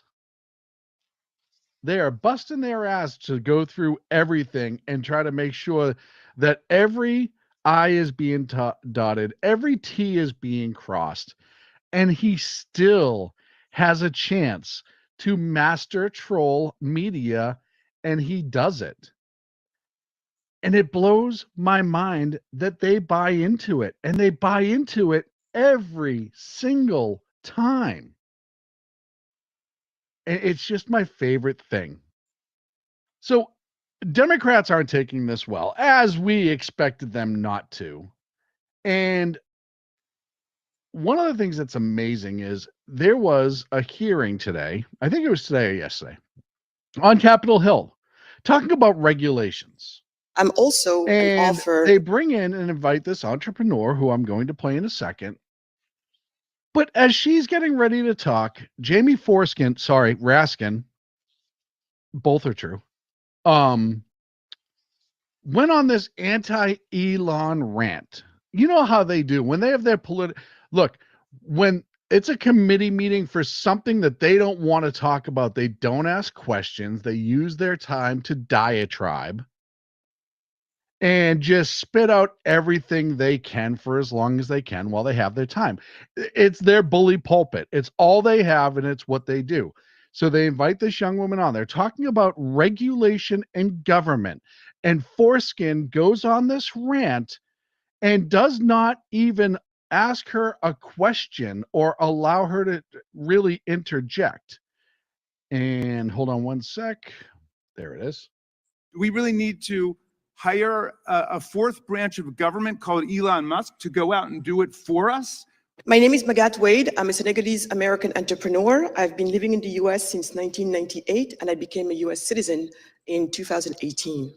I'm also an author of The Heart of a Cheetah, a book that talks about African entrepreneurship and prosperity. Mr. Raskin, your words earlier really, really worried me, and I will tell you why. When you say we are here and we should be here to talk about Mr. Elon Musk and all the unconstitutional things that he's doing, and you said we shouldn't be here to talk about regulation or anything like that, first of all, I want to say, then why did you have me here? As an entrepreneur, my time is valuable. I came here because I thought we were going to talk about the regulatory state and why it matters. Good so for you. You need to make up your mind on that. And I'm deeply offended by what you said there. Furthermore, I would tell you why I came when I was invited to speak on this.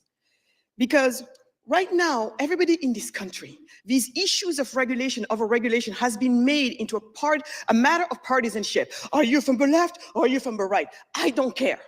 Because where I come from, the overregulation causes us to be where we are. My continent, Africa, is the poorest region in the world today because it happens to be the most overregulated region in the world. So if you don't see the value of overregulation, if you need and want to wait until this country becomes like most African countries, I don't know. I love this country and I don't want to see it go down there. And also, just so you know, what does overregulation mean for regular people? It means death, literally. People are packing themselves into little fishermen's boats, trying to leave nations that are overregulated, therefore no jobs, and then they have to leave and go seek jobs someplace else. We really need. She did a great job. I cut just literally 1 second off. But she pointed out two amazing things. First and foremost, she called out Jamie Foreskin for going on his little anti-Elon rant that we all knew he was going to do, but I'm glad she did it. The other thing that she did, she shows you what real Americans are concerned about, what real Americans are worried about, what real Americans have to deal with through the course of their life and business. Regulations, look, we talk about regulations a lot on our side of the aisle and how overregulation is horrible. When was the last time you saw a conversation about regulation on Capitol Hill that wasn't pro bigger and more involved regulations? And when was the last time they had a speaker who was anti-regulation? These changes may seem subtle, but they're important. They're important. And I applaud her for not only becoming a citizen of this country, not only being an entrepreneur and an author, not only going and sitting in front of this committee and speaking, but for speaking truth to Raskin and for speaking truth about the overregulation in this country that stifles business and where we could end up if we do not do something about it. So we have a Democrat who was bodied right there in front of everybody. Dare I say it was close to a proverbial murder. And then we have another Democrat speaking about manufacturing.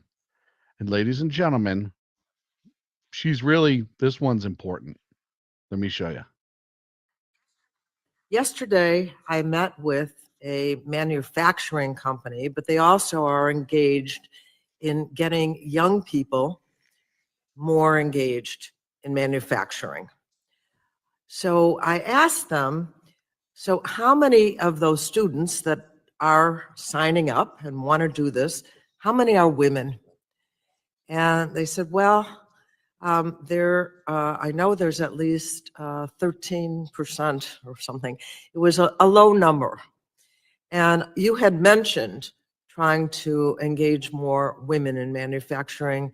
I'm just wondering if just the name manufacturing sounds like a guy. Yesterday, that's I met probably the with, problem. That's a good point she brings up. It's the title that's the problem, not what manufacturing actually is. Look, they've done studies, and this is not an anti-female segment whatsoever. They've done studies that by and large, I think it's like 60% of women, or it could be higher, do not want to do jobs like manufacturing. They don't want to do jobs like being a firefighter or law enforcement. They do other jobs, but not necessarily manufacturing. Look, there are interviews all over the internet, and I'm coming up on a break. There are interviews all over the internet where people interview women and say, would you do this job? Would you do this job? And women, by and large, say, no, I don't want to do that. That sounds horrible. I don't want to be in a sewer all day. I don't want to be manufacturing.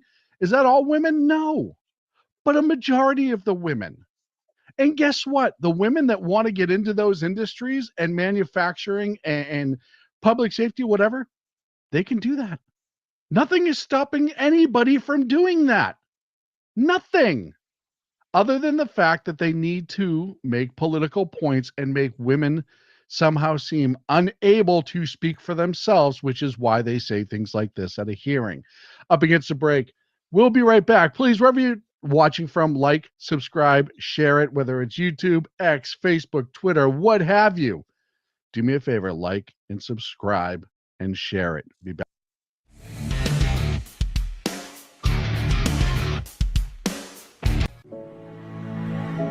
Freedom. One nation in all of human history was built on that bedrock. Ours. A republic of the people, by the people, and for the people. Self-government requires freedom, just as freedom requires an individual willingness to self-govern. Freedom has made America exceptional, but it can only last as long as you and I seek the good, as expressed by the laws of nature and nature's God. It can only last if you and I choose to act as people of character. Forging character has been the pursuit of Hillsdale College since 1844.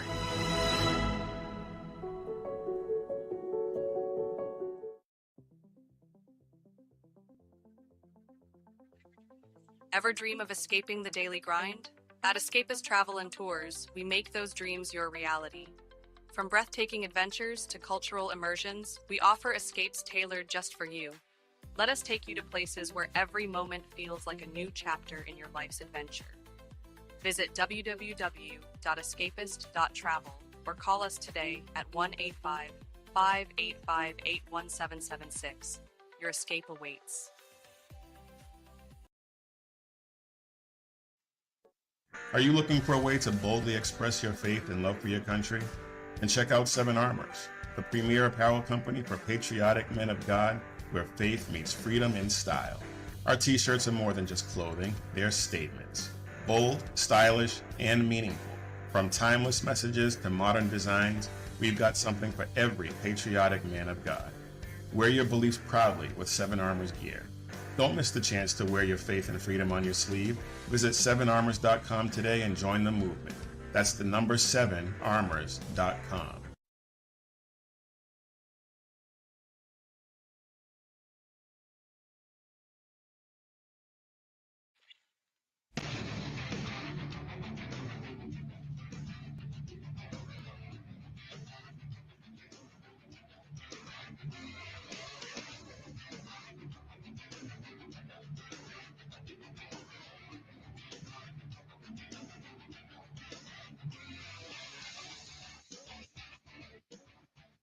And welcome back to the Edge of Liberty right here on the SHR Media Network.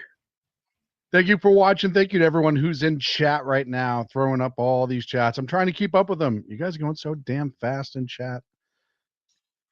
So we've talked about how well or unwell the Democrats are right now.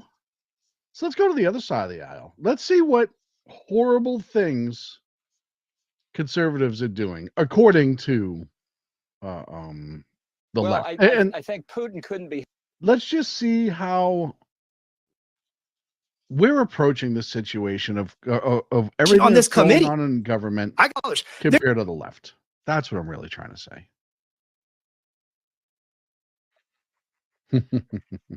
Everything's fighting me tonight. There's a competition in Congress. I think we should have a competition on this committee. I got $300 billion in savings proposed. We got to all pull our weight because we have such a massive problem right now. But I would just ask my colleagues across the aisle to get out of the way if you don't want to help. If you don't want to help right the fiscal ship in this country, get out of the way. Stop filing lawsuit after lawsuit. We do not have the financial ability to continue down this path. And we're going to save this country with or without you. You can kick and scream all the way, or you can get out of the way. As I said earlier, if you were against opening up the books of this nation and finding out where all of our money is going, it is because you are afraid of what will be exposed. Plain and simple, end of list. That's it. That is it. And look, I'll tell you, I know they released one of the directives where they're pretty much shutting down all non-essential government for a short period of time until they get their handle on everything that is happening financially and in all these different government entities. And I know I've heard this week, I heard from a few conservatives that work in the federal government, and they the approach that the administration took via the language they were using in the letters, essentially saying, hey, some people might get laid off, some things are going to get closed, whatever, was harsh. And it was. But what I said to all of them, it was a few, is understand it's not necessarily you that he's talking about. He's talking about all the useless people in government. The people who say, oh, it's the federal government, or, it's a federal job. What are they going to do? Get rid of me? Or the people who turn around and work extra overtime that's unnecessary just because, well, it's not my money, it's taxpayer money, yada, yada, yada. I've talked to you before. We all know the bad public employees. If you're an employee and you hear about this, he's not talking to you. Yeah, did he use a broad brush just to paint all of you? Yeah, because by and large, government in this country is being run poorly, and we don't know where the waste is coming from.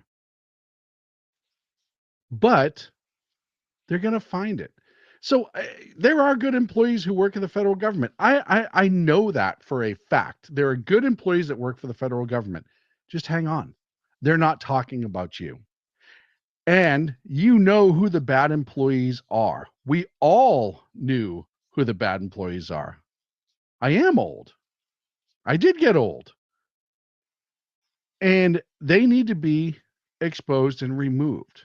So I ask you, if you're one of the good folks that work in our federal government, just keep doing what you're doing. It's going to work out in the end. I believe it will work out in the end.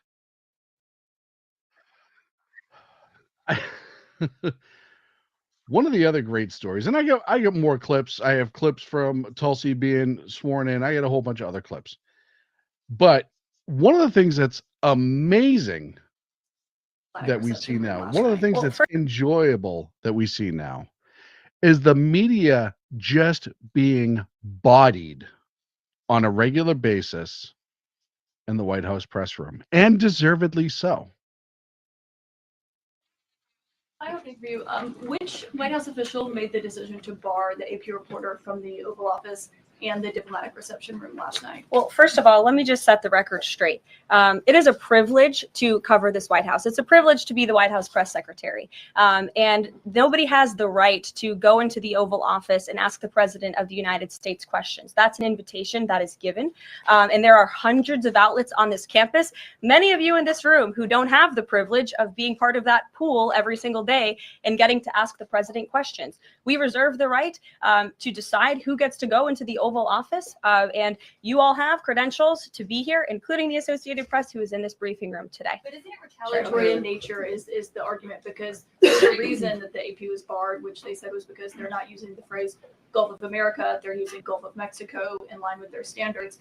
And so the question here is this setting a precedent that this White House will retaliate against reporters who don't use the language that you guys believe reporters should use? And how does that align with the First Amendment commitment that you were just talking about? I was very upfront in my briefing on day one that if we feel that there are lies being pushed by outlets in this room, we are going to hold those lies accountable. And it is a fact that the body of water off the coast of Louisiana is called the Gulf of America. And I'm not sure why news outlets don't want to call it that, but that is what it is. The Secretary of Interior has made that the official designation in the geographical identification name server. And Apple has recognized that. Google has recognized that. Pretty much every other outlet in this room has recognized that body of water as the Gulf of America. And it's very important to this administration that we get that right, not just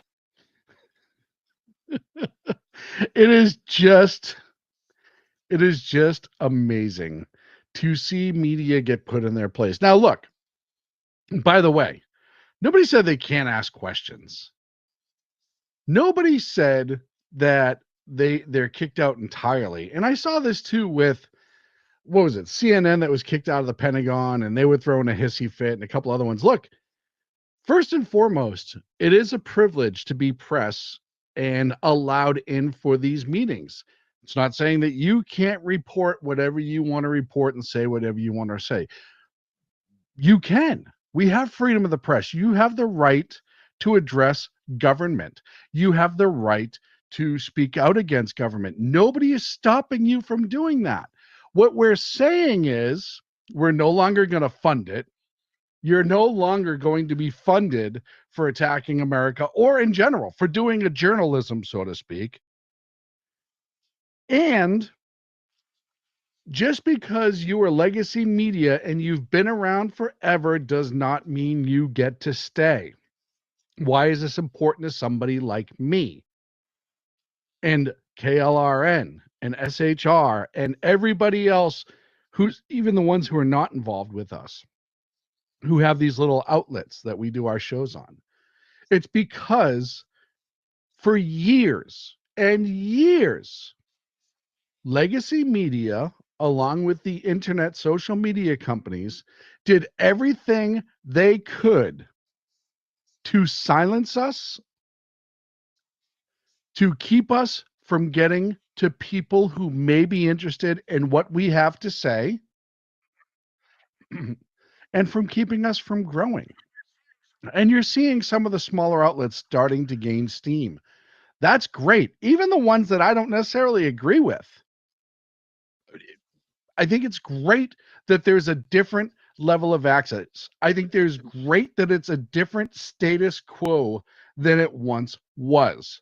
You have the right to speak out against government, yes, but it is a privilege to be invited in certain places, vetted, and allowed to ask questions, as at these press conferences, or to have your special little seat in the Pentagon or in the White House or wherever.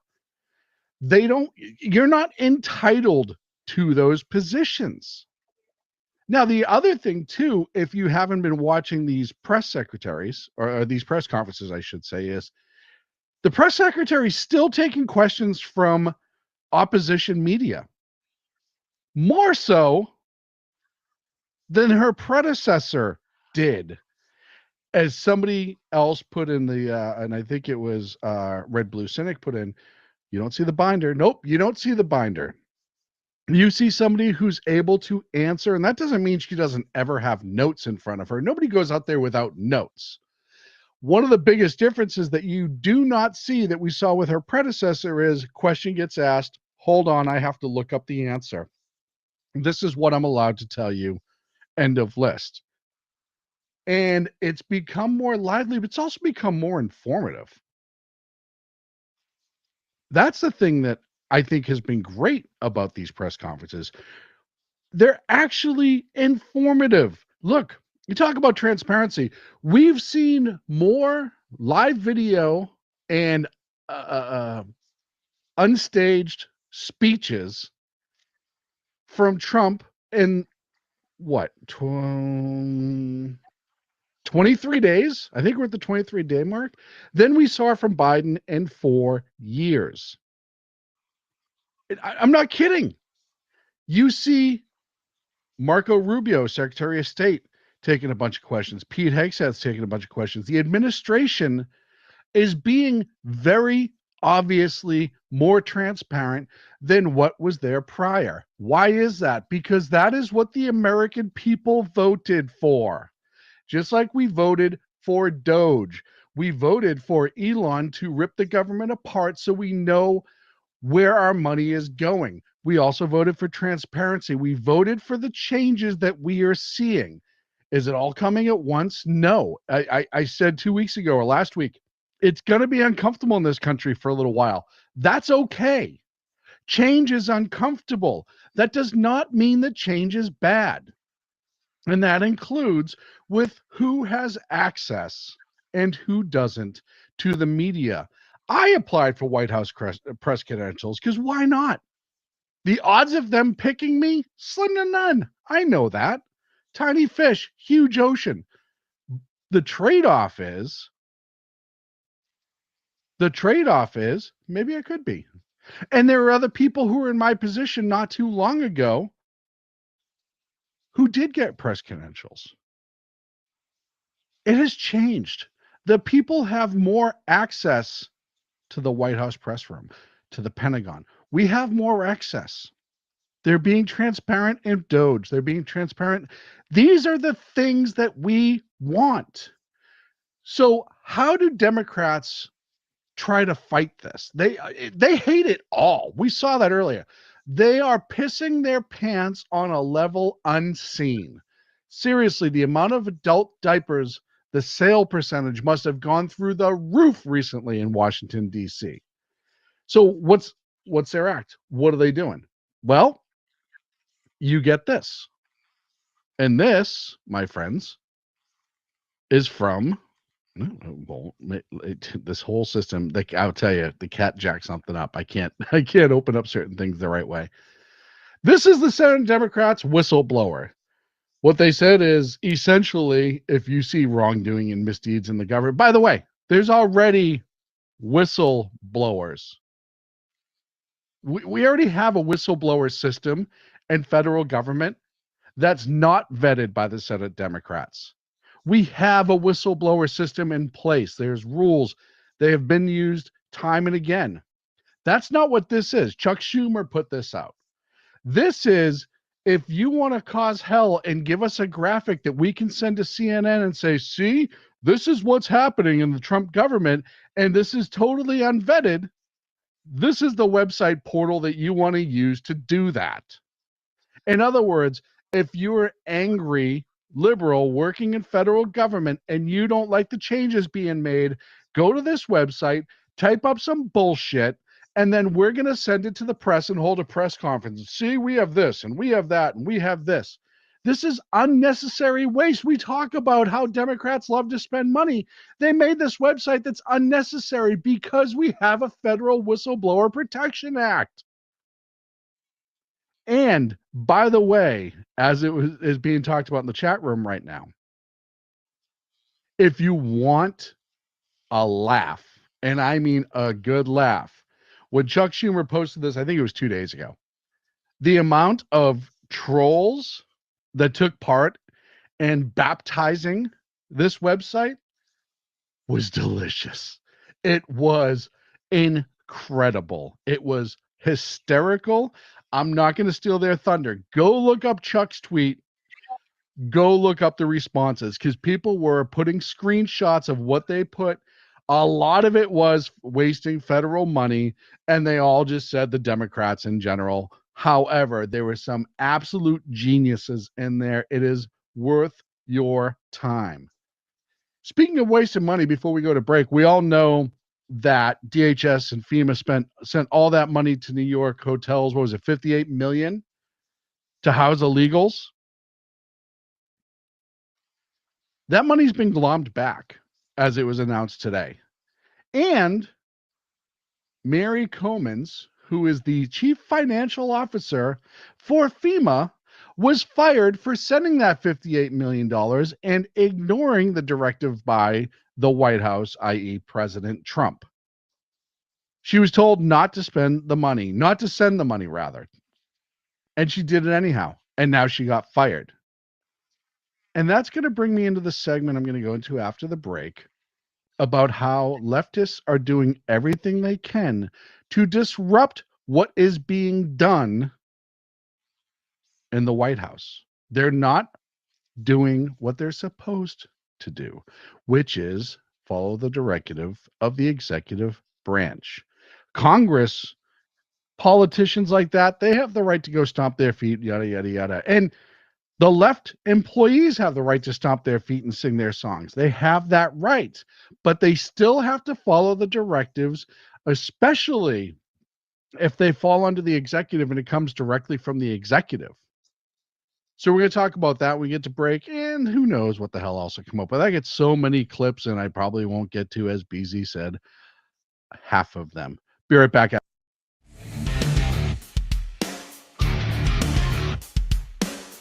Hello, friends. Do you have a moment so that we may discuss our Lord and Savior Minarchy?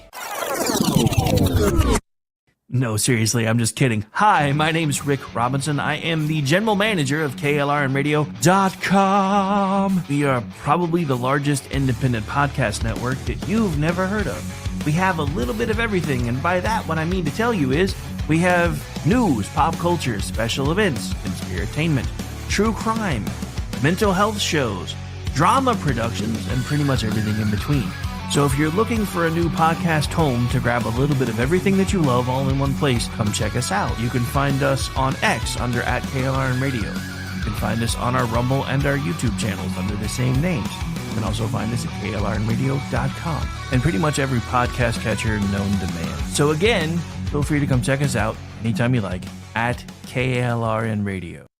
Attention, all patriotic women of faith. Yep, I'm talking to you, sis. Are you looking for high-quality, super soft apparel that reflects your love for country and your devotion to God? Look no further than Carry Girl Gear. Picture this. You rocking a tee so soft it's like being hugged by a cloud, all while showing off your love for God and country. Sounds dreamy, right? Well, welcome to reality, babes, because that's what we're all about here at Carry Girl Gear. We specialize in super soft tees, tanks, and more, designed specifically for the strong, patriotic woman who proudly wants to carry their message of faith and freedom. When you shop with us, you're not just getting a t-shirt. You're joining a community of like-minded women who are proud to wear their beliefs straight on their tees. So whether you're sipping sweet tea on the porch or leading the charge for faith and freedom, do it in a Carry Girl tee. Because life's too short for stiff, boring tees. CarryGirl.com, where faith and freedom meets fashion.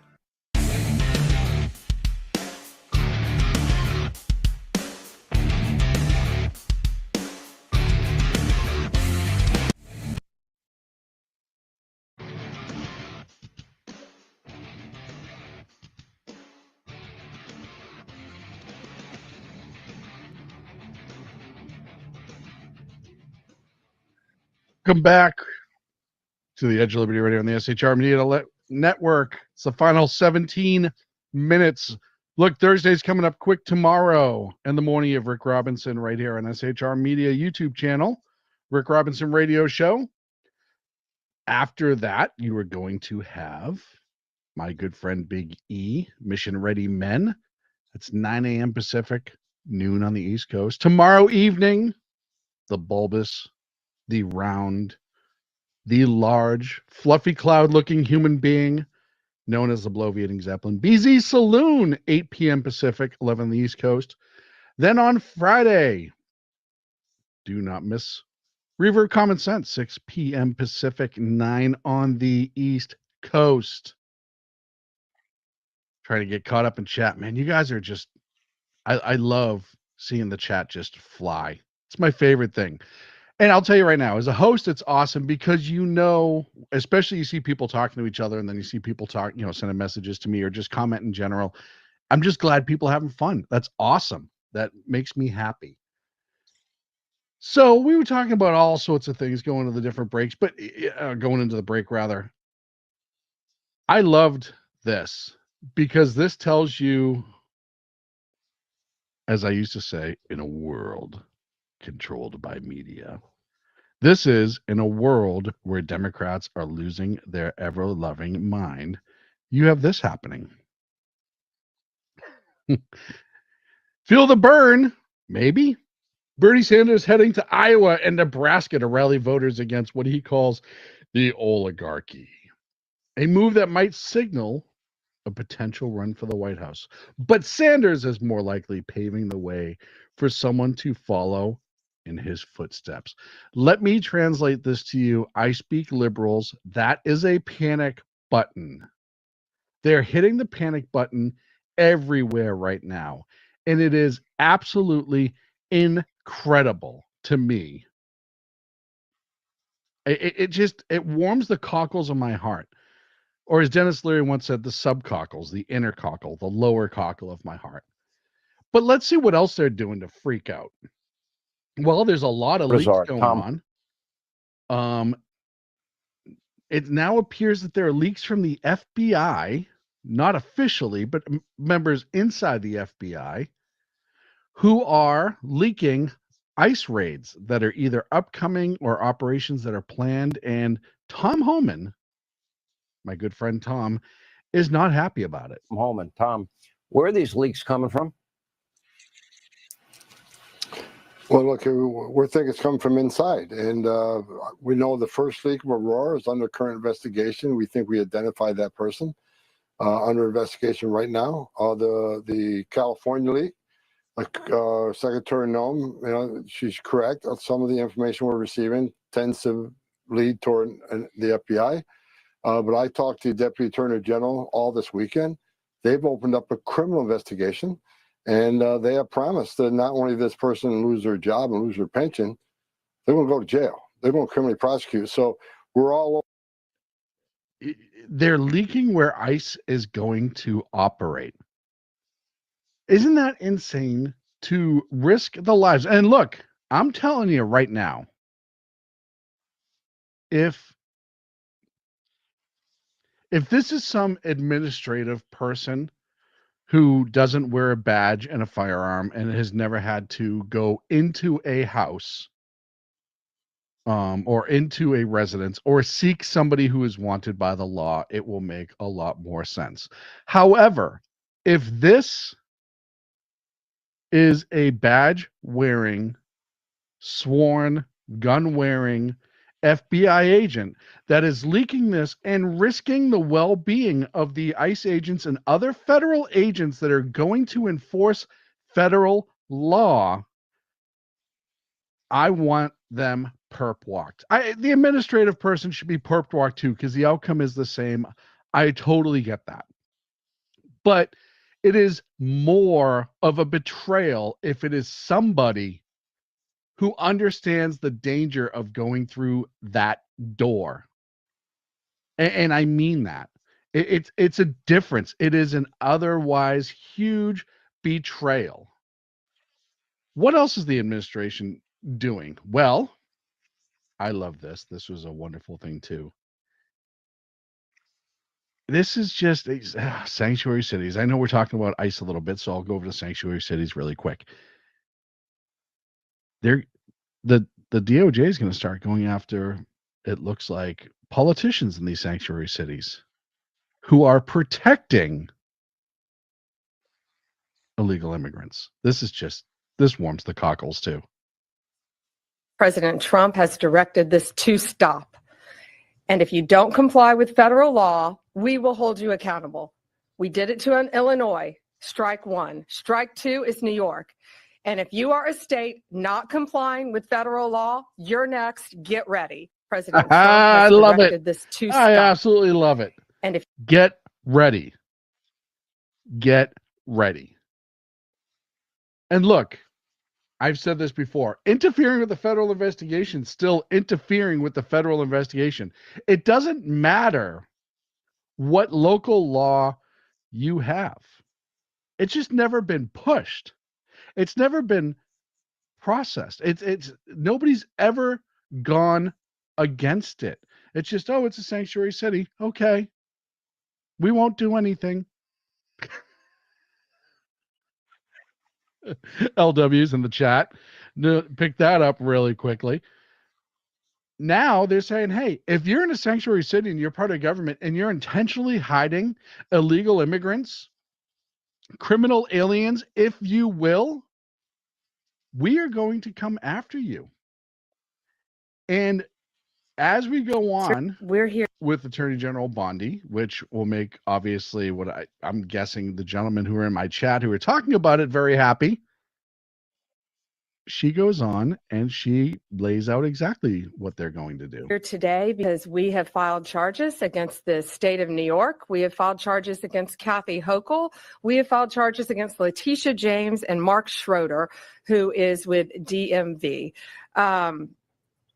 This is a new DOJ, and we are taking steps to protect Americans, American citizens, and angel moms, like the mom standing right behind me, who you're going to hear from in a moment.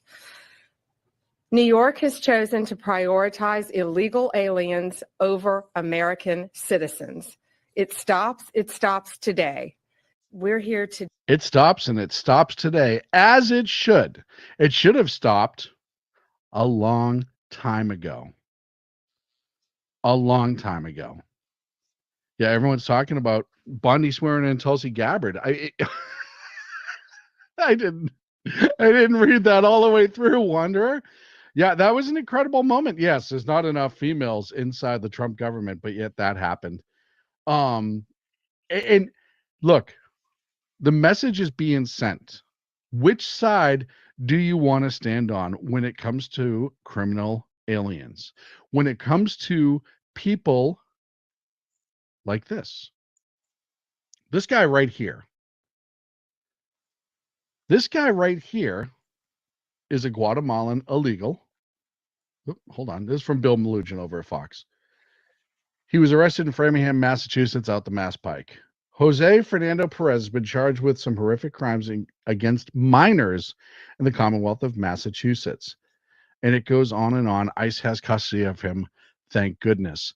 But one of the things that I've noticed, and I know I've talked about it on this show, and I know other people have talked about it, the amount of sexual assaults, sexual crimes that have been going on in Massachusetts by illegal migrants in a sanctuary state is absolutely out of control. It is non-stop. There's been a whole bunch of other criminal aliens arrested for various reasons, but the amount of sexual assaults that has been going on by criminal aliens is unfreaking believable. Just go through and search. It is disgusting. It makes me so angry at my former state, at the state that I grew up in. It is, gosh, it is just annoying. Somebody asked, now that she's on the team, does Tulsi have to dye her hair? I don't know if Tulsi has to dye her hair, but I'll tell you something. When it comes to hairstyles, I am no expert. When it comes to knowing what I like, I will say this. If you ever grew up watching or reading Marvel Comics and there was a character called Rogue who plenty of young men had crushes on that were reading Marvel comic nerds, it's very reminiscent of her. Just saying. Some people don't like it. I don't think it's a bad thing. I don't think it looks bad on her, but hey, what the hell do I know? Some good news. VA Secretary Doug Collins. He was from Colorado. He's a former House federal rep in Congress. He's embracing it. Look, we all know the VA is full of problems and needs to get fixed so it can take care of our veterans. That is, in my opinion, one of the most important things. The veterans need to be addressed and taken care of because they have been forgotten for far too long. And now, with a piece of new leadership like this gentleman right here, it looks like you now have a competent person going in the right direction. Hey everybody, it's Doug again. I can't believe it. I've been here about a week. And you know the one thing that hadn't changed about DC? It's the media up here that like to tell you stuff that they want you to believe. I'm going to give you a breakdown. This is how it happens in the media up here. They take a possibility and then they run with a story because they want you to believe it because they got to write something. And frankly, they don't know what to write because right now President Trump is making progress and this administration is doing what it said, making promises and keeping them. But let me tell you one that's right now. There's a one that's going around in the media right now about veterans benefits being cut. I'm the Secretary of VA. I'm going to tell you right now, that's not happening. They can do hypotheticals all they want. I'm telling you about reality. Reality is veterans benefits aren't getting cut. In fact, we're actually giving and improving services in our Veteran Benefits Administration. They're actually clearing cases quicker. We're doing what we're supposed to be doing. Good. There's also this rumor out there that Doge is out there, is this infamous thing that's going to take personal information and do that. I'm telling you what, we've got Doge representatives here that are doing what they're supposed to be doing, and that is looking at our contracts, making sure that we have the best run facility for efficiency to make sure who? The veteran gets the care they need. I'm happy to partner with them to find things that we need to get rid of so that we can put the money where it belongs. You know where that is? Back with our veteran. President Trump's hit the ground running. We've hit the ground running. And like I'm saying, if you want to come for the real truth, come to see me. I like Doug Collins. I've always liked Doug Collins. I know Big E just said that in the chat room. I am a fan as well. And for our veterans, what a change over at the VA. And sure, he had his talking points, and maybe he had a little board with to make sure he gets all of his bullet points. I keep notes. I have things up on my screen. When you're doing any sort of speech, it's good to have some reminders. Not everybody needs them, but some people do. It's fine. It's different, though, when you just need to have everything fed to you, like we saw with Biden. But that's neither here nor there. One of the things I love about Doug Collins doing a video like this is, first of all, he's talking to the veterans. He's talking to the people that he served with and now he serves as the head of the VA. He's telling them, hey, this is what's coming. This is what we're doing to make sure that you get better service. And I can tell you, I had a couple of veteran friends that I know who've watched this video, and they all said the same thing. It's actually nice to be a veteran and have the VA talk to you and not down to you or give excuses to you. And a simple speech like this makes all the difference in the world. We go back to the transparency conversation that I had earlier in the show. This is transparent. Yeah. Does he work for Trump? Yes. Is he supporting Doge because he works for Trump? I don't know. He could very well be supporting Doge because he supports Doge and happens to work for Trump. But the simple fact of the matter is he said, hey, look, we got to open our books, and that way we make sure all the money is going to the right place, which is to our veterans. And that's where it belongs. That's where it's always belonged. Look, I'm a big believer that we should get rid of the United Nations as an entity. I don't want to be a part of it anymore. I think the United Nations is horrible, yada, yada, yada. My plan, and, I see a bunch of people who watched the old Sackhead show have watched tonight, Red Blue Cynic, specifically joining this show for the first time, but I bet you Red Blue Cynic will remember me saying this at one time or another. You get rid of the VA, the UN, and you give that building in New York to the VA. You make it the largest VA hospital in the world that also has the ability to house the families of VA members if they need to be there for an extended period of time. And then you have all of your VA specialties, and we can bring them out to New York to be treated. You use that building that's in New York, that's occupied by nothing but people that take our money but hate our nation, and you turn it into the largest veteran care facility. Short-term housing for veterans trying to get back on their feet. You could have every program in the world. Oh, I did not steal that from you. I will tell you right now, BZ, I said this before you joined us. I said this 100 times over. Don't you dare accuse me of stealing this from you. But it just shows you that great minds think alike. I've been saying it for years. I said it on the old Sackheads years and years and years ago. And I truly believe that. It should be a shrine to the veterans who have served and sometimes and oftentimes given more of themselves than their physical scars even show.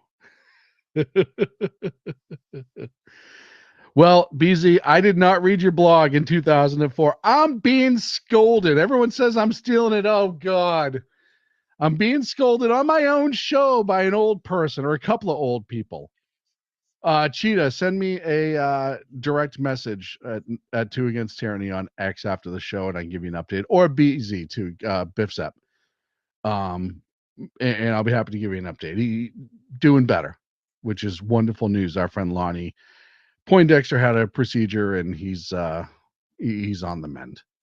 But folks, that's it for me.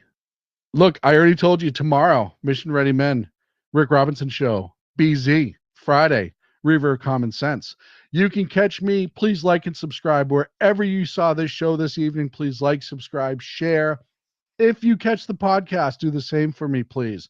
I will be back Monday, 8 p.m. Pacific, 11 on the East Coast. Thank you so much for joining. Thank you so much for participating. And thank you so much, BZ, for scolding me. Have a good evening.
Hello, friends. Do you have a moment so that we may discuss our Lord and Savior Minarchy?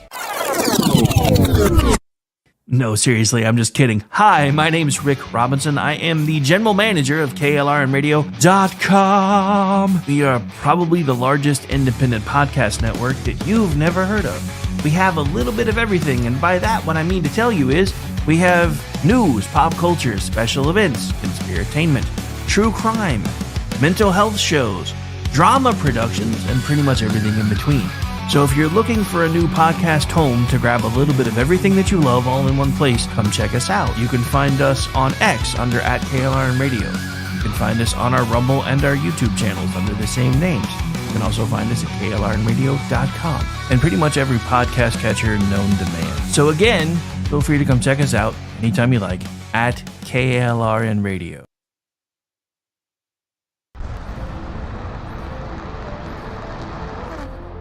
Are you ready to reach for the stars? Tune in to The Lost Wanderer, the #1 monthly podcast on good pods in astronomy. Join our host, Jeff, as he takes you on an interstellar adventure to explore the mysteries of space and the wonders of science.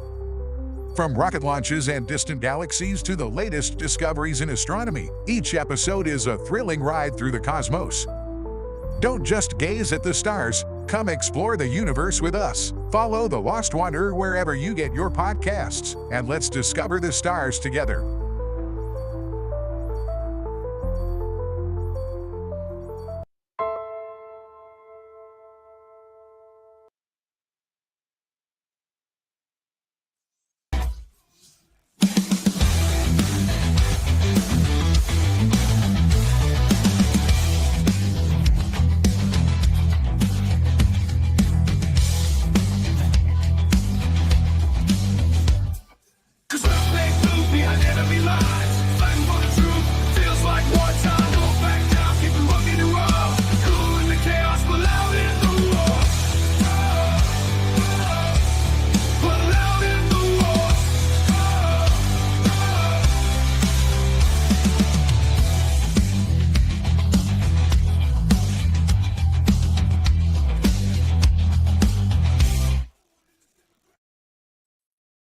Damn, I love that song.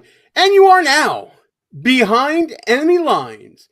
Hey there, how you doing, everybody? Gene Bardelli, Ross Galloway here. Ross, how you doing, pal? What's up, my ninja? Well, listen. We got a guest coming on because I didn't know if you were going to be here today. So let's do our traditional welcome here. So I want to thank you all for being here. And now, who am I introducing next? Rowdy Rick Robinson. What's up, my ninjas? What's going on? How's everybody? How you doing, pal? Thanks for jumping on.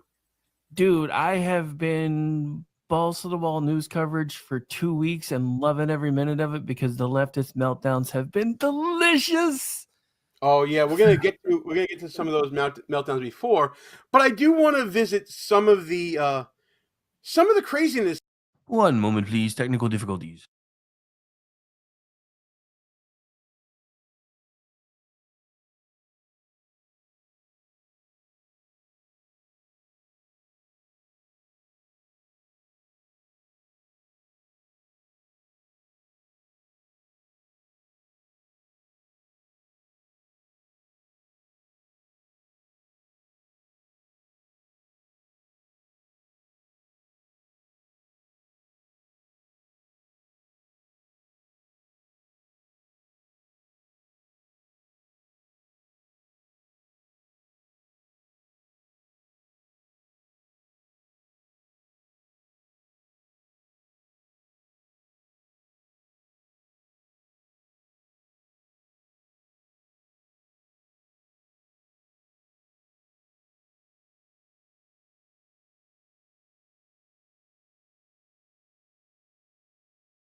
All right, so apparently there's a technical issue with the Behind Enemy Lines feed, so we'll run that as soon as we can find it. Sometimes he does pull them down after airing, so it may run sometime either tomorrow. We're going to move on to the next one in our lineup, which is BZ's Berserk Bobcat Saloon from shrmedia.com.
You're listening to Late Night Radio on the SHR Media Network. Caution, there will be mature themes explored and potentially adult language used.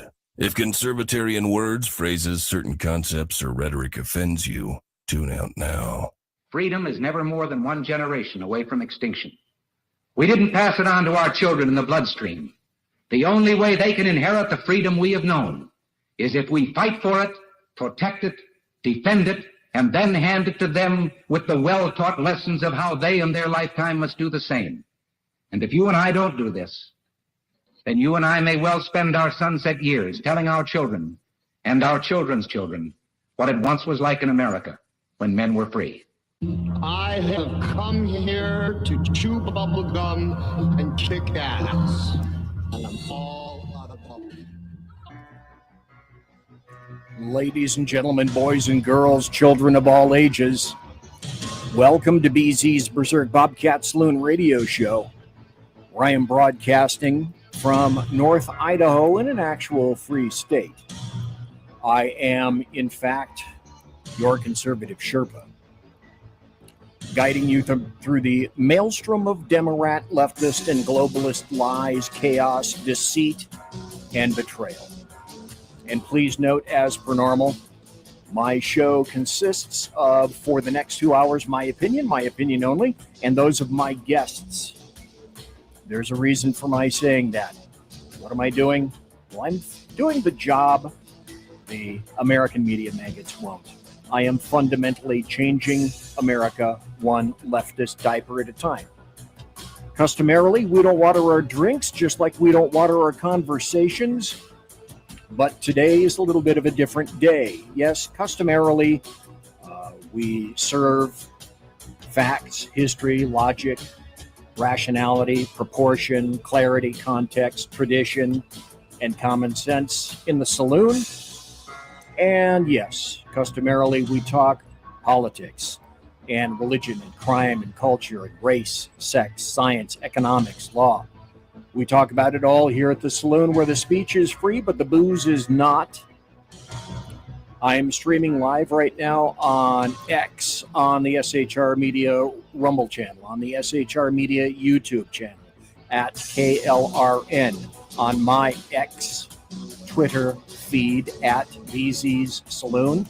Also on Sean Lewis's X feed at 2 Against Tyranny. We are on Twitch. We're on just about any other place that you can think of where customarily good podcasts are found. I suppose as opposed to bad podcasts. They're the ones I think that probably threw the toilet paper at your tree last Halloween. But this is going to be a little bit of a different show. By the way, it is February the 11th, the year of our Lord 2025. It was 16 years ago today that I lost my father at age 88. And that's what that little tribute was at the beginning of the show. Now, tonight, ladies and gentlemen, tonight's show is going to be interesting for those interested in filmmaking, the unexplained, UFOs, Sasquatch, Bigfoot, the paranormal, because I have a great returning guest, filmmaker Edward Monge, who was last in the saloon April of last year. Now, a ton, of course, has happened since then. So I thought that basically it'd be a good time to check back in with Edward. That show in April of 2024 was definitely, I remember it as if it was yesterday, thank God, because my short-term memory is gone. Because for me, it was a technological coup, so to speak. It was a technological first. There were 4 people on the show. I'd never even remotely attempted to put 4 people on a show and place their faces up around here so that everyone can be seen and not look like a moron. And some say that I managed to pull that off. So thanks to the some sayers who say that I pulled that off. It was pretty challenging trying to produce a cogent and kind of semi-entertaining program, which, because of my guests, was in fact very entertaining. Now, people customarily come to my show for politics, but I've got other interests as well. I know that sounds weird. And when opportunities arise like this one, like tonight, I am certainly going to take advantage of them, because this gentleman that I have on the show, I haven't seen him for a while. I haven't spoken to him for a while. So a lot of stuff has changed. And veterans of the show know that I don't just do politics, but every once in a while I do authors of note, fiction, nonfiction. And this is one of the first times that I'd ever really had the opportunity to dip my toe into filmmaking. Now, Edward Monge and I have spoken. I try to speak to my guests at the beginning of the show before they come on, and I let everybody know, okay, this is what I plan to talk about, all of these things. And customarily, the guests and I have at least as good a conversation before the show as we do during the show, but we're going to repeat some of those things because you guys weren't here to hear that. So some people know that I also have an interest in the unexplained, the paranormal, UFOs, Sasquatch, Bigfoot, those things. And tonight's program has all of those and more, plus filmmaking, the technological and technical aspect of filmmaking, which is just, like I told Edward at the beginning of the show, dude, you are a man after my own heart, because if I hadn't done all the GURP that I did during that time, I would love to have done exactly what he's doing right now. And of course, like me, there are a lot of people out there who have witnessed their own events. And tonight, if that's you, what I'd like to do is kind of provide you with the opportunity. So I'm just going to kind of run this down the bottom. And I get it, I grok the concept. A lot of people don't call in. If that's you, though, I would love you to call in. And I will buttress that with this. I have had what I would consider to be a Bigfoot encounter. And I have had 5 maybe 6 UFO encounters, one of which I had with my wife while we're in a hot tub almost 10 years ago on the California coast, looking up right, and the waves are crashing about 50 feet below, and it's just really cool. The sky is super clear, and we look up there, and it's like, are you seeing what I'm seeing? I think so. Holy! We look at each other. We're seeing a UFO together. No, we're not seeing a UFO together. We're seeing a bunch of UFOs together. So before I introduce Edward Monge to the saloon, I want to emphasize that I'd like to hear some of your encounters tonight, whether it's UFO or paranormal or Bigfoot or some kind of other unanticipated encounter. So like I say, as a result, the little banner below, the phone lines are going to be open the entire show at 835-3329. And it's just going to keep running until I get tired of it or I want to throw another banner up there. You don't need to give your real name. You don't need to provide any personal information. Identifying, none of that stuff. That's not the point. The point is to let others know, everybody, you, me, that it's okay to talk about your encounters. Because guaranteed, many, many people have had their own. And no one's going to belittle you or shame you. You're among friends tonight here in the saloon. So tonight is for you, and it's for Edward Monge, if you care to weigh in. So, like I say, everything is up for bid. Bigfoot, Sasquatch, unexplained, UFO, paranormal, whatever it is that you may have seen or adventured with or around. If you're interested, please let us know. So by this time, okay, I'm sure that Edward has already vacuumed his entire house. He's replaced the filter in all his cars. So without further delay, I'd like to welcome Edward Monge back to the saloon. So, Edward, how the heck are you? And it's great to see you here tonight, sir. I just finished that vacuuming, like you say. You know, in the background, I could hear. By the way, as opposed to when you first turned on the video, that couch is really looking clean right now. I try to keep it that way. So anyways, thank you, BZ, for bringing me back. I'm so honored to be here once again. And hopefully we're going to have a good conversation and have fun, as always, right? We are going to have a good conversation. So welcome back, my very good friend and my brother. Now, folks, if you are unaware, Edward Monge is and correct me if I don't get it all, because I hope I do, a producer, a director, a filmmaker, a creator of documentaries, making the new series now, Unknown Encounters. You are from San Antonio, Texas. There are at least, I don't know, like 5 metric tons of things to talk about tonight. And since your appearance last year, I've gained more viewers and supporters. So what I would do, if you wouldn't mind, is I'd like to go back to the start a little bit, wherein you tell us a bit about yourself, Edward Monge, if you would please. And what's your story? What's your background? Where were you born, grew up, educated, like that?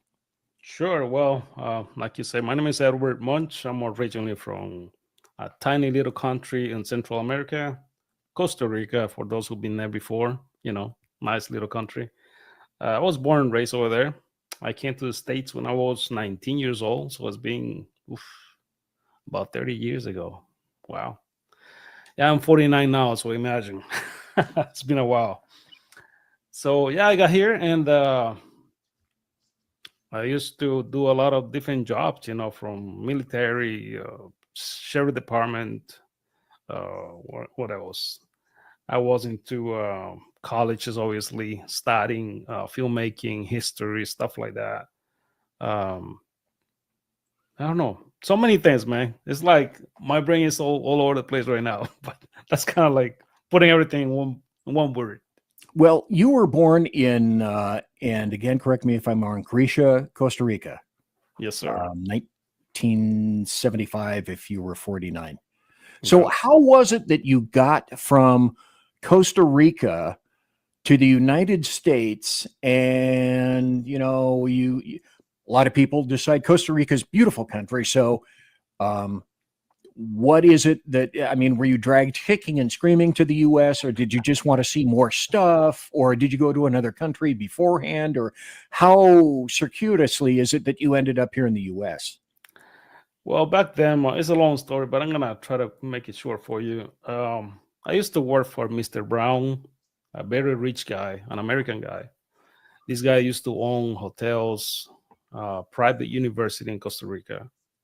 This guy basically became my dad, put it like that, since I was a homeless kid, back in the 90s.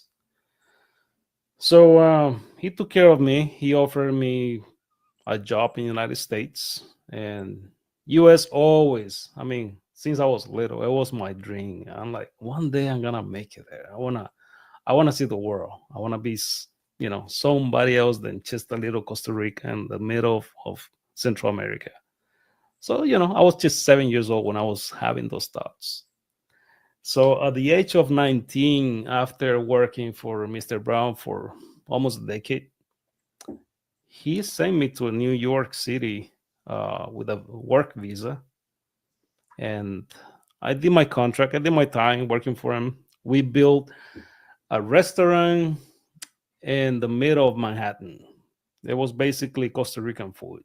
So I used to be a captain. They call him captain, the guy in charge, and like the salon, put it like that, the bars, all that good stuff. Even though I was so young, because I was so young, this is a guy who invested a lot of money on me to go to school and learn the process. So I was basically one of the managers. So I got here to the States. And then after the six months time that I did for him, he offered me to go back to Costa Rica and get my job back. And I'm like, Mr. Brown, would you mind? And he's like, don't even. And I'm like, well, I'm young. What am I going to do in Costa Rica? I don't want to be just, working in a restaurant, stuff like that. He was an older man. And he's like, so what do you want to do? I'm like, well, I want to do many things. And one of those things became a soldier. Really? Oh, okay. Yeah. And he's like, are you kidding me? He was mad at me. I'm not even kidding. He was mad at me. Dude, after I invested so much time and money and effort on you, you just want to be a soldier? Really? And I'm like, well, put it like this, Mr. Brown. I am so grateful with this country, because in so little it gave me so much that I'm willing to give whatever I can. And he's like, well, in that case, we're going to have to work into, we get your stuff. Okay, so let's do it. My English was like terrible back then. I mean, still, but back then you speak better than a lot of Americans. It was even worse. You are an American. I am, yes. Thank God. So, yeah, I study a lot just to prepare myself to go through the process, physically speaking, mentally speaking, all the good stuff. And then, I became a soldier, though. Years later, I became a soldier. I served at Fort Bragg as a paratrooper for the 82nd Airborne Division. And I'm so proud of what I did. No regrets. I love what I did. I would be too. 82nd Airborne. That's some, excuse me if you don't mind my saying, that's some studly stuff right there. Yeah. So, I love what I did. But that's part of how and why I got here, and I'm still here. I just love this, the U.S. I love this country. So how long did you spend in the 82nd Airborne, and were there, I know this may sound like a weird question, but everybody can take something out of a bunch of their life experiences, as strange as they may have been. Were you able to take anything? Because, well, I'm going to ask you this in the future, but when you were serving in the military, did anything that you saw or encountered say, if only I had a camera with me right now, some of the cool stuff that I could have captured? I did since day one, because to me, just going through the process of enlisting, to me, it's a documentary on my head already.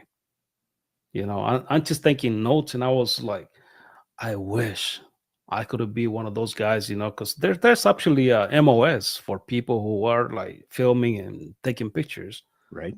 But I didn't know anything of that. I didn't know nothing. So I'm just, going with the flow. I mean, after the processing, after basic training, AIT, airborne school, get to Fort Bragg, get to train so hard because that's the thing about Fort Bragg. These guys train, brother, like animals. You can barely be home, put it like that. Only weekends if you're lucky.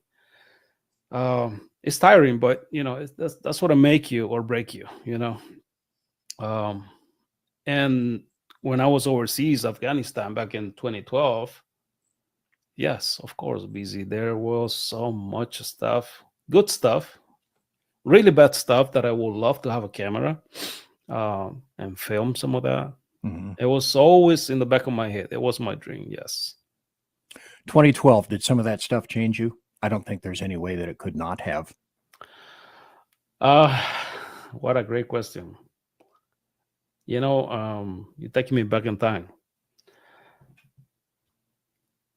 About a month ago, before we took off, when we knew that orders were about to come to the unit, one of my leaders, this guy used to love me. We were so tight, so friendly, and I'm like, Ed, or Munch, because they call me last name Munch. I need to talk to you, man. I'm like, what's going on? And he's like, be prepared, because once you get to see a war, you're not going to be the same.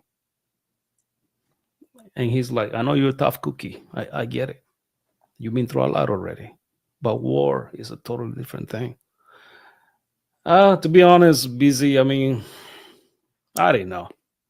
You train, you see dead bodies, you see a lot of stuff in videos and pictures, whatever, because they make you. When you get on theater and you get to see the stuff right there, it really changes you. It really change your life. It does.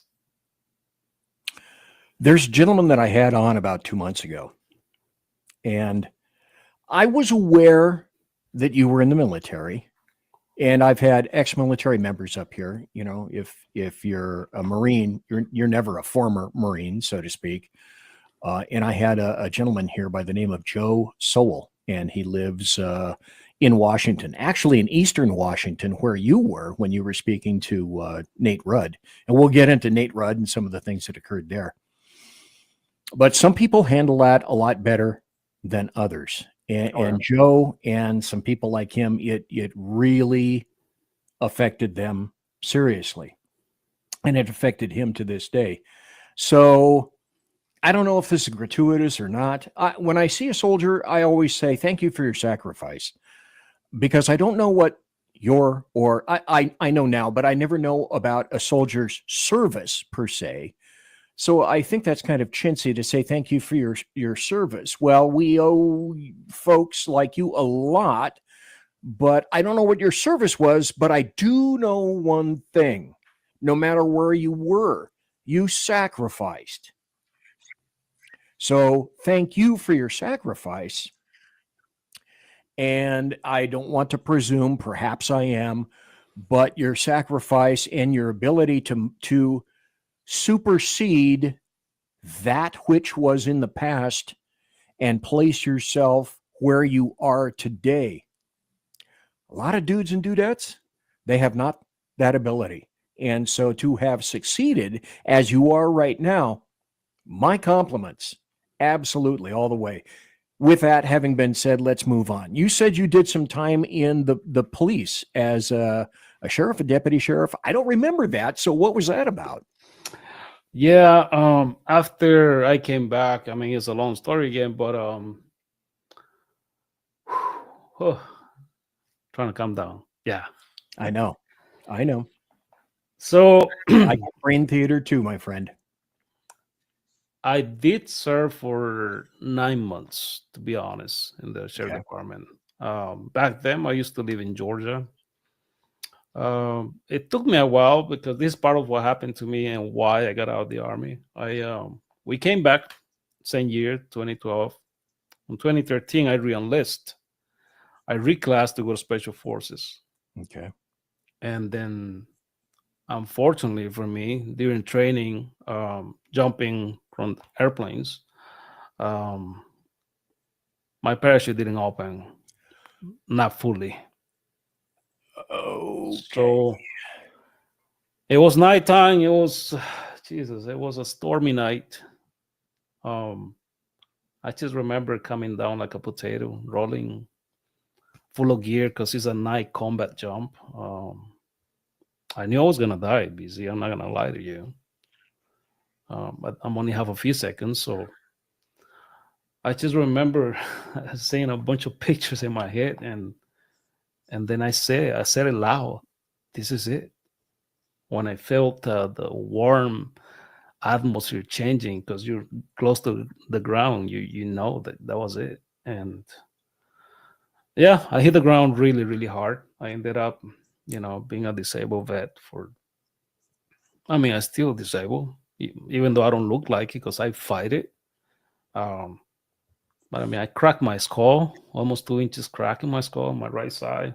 I damaged my neck, my spine, my legs. Almost lost my left leg. Actually, I went through. They pretty much make a whole knee, made of cadaver parts and you name it. And that's just the physical part. The psychological part was the worst. I'm a guy who just came from 1,000 miles per hour to 0 miles per hour, sitting in the floor of the house, thinking, what am I gonna do now? Army didn't want me no more. Nobody wants me no more.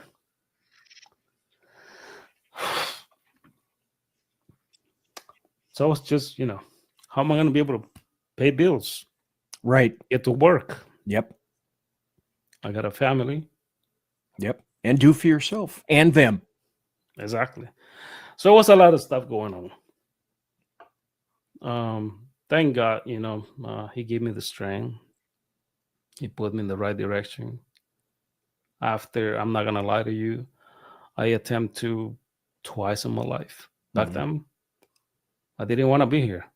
I'm like, what's the point? I don't want to be a hassle for my wife or my kids or nobody. But I live, once again. That's how I ended up in a VA hospital for about 6 months total time. Okay. And a lot of things happened. We can be here for hours, but we can move on if you like. I got as much time as you need or as little time as you need. When you need to move. All right. Well, I'll give you more of this then. So after I completed that time, the VA ended up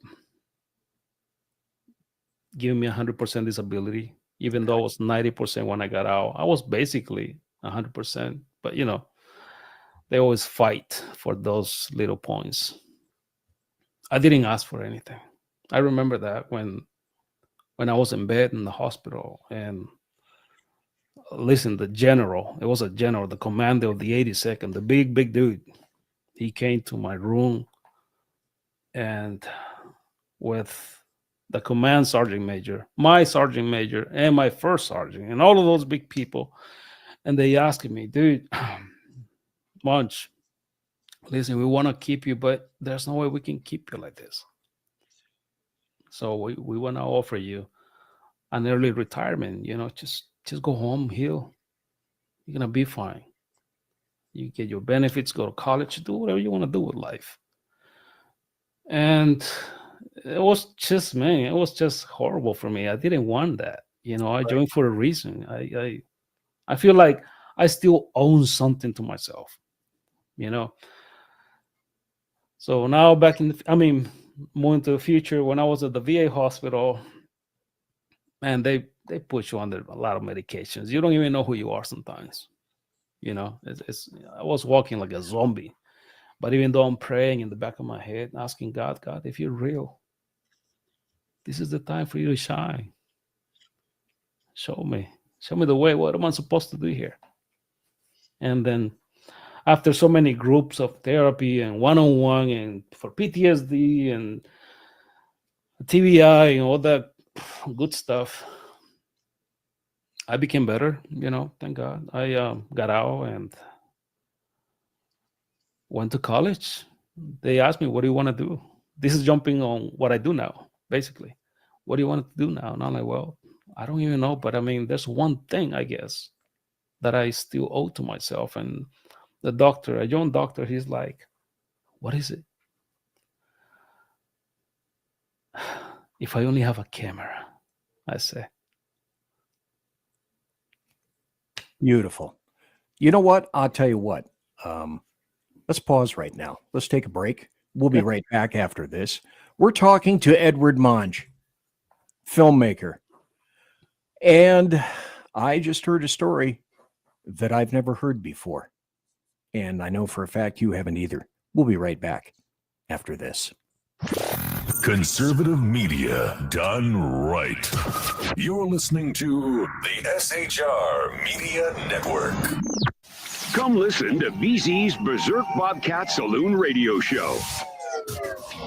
Live on select and exclusive Tuesday and Thursday nights at 11 p.m. Eastern, 10 p.m. Central, and 8 p.m. Pacific on the SHR Media Rumble channel, SHR Media YouTube channel, X, Twitch, Spreaker, and wherever great conservative podcasts are found. BZ, your conservative Sherpa, guides you through the maelstrom of Democrat, leftist, and globalist lies, chaos, deceit, and betrayal. Raised as a free-range child with dirt, stains, mud, and freedom, BZ broadcasts from North Idaho, comfortably surrounded by actual normal people. Jump into our plush, sumptuous, palatial, and resplendent chat room on rumble.com. Click on live chat to join. Now, with 37% more umbrage and 19% more bulbosity than previous shows, featuring delicious Liberty additives for the best in late-night conservatarian talk radio. BZ reminds you that with great beard comes great responsibility. No chinchillas were harmed, embarrassed, fat-shamed, or the focus of any sarcasm whatsoever in the making of this ad. Hello, I'm Matt, a student at Hillsdale College. Here is Hillsdale President Larry Arnn on the continuing relevance of the Constitution. Many argue today that the Constitution is outdated because it addresses problems peculiar to the 18th century. Some parts of the Constitution do read rather quaintly. Consider the injunction against titles of nobility in Article 1, Section 9 of the Constitution. But is that so outdated? The purpose of the injunction is to prevent the government granting special privileges to some for partisan reasons. This strikes at the heart of the rule of law. The crony capitalism so common today is a place where the government bestows favors and tax dollars on some businesses to give them a leg up over others. This is exactly the kind of thing the Constitution was meant to prohibit. The Constitution is not so outdated after all. This Constitution Minute was brought to you by Hillsdale College. To join the national conversation on the Constitution, go to constitutionminute.com. Hey fellas, are you mission ready? Coming in November to SHR Media. By way of Big E Jackson, you need to check out Mission Ready Men. It's a show that equips you to navigate our society's challenges from a biblical perspective with courage and conviction. Tune into Mission Ready Men as we examine our culture through the prism of biblical truths, teachings, and how to apply them in our daily lives. Prepare to step up, stand out, and step into your role as a man, as ordained by God. That's Mission Ready Men, hosted by Earl Jen, coming this November on the SHR Media Network. And get mission ready. Want to make an immediate difference in the life of a critically ill child? You have the ability to do that right now. Make a donation to Dream Makers for Life, the organization that restores dreams to seriously ill children and their families.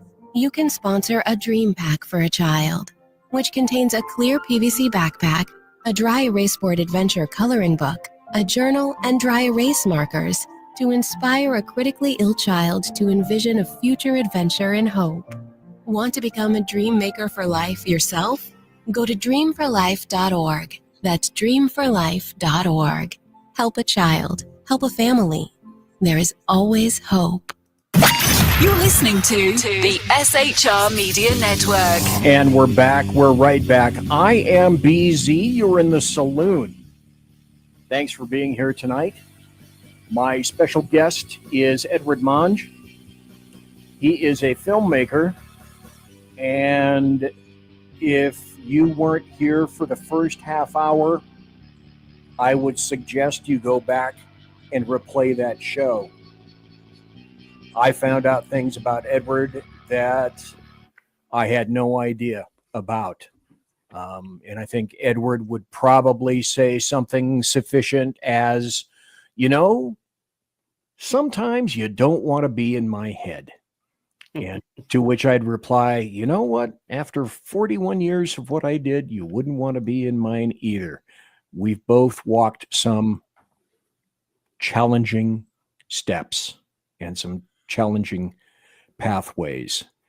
The other thing that you asked, however, is say, hey, ask me, let's chat about my time in search and rescue. I did not know that either, that you were in a search and rescue team at one point. Yes. Since I was in the sheriff department, for what I know, every police department or sheriff department or even marshals, everybody has their own, search and rescue team. Right. So I became one of them. We didn't do much back then. I mean, not during the time that I was in service. I believe we only did one mission for what I remember. Mm-hmm. So it was nothing major. But I mean, it was pretty cool. It's something, put it like this, something natural for me at this point. It was hard for some of these people, just walking through the woods, running through the woods, physical challenges. Even though I'm full of issues, I still manage to become on top, every time, which is, to me, it was kind of funny, to be honest. I got nothing against the police, or I respect them just like I respect the military. But I found out so many things that I didn't agree with. And that puts me out of service because I wanted to be out, to be honest. Not that I got fired, none of that stuff. I didn't enjoy serving as a deputy, to be honest. Okay. So, alrighty. Maybe if you don't mind, this would be a good time to say with all new guests. And the other thing is, I'm kind of treating you like a new guest insofar as since last year, April of last year, I've gotten a whole bunch more people, new watchers, new listeners to the show who didn't hear that one particular show and missed you entirely, don't know who you are. So in a certain sense, I want to go back and I'm sorry if it feels like I'm repeating things, but I'm doing this for a reason so that people who are new can look at you and say, okay, now I'm starting to understand, because we have got so much more to talk about tonight. Like I say, yes. The phone lines are open. If you want to talk about any personal experiences that you have had about UFO, Sasquatch, paranormal, unexplained, there's the number right down there. I'd be happy to talk to you. Edward would be happy to talk to you. 916-835-3329. And until and unless that occurs, we're going to keep going.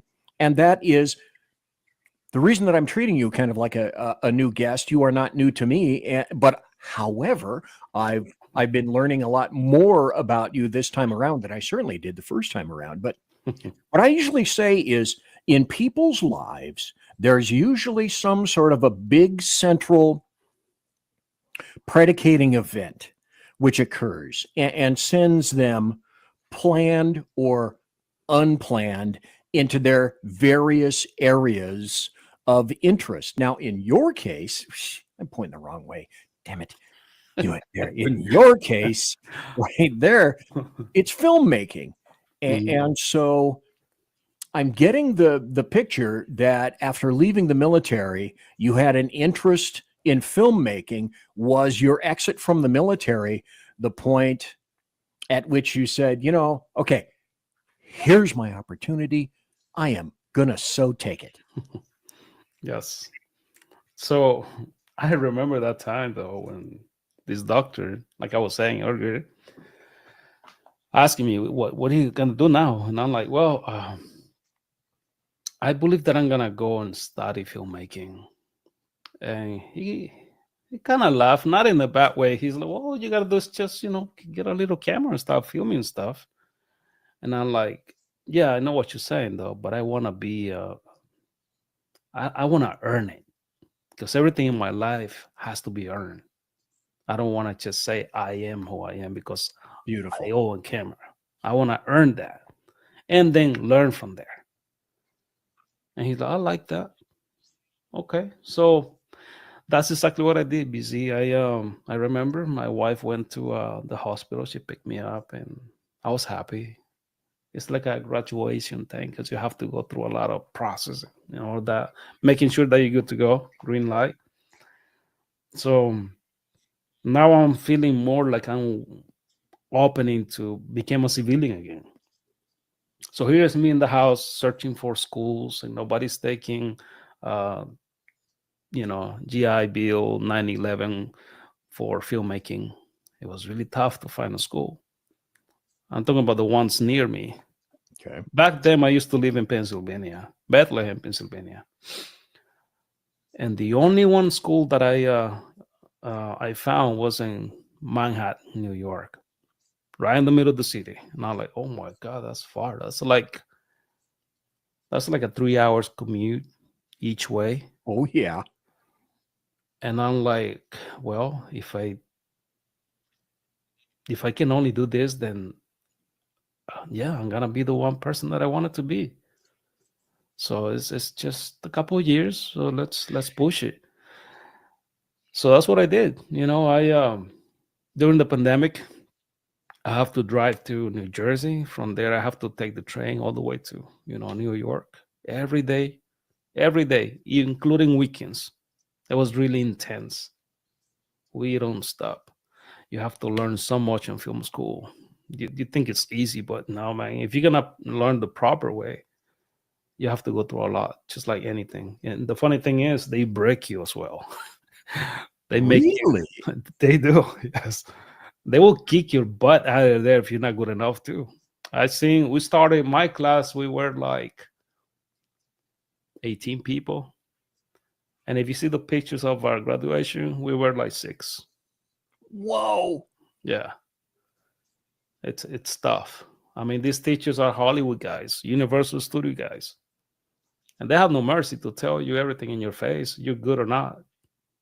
I mean, to me, again, they try to break me, of course, because I make a lot of mistakes. Make a lot of mistakes learning, and I still making mistakes regardless.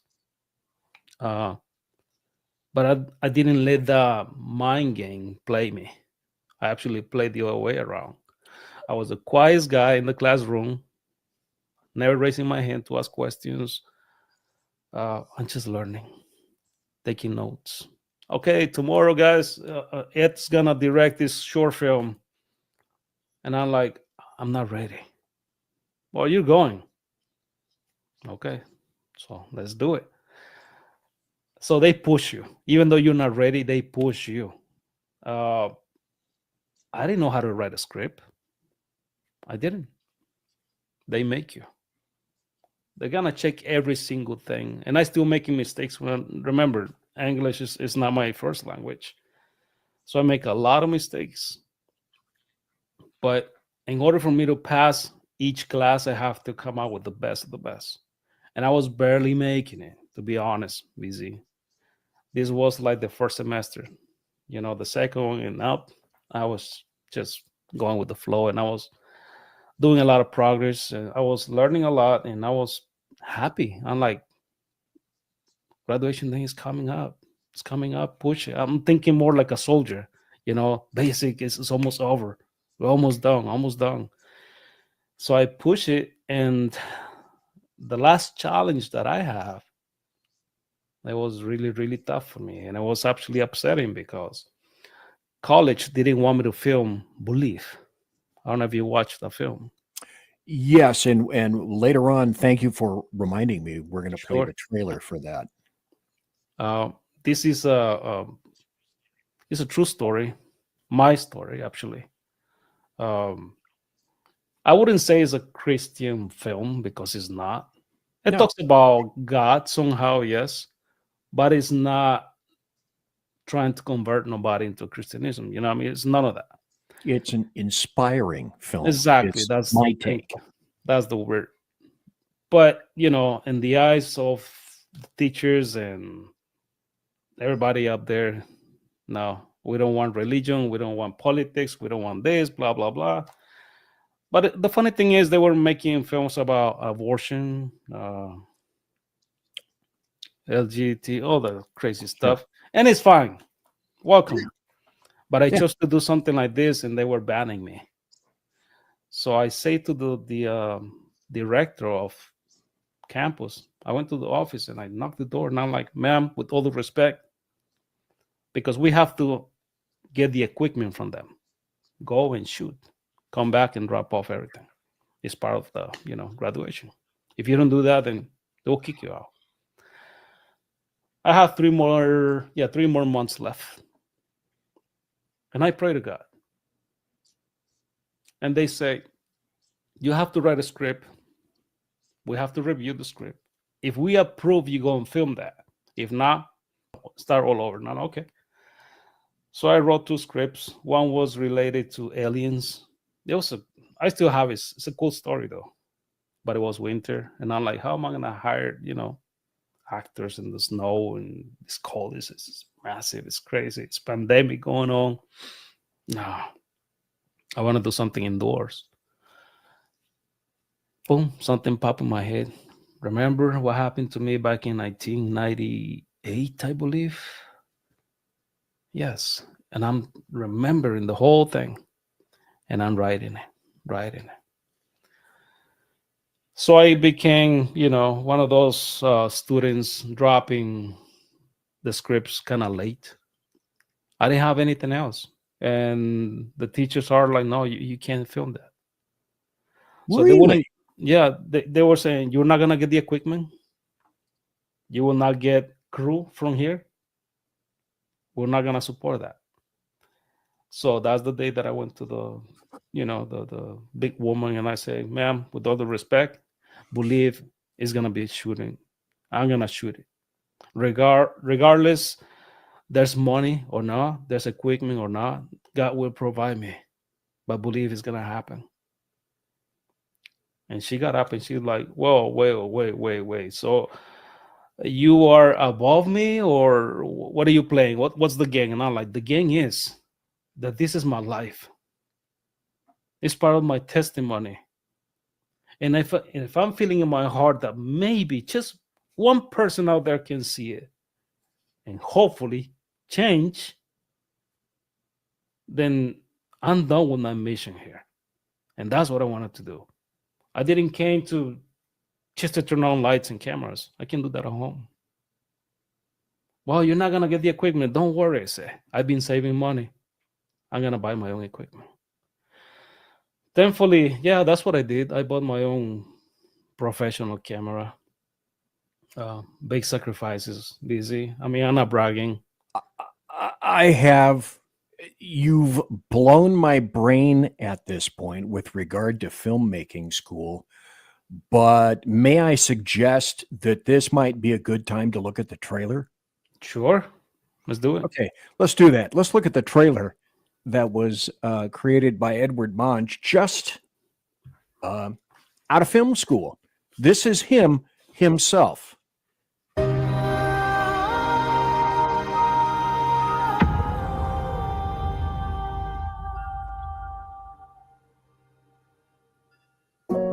What brings you to the bookstore, son? Honestly, I ended up here by accident.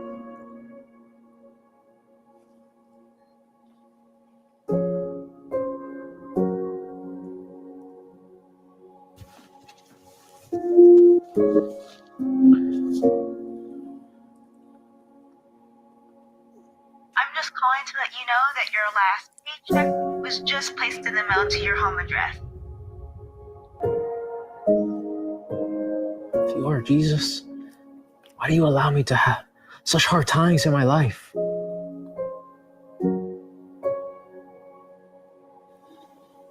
You may not understand all of this now, but you have to believe.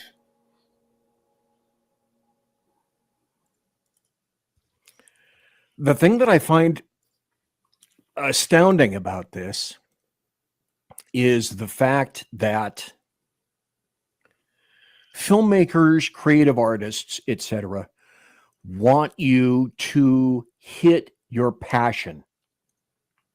They want you to be directly involved with you yourself, your motivation. What motivates you? What is your passion?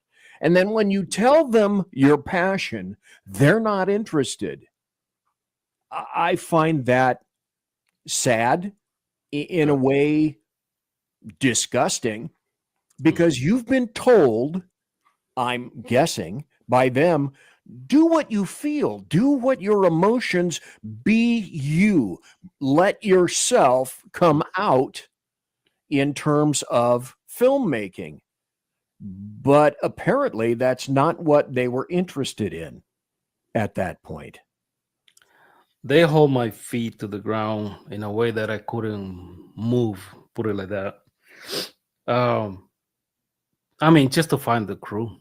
After they give me the go, just to find the crew. I'm only have like 2 weeks left. It's like they knew it's gonna be difficult for me to find the people. So I have to send emails, go to backstage, trying to get the actors, everybody, and nobody responding. At the end, I watched a film where this older man, Mr. Berkey, he's a very well-known guy. He's a Hollywood dude. Man, it was my dream. I'm like, man, I want that guy to be John in the film. But I mean, who am I? I ain't nobody, but I'll try. I sent an email 5 minutes later. What's the film about? Oh, wow. He responded to me. That's amazing. Nice. And I'm like, do you have time? I'll send you the script. Yeah, send it over. So I sent it. Dude, like 20 minutes later, he called me on the phone because he already got my phone. He called me. Hey, it's me, Martin Berkey. Oh, nice to meet you, sir. Listen, I never done anything like this in my life. I'm always the bad guy. I'm always the whatever. But man, you hit me hard. So I'm like, so are you? Yes, he said. I'll take the raw. I'll take the raw. And I'm like, is it going to cost me a lot? Because I was short of money already, like short. I mean, almost nothing left. Right. And he gave me such a good deal, almost free, busy. He just want to be part of the film. Okay, let me ask you a question at this point. I hate to interrupt you, but you're good.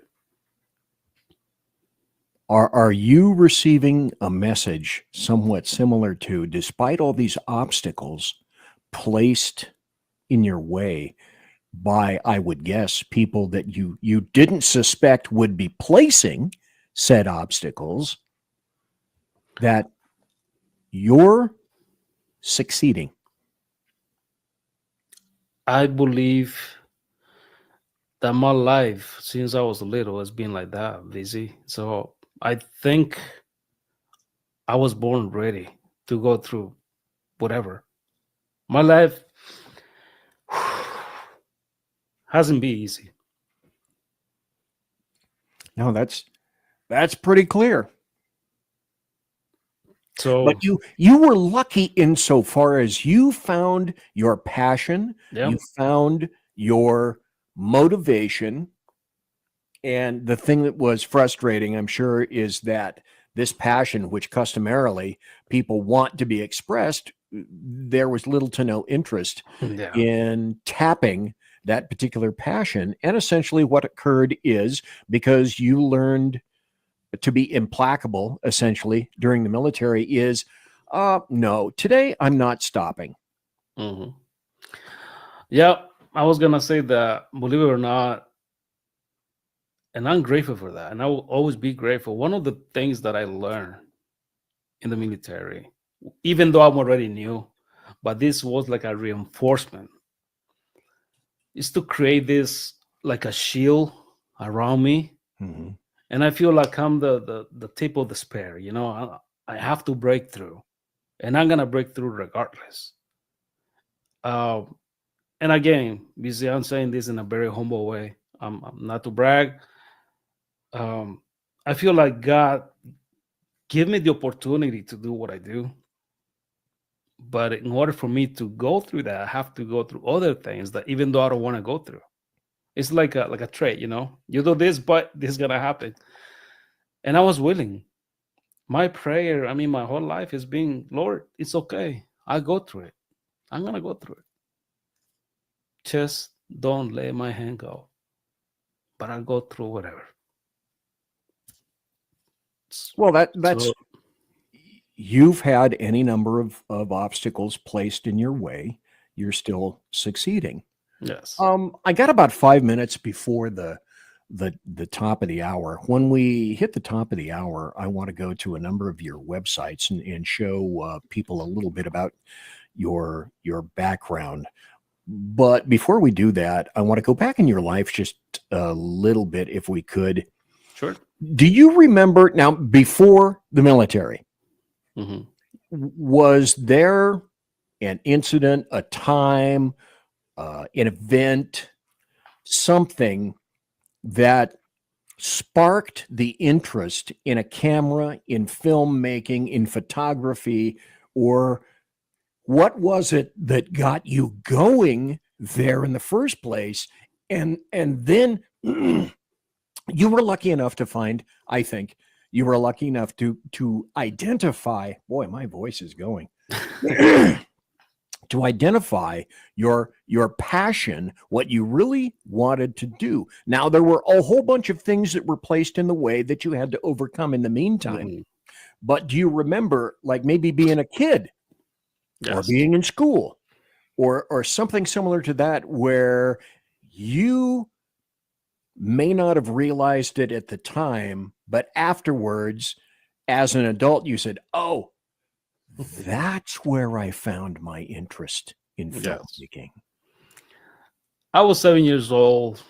I remember my mom bought her first little, remember those like rectangular shaped Kodaks? Yeah. They Oh, were gosh, tiny. yes. Yep. That was like the top of the line camera. That my Are you mom- talking about those stupid things that they had 110 cassette film? No, I'm talking about the camera itself. Okay. It's rectangular. It's kind of like maybe like an inch thick. Yep. It's kind of like this long. It's a tiny little camera. But back in the day, you know, you put the roll in it, take the picture, little flash. When my mom bought the camera, I was so in love with it that I will actually steal it from her just to play around, even though I'm not allowed to use the roll because, you know, it costs a lot of money to develop the film. I told Mom, I'm not going to shoot anything. In fact, don't just take the roll out. I just want to see through the frame. I want to see. I'm creating movies in my head. Yeah. With my brothers and sisters. So, yes, I mean, we play for hours. And I was directing them. And I'm only 7. So yes, I love this thing, and I remember when I graduated from school, she called me, and I'm like, "Son, I'm so proud of you. I remember when you were little, you always wanted to do what you do now. So don't stop now, okay?" So it reminded me that yes, I thought I was dreaming, no, but it was real. She brought me back to the past and reminds me that. You know, that I love cameras. So it was always in the back of my head. I always wanted to do something with them. I think that's wonderful in terms of you were able to identify early, that young, what you really wanted to do. Folks, I'm BZ. We're talking to Edward Monge about filmmaking, and we'll be right back. The first hour in the can, so to speak. We'll be right back. Conservative media done right. You're listening to the SHR Media Network. Hey, it's Sean from the Edge of Liberty. Join me right here on the SHR Media Network every Monday and Friday, 12 on the Pacific, 3 on the East Coast. On this show, we'll discuss news, politics, the government, how cranky we are about the government, and more. If you want to hear hard talk, good interviews, sarcasm, bad jokes, and oh God, that really is me in a nutshell. Either way, check me out right here on the Edge of Liberty every Monday and Friday, 12 Pacific, 3 on the East, on the SHR Media Network.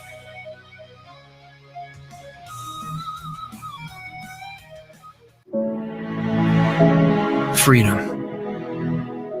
One nation in all of human history was built on that bedrock. Ours. A republic of the people, by the people, and for the people. Self-government requires freedom, just as freedom requires an individual willingness to self-govern. Freedom has made America exceptional, but it can only last as long as you and I seek the good, as expressed by the laws of nature and nature's God. It can only last if you and I choose to act as people of character. Forging character has been the pursuit of Hillsdale College since 1844.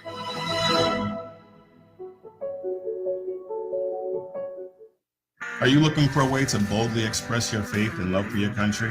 Then check out Seven Armors, the premier apparel company for patriotic men of God, where faith meets freedom in style. Our t-shirts are more than just clothing, they're statements.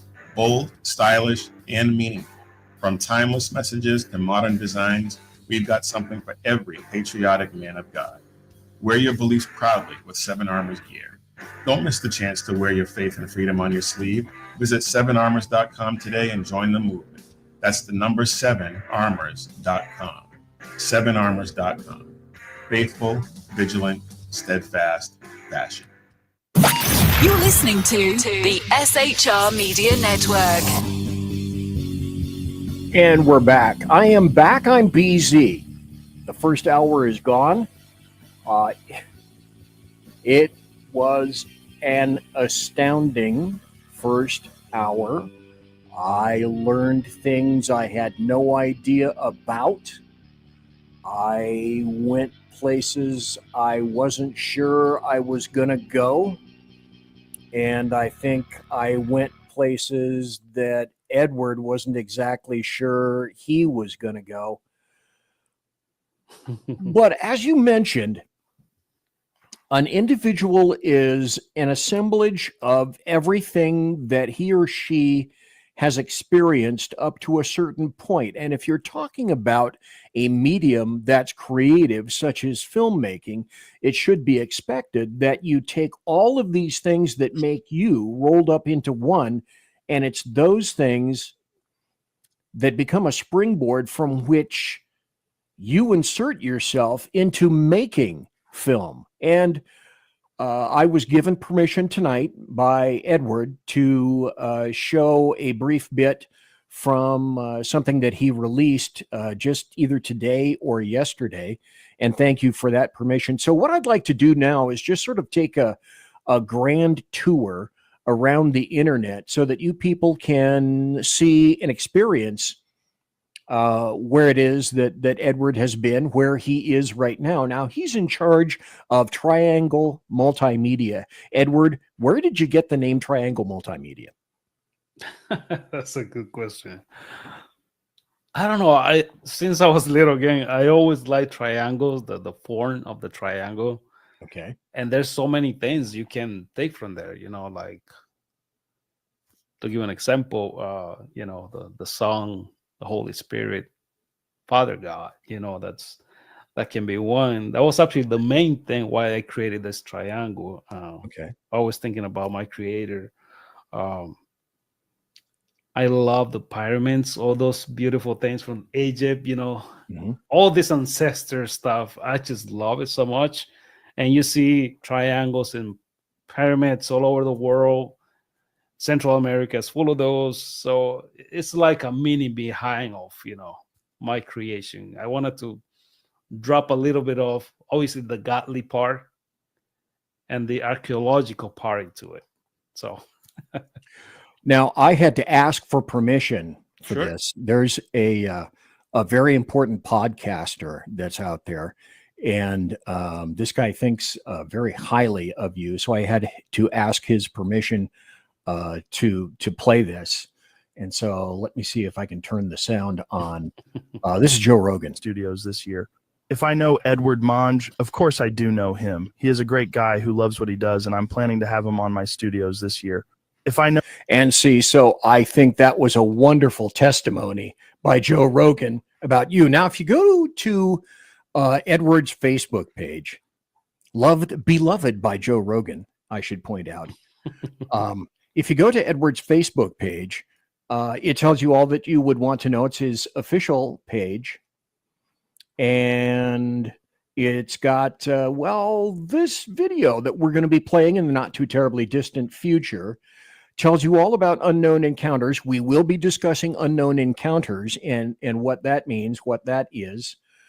A whole bunch of very interesting and related. There's someone near and dear to you, all your friends down in the Facebook page. Anyway, so he is on Facebook, Edward Monge, Monge, M-O-N-G-E. Yeah. And also there is a place from longstoryshort.net that talks about his movie, Believe. It gives you the film synopsis.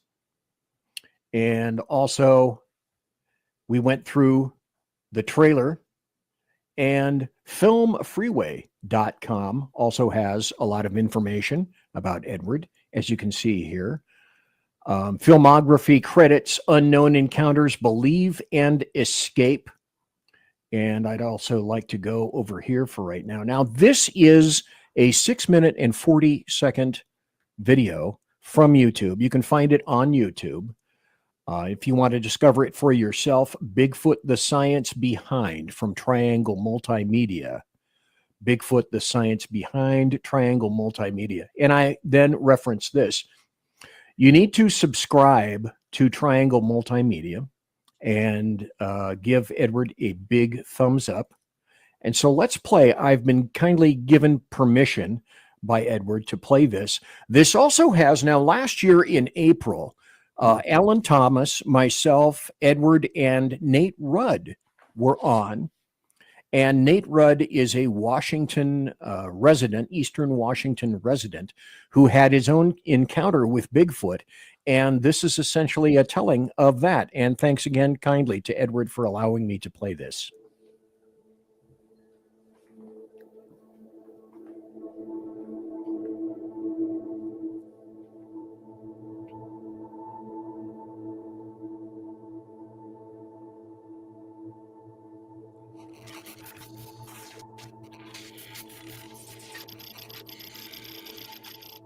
You know, ultimately, we don't really know. I don't think, well, like I said, I think there's people that know, but we're not gonna find out from them. It's a hard question. I think we learn a lot from history. I think we learn a lot from the First Nations, the Native Americans. They were here long before we were, and they have stories going back hundreds of years. So if you look at those stories, I think we can learn a lot from that. You know, they believed they were another tribe of people. They believed that they were more human. I think that's a big deal, and people ignore that. Not everyone, but you know, there's mainstream science. You know, why don't they go to the natives and interview them and talk to them? I mean, they carry a lot of weight. They know, you know, they all had a name for them, different names, but it all meant the same thing: hairy man, Indian devil, mountain giant. You know, I don't have all the names of things. They were another tribe. That's the way the First Nations looked at them. And then you can go back to our earlier history, late 1700s through, let's say, early 1900s. There was, probably hundreds of newspaper articles throughout that, say, 150 years. that described encounters with these. They call, of course, Bigfoot wasn't a term back then. That didn't come along until the 50s maybe. People saw them and they reported, and the newspapers, they printed it. It wasn't taboo back then because the U.S. was expanding out west, expanding out into different areas of the country, and people were having these encounters with these things, and people have to do their own research. There's all kinds of evidence out there, all kinds of history, and I think we learn from the history. The Native Americans, all those news articles, if you read them, there's a book you can get that has a bunch of them in there, and I mean, it was out in the open, and early explorers reported seeing these beings in the mountains. It's all there, but it's been ignored and it's been pushed under the rug. And then the other thing that I'm real strong on is the people, just the people that are having the encounters, like I mentioned earlier. I think we learn the most from the encounters, the good, honest people out there. You got to listen to the people.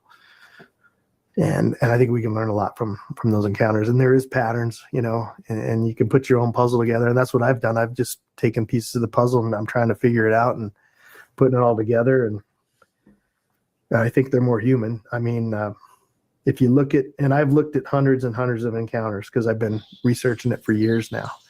And I've got a lot of our own reports on our page that you can look up, but a real commonality in the people that have a really good sighting, they get a good look at the face of these things. They say, man, it looked human. There's reports of hunters putting their scope in a tree stand, putting their rifle on it to look at it, not necessarily to shoot it. And they look through that powerful scope and they're looking right at the face. And they said, I couldn't shoot it. It looked too human. It looked like a human, and you hear that over and over and over. And you have a segment of this field, the mainstream science is what I call it, segment or whatever, that just, they don't want to hear that. It's an ape. It's an undiscovered ape. They're closed-minded. They've been pushing that narrative for years. And some of these people, I won't name names, they've been so invested in that theory. They've been on TV. That's their whole reputation is based on it's an ape. So they want to destroy, distract, mislead. They've destroyed Melba Ketchum. She did a study. They destroyed that lady, and I feel sorry for her. I've talked to her. She's a good person, and she's a DNA scientist, and they didn't like the results of that study, but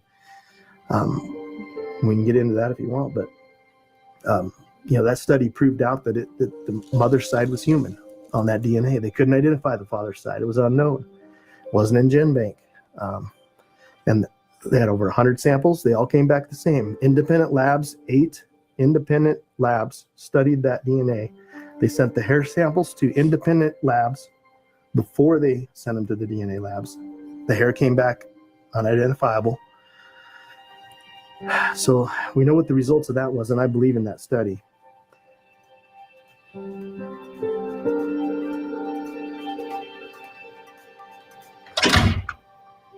I think there's a big reason why the mainstream science side doesn't do their own DNA study. So I believe they know that they'll get the same results. That was a legit study. I know some of the people that were involved in that study, good people. So it just bothers me that, there's people out there that are trying to defame other good people that are really trying to find answers. And this other side's just going in circles, taking foot casts and footprints, and that's all fine. I'm not making fun of anybody. It's not my thing, but hey, if you enjoy doing that, it's fine. But we gotta be open-minded, and we gotta think outside the box. And like I said, I just think we learn from the people. That's where it's going to come from. I think people that are having encounters and again, history. That's a big thing. You can learn a lot from the history, which they don't talk about anymore, really.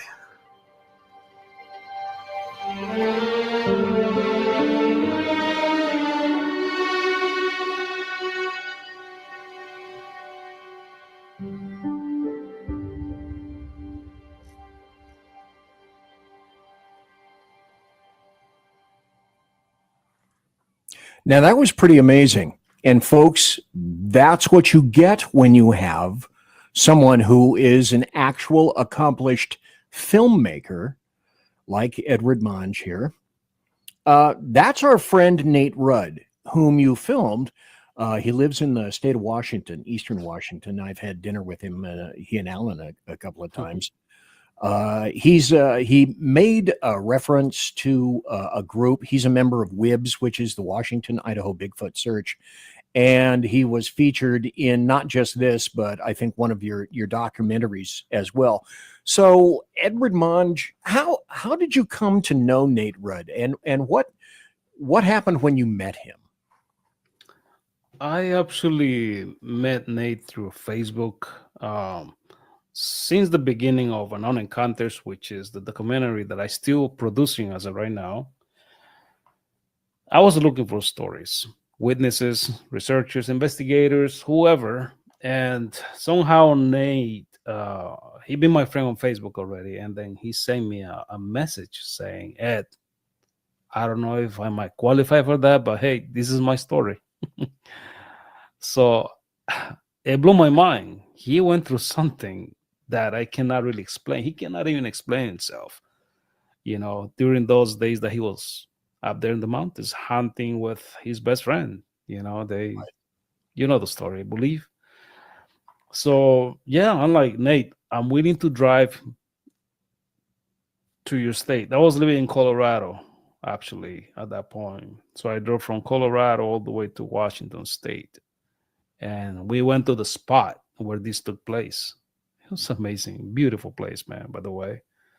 So that's how we pretty much end up, meeting, and here we are. Well, I think that's a hell of a testament.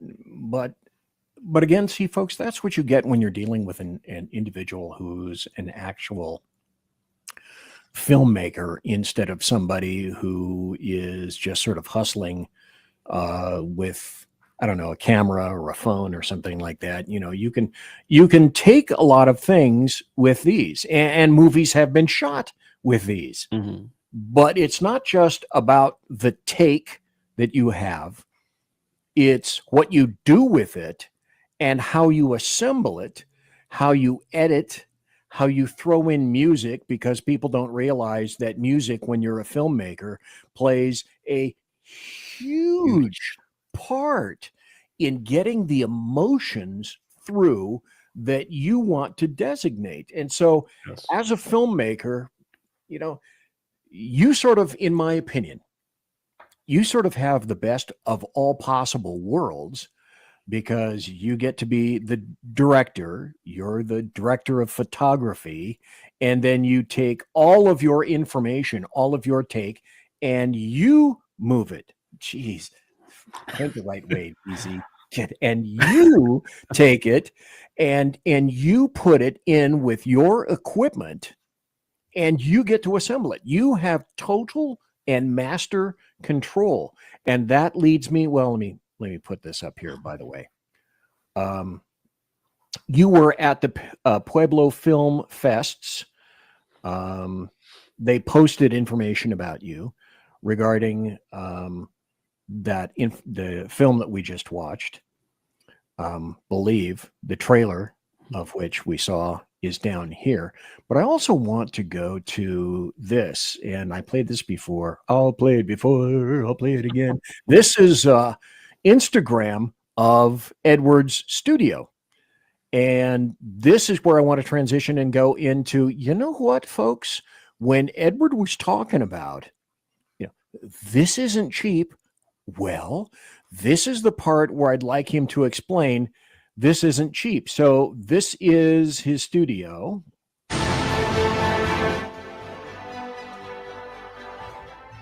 Okay, camera right there. Let me stop. Red? Yes, sir. Now I have actually the red. And this past year, I just bought the Sony FX3. So now I got two different cameras, though. Okay. But it's the red. To folks that are looking at that, they may think, oh, that's just a box. And it's got a whole bunch of stuff on it. And there's a little screeny thing at the top. And I could buy one of those.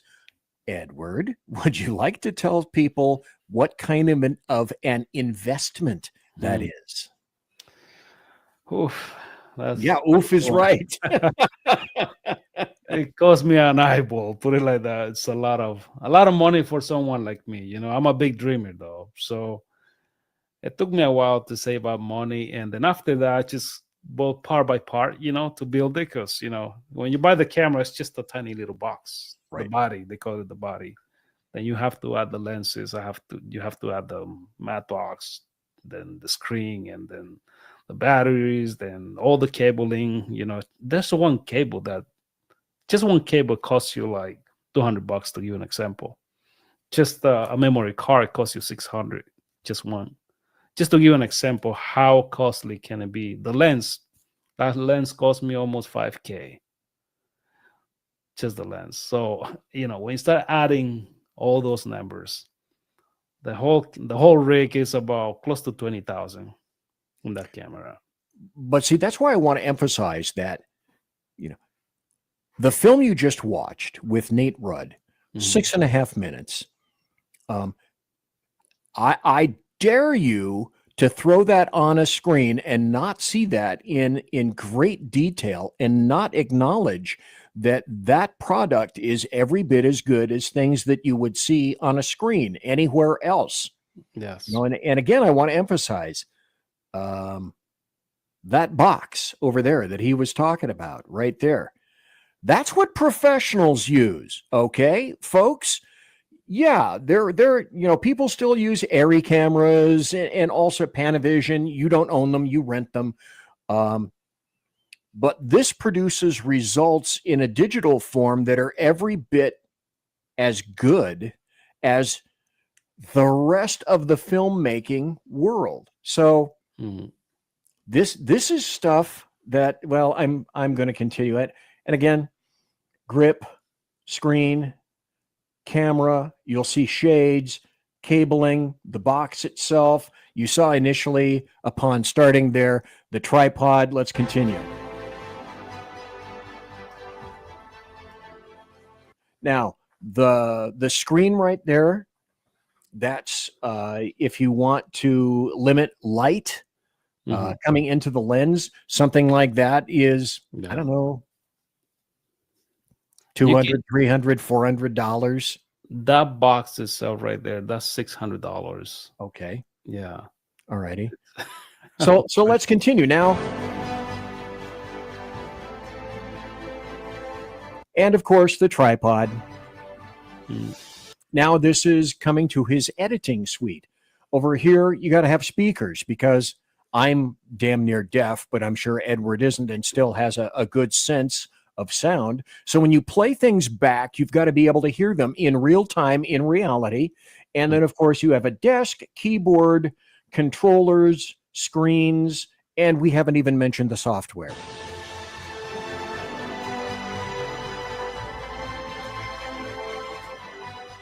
And a microphone, Shure microphone, because you want to have, if you do any voiceovers, you want to make sure that you have a good quality microphone for voiceovers. Another screen, laptop, video editor, I'm assuming this is. That's for color grading using DaVinci Resolve software. Okay. All righty. And of course, you have to have your minions. I'm sure those weren't cheap. Soundboard, I'm guessing? Yes. Okay. And so that's just a portion of the things that you have. That now makes it, I got a lot more stuff. But let me see if I can emphasize this. You can go out and you can get some okay equipment. And shoot, what was that? There was, I didn't realize it until much later. There was a 2012 movie that I saw called Act of Valor about U.S. Navy SEALs. And that was shot essentially in real time. And the rounds that are shot in that film are real rounds. That's not CG. That's not people shooting in a house. Those are live fire rounds, and the DP and the various camera individuals that were shooting that were shooting Canon EOS cameras. They were given tactical vests and ballistic helmets. And all the shooting that's around there, including with the 50 cal on the PBY, that's all live. That's all real. Those folks were running and gunning, so you can use a DSLR to shoot a film. But with this caveat, yeah, you can use this, but you're not going to get anywhere unless you've got content, unless you've got a story, you've got a script, you've got passion, and you have the means to tell it, which is, the addition, in my opinion, Edward has all of those things. And then when you've nailed a certain percentile of those things, then you can go on and expand your equipment. So I don't want people to think that, equipment will make you a great cinematographer or a great director or a great DP. No, that's not going to happen. You have to have the innate passion within you to create something worthwhile, to be able to say something worthwhile, have people look at it, acknowledge your work, and then you can go out and expand your universe, so to speak.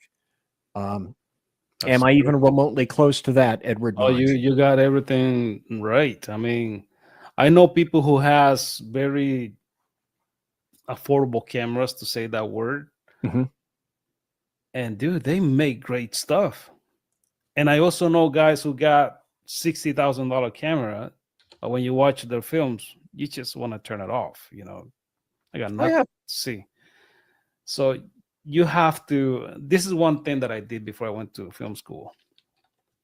What am I chasing here?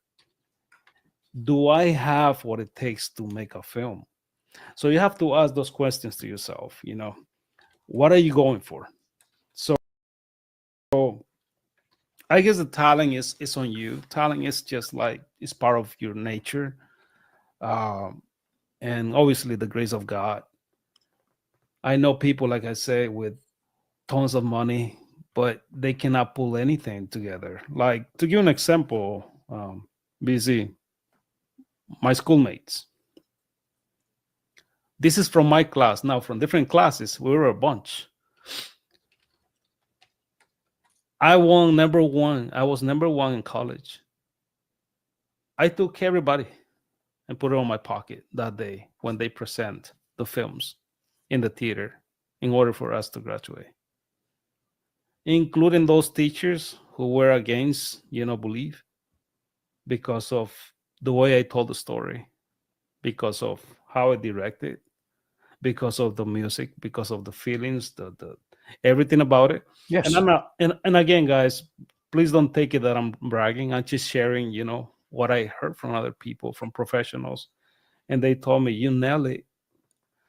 Do I take pride in what I do? Of course I do. If you don't take pride in what I do, then you're in the wrong business. So for me, put it like this, if I'm gonna go out and film, let's say, an interview just this weekend, I went to film a commercial for Ken Gerhardt. A lot of you guys know this guy. It's only 1 minute commercial. It took me 2 days to edit 1 minute. And I'm talking full days, like 18 hours a day, at least, to edit 1 minute. Because I want to make sure that when people get to watch that commercial, they really get hit and understand the meaning of what he's trying to pursue, So last night when I sent it finally for him and his girlfriend, I mean, I have the conversation here. He said, "Man, you're not going to believe this. My girlfriend is exploded crying." And I'm like, what's going on? She just loved it. It's so emotional, so beautiful the way you put it together. So I'm so grateful, BZ, that I get, I don't know, maybe the passion, the heart to do things. And this is something that I've been pursuing about filmmaking. There's a lot of people, I don't know if I should say this though, but Why not? Why not? Say it. Okay. You're here. I'm here. Let's get it out into the ether. There's a lot of people doing pretty much what I'm doing right now. Bigfoot, UFOs, all that good stuff. Okay. I mean, there's people raising thousands and thousands of money. And I'm like, I wish I have just one supporter, just one, someone who believe in me and will help me to make a film. Because what they don't, put it like this, if what they're gonna get from me is gonna be a film, I'm not gonna pocket the money in my bank. I'm not gonna pretty much take the money or the benefit of the film and keep it in my bank, but I'm gonna spend every dollar, in a film that they're gonna enjoy. They're gonna love it. They're gonna ask for more. That's because that's my passion. It's, to me, it's not about making money. In school, they teach you this. Disney, they spend millions to make one movie, not to make money, but to make more movies. So it's the same thing. You have to have the mentality as a creator, as a filmmaker, director, whatever, to make that money into the next movie. And in the process, get better and better and better. And one last thing that I will say, though, when you get to watch somebody else work, watch something that you think is better than you, because you're going to learn something from this person. But if you're going to go back and watch something that, from this guy running in the woods with a little stupid camera, and he doesn't even know how to edit, he doesn't know how to put emotions together, walk away from that. You're not going to learn nothing, And this is an advice that we get in school. Always look up to the bigger one. Always, just like nature, So it's just like we have beforehand. Folks, we're going to take a break. This is our final break. At this point, I think we're going to go into overtime because I still have more stuff here, as you can hear, and more questions. And we're talking to Edward Monge here tonight. Come right back, if you would, please. Because you're in the saloon, get a drink. Go pee-pee caca. Do it now. Conservative media done right. You're listening to the SHR Media Network. Hey, it's Sean from the Edge of Liberty. Join me right here on the SHR Media Network every Monday and Friday, 12 on the Pacific, 3 on the East Coast. On this show, we'll discuss news, politics, the government, how cranky we are about the government, and more. If you want to hear hard talk, good interviews, sarcasm, bad jokes, and oh God, that really is me in a nutshell. Either way, check me out right here on the Edge of Liberty every Monday and Friday, 12 Pacific, 3 on the East, on the SHR Media Network.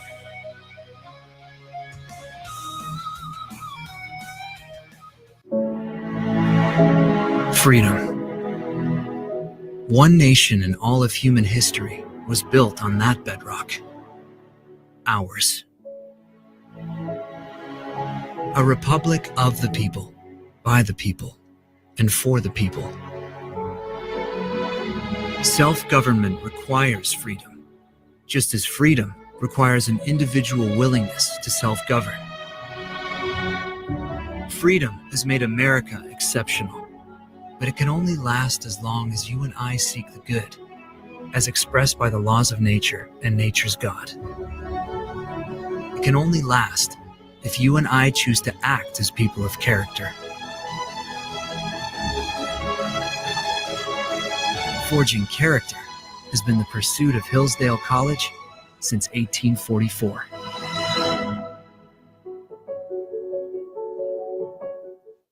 Are you looking for a way to boldly express your faith and love for your country? And check out Seven Armors, the premier apparel company for patriotic men of God, where faith meets freedom in style. Our t-shirts are more than just clothing, they're statements. Bold, stylish, and meaningful. From timeless messages to modern designs, we've got something for every patriotic man of God. Wear your beliefs proudly with Seven Armors gear. Don't miss the chance to wear your faith and freedom on your sleeve. Visit 7armors.com today and join the movement. That's the number 7armors.com. 7armors.com. Faithful, vigilant, steadfast passion. You're listening to the SHR Media Network. And we're back. I'm back. I'm BZ. And with me tonight is Edward Monge. Thanks for listening here tonight. Thanks to Edward for being here. People gave me such crap about the chat room. Okay, well, BZ, we liked your other chat room. Well, you know, it was wintry. Look, you can see the snow. There's a fire over there, and you put those candles up there, and it looks really nice. But a lot of people were saying, hey, BZ, especially for this show, where's your original, plush, sumptuous, palatial, and resplendent chat room? Well, for those people who are in the chat room tonight, this is what you're experiencing. And you got to look how comfy that is. I'm telling you, unless you sit right on the head of that Sasquatch, it's going to be comfy. Put your feet up right there on the arms. Put your feet, lean right back into that comfy sofa, and especially applicable for tonight. Now, Edward, this is interesting. I've got a bunch of people in chat, and there is, let me see if I get to the okay, here's a comment from Jeremy Hansen. He said he's seen red cameras go for 60 grand. Would that be about right? Yeah, there are all types of reds. You know, the red Rangers is one of those. It's really, really expensive. I mean, it's a camera that you can shoot on 8K, I believe. Holy, I mean, crapalimo. That's a beast, you know. I mean, it's crazy. And then he also asks, because now we're getting into the by the way, Jeremy is a big radio guy, big into tech. So he says, hey, how many drives do you need for video files? Oh, what a great question, Jeremy. I would say it all depends of what you're editing, you know. To give an example, if you're gonna edit a documentary for an hour, so, and let's say you went out and you shoot everything in 4K. So we're talking about maybe 8 terabytes just to storage. Okay. And maybe you're gonna need another 4, I would say. You know, if you're gonna start editing, because now you have to add, you know, graphics, color grading, music, all the good stuff on top of the footage is gonna make it so heavy again. So you're gonna need more storage. So it all depends, you know. In my case, I'm only have around maybe 20 terabytes SSDs. You know, this is like a big box here behind the computer. Okay. So yeah, and it costs. That's the problem. BC. I mean, the money for big kind of stuff is a big money. Big bucks. Yeah. By the way, let me stop here just for a second. Let me sure. I can put this up here. No, damn it. Okay, let's do this. Okay. Now I just took myself out of the picture, and this is how dedicated Edward is. Now, if you look, folks, over there's his camera, and then over in the sofa, and there's his personal alien. I just want to let you know he has his own personal alien there in the background. Now, Jeremy Hansen also has another question. He said, ask if a Lumix S5 Mark II is a good camera to start with if you're going to become interested in filmmaking. Lumix, that's a beast of a camera, though, to be honest. Okay. Simple as that. That's a beast. So, yes, go for it. Okay. All righty. Jeremy Hansen, if you have one already, you got a beast. By the way, now you had originally mentioned before the break, Ken Gerhardt. And for those of you who don't know him, there he is. He's a cryptozoologist. There is his site. So Ken is someone that if he, well, let me just be honest. And if you disagree, weigh in. But if Ken wants you to create a 1-minute commercial, Edward, I think, as far as I'm concerned, that would seem to be a rather large feather in your filmmaking cap. Yeah, I mean, it's a blessing for me, you know, to deal with people like this. Ken is a great guy. He's my neighbor. He lives about maybe 40 minutes. Is he really? I didn't know. Now that's interesting. Yeah, he's here in San Antonio, Texas. So we chat all the time, and he's a great guy. His girlfriend is an amazing person as well. And then he reached out to me. He's like, "Ed, is there any way you can possibly help me out to do this?" And I'm like, "Anytime, brother. Dude, Let's make it happen." So I'm not far away. The other thing I want to point out, folks, tonight we're talking to Edward Monge, a great guy, a super American. If you haven't, in all honesty, if you missed the first hour of this show, go the hell back. Jeez, go the hell back and listen to what he had to say in the first hour.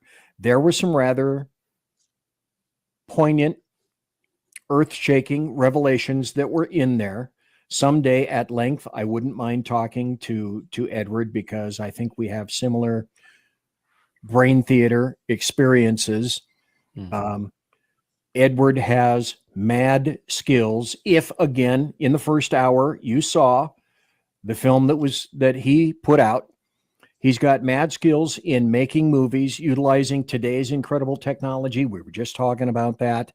Interests in the unexplained and Bigfoot and Sasquatch and UFOs and paranormal and all the kind of stuff that we have, I'd say, our own either open or kind of secret interests in. Yes. Because a lot of people will not admit that they have their own interests in this kind of stuff. I have apparently obviously Edward has too. So again, just to reemphasize, thanks to everybody who's watching live or watching in podcast. Subscribe to my channel. Subscribe to my SHR Media YouTube channel. Subscribe to Edwards. Let me go back. Triangle Multimedia. Go to Triangle Multimedia. Put this up on the stage. And then I have subscribed. You can subscribe right there. And then you can see all of the various and sundry movies that he has and YouTube presentations that he has as well. It's been an absolutely wonderful time. I think it's time now, however, that we go over, and I'd like to reemphasize or at least bring up so that people can hear you say or talk about your upcoming, I think it's a TV series, Unknown Encounters. Yes. So Unknown Encounters is anything related to Bigfoot, alien adoptions, alien encounters, dogman, paranormal cases, depending on the cases. To be honest, I'm not so much into paranormal. I don't like playing with that stuff, but it depends on the story. I'll take it. And finally, NDEs. That's a topic that I love so much because still unknown to us. People die, cross over, see something on the other side, came back and tell us what they saw. And it's just mind blowing to me. Plus, there's always good testimonies out of those stories. I started a couple years ago this project, but because of, again, the quality that I'm putting into it, it's gonna take me a while. Plus I'm pretty much funding this by myself, so it's tough. It's really, really tough when you have to save up money just to visit somebody and get an interview down, hire somebody to go with you or whatever. It's tough. I actually did a fundraising last year, but unfortunately I couldn't get much help, even though the little help that I have, it helps. But I will continue regardless. It might take me this full year to continue shooting. My goal is to hopefully release it by the end of the year. But the way I see things is going to be a little difficult. So most likely will be out next year. My goal is to reach Netflix. Oh, beautiful. Yeah. So, that's my dream. I don't know if it's going to happen, but I've been pushing myself, so why not, right? If not, then platforms like Apple TV, Amazon Prime, and all of those. That's the idea, at least. It's a series. Again, every every year, my idea is to put one episode with maybe 4 chapters, 4 different stories, from different encounters, different people, different states. So that's one thing, BZ. If it's okay with you, though, I wanted to tell people, if you have anything, any really good story that you went through something you're willing to share with me, I would love to read that message. Send me a message, trianglemultimedia@gmail.com. That will be the email. And I would love to read it. And, we'll go from there. Well, and that's how Nate Rudd came to your attention. Yes. His encounter. Mm-hmm. He did the exact same thing, and folks, you can too. So is there, is filmmaking kind of the perfect forum for a big old public discussion of all of these unexplained activities? I think it is, though. Even though there's so much going on, there's a lot of films every year and so many new filmmakers. I think still a great topic, because, let's be realistic. Who doesn't want to sit down and listening to somebody, hey, I was chased by Bigfoot, I was, adopted by aliens? We all do, though. Just to have the curiosity of, or the thought of, maybe being adopted by aliens, it kind of open up your mind to a different stage. I just had an interview with Carter Borchardt. He came from Missouri to my house right here in San Antonio a few weeks ago, and he did an amazing job. And we're gonna be able to put his story in the documentary. Nate as well. Nate's coming down next month, actually. Really cool. Yeah. I invited Nate here tonight, but he wasn't feeling really well. But you guys all saw what he looked like, and I would love to have had Nate in here, but when you're not feeling all well these days, it is winter. And Nate, of course, is a great guy. Yes, he is, though. I'm also having Kathleen Martin. Okay. She's the niece of the Betty and Barney Hills. Oh, right. Yes. She's coming over to my house this June. And from here, we're going to go to New Mexico, Roswell, New Mexico. We're going to be there for a couple of days. She got a major event, so I'm going to be shooting a bunch of, UFO, MUFON people, whatever that is. I don't really know who they are yet, but it's going to be fun. Oddly enough, the hat upon which sits on my head, I am a member of MUFON. I saw that. What do you do, BZ? Basically nothing right now. I want to take that. See, way up in the Great White North where I am up here, and there's a ton of snow on the ground right now, and it's going to be -4 degrees tonight. So it'll be a little chilly. A little bit. But if I want to go to, I'd love to take one of their investigator schools, but generally they're down in Arizona, New Mexico, right around in there. But that brings me up, since you already broached the topic. Folks, if you remember, it wasn't until 2013 that the U.S. government officially acknowledged the existence of Area 51. And that's like 58 years since its inception in 1955. It was first an aircraft testing area. The SR-71 was tested and developed there, and the U-2 was tested and developed there. Have Blue, all sorts of things right there. So, Edward Monge, is Area 51 kind of a topic that might be in your filmmaker sights someday? That's a great question. I thought of that a few times, because you're not the first one asking me the same thing. Basically, I believe, and I know, I'm not gonna lie to you, I spoke to people, like high-ranking people in the past, who worked at the Area 51. Okay. And I believe them, though. Honestly, I believe them. I was an Army guy. This commander told me, because I asked him straight up, it's funny, we were in Afghanistan that time, and I was like, sir, since you've been there, though, I know you're not allowed to share information, but come on, man, we're the same, right? We wear the same uniform. I was trying to go that route. And he's like, no, I get you. I know exactly what you're going to ask. And he's like, the answer is no, there's no aliens there. There were at some point, but all the extraterrestrial technology has been moved to the Edwards Air Force Base. That's where everything is happening, but not in Area 51. Area 51 is being only for, like you just said, to test, new technology from drones to bombs to what you may call satellites. They're constructing all those pieces of equipment for the military, things that you wouldn't even believe that they exist, but they do.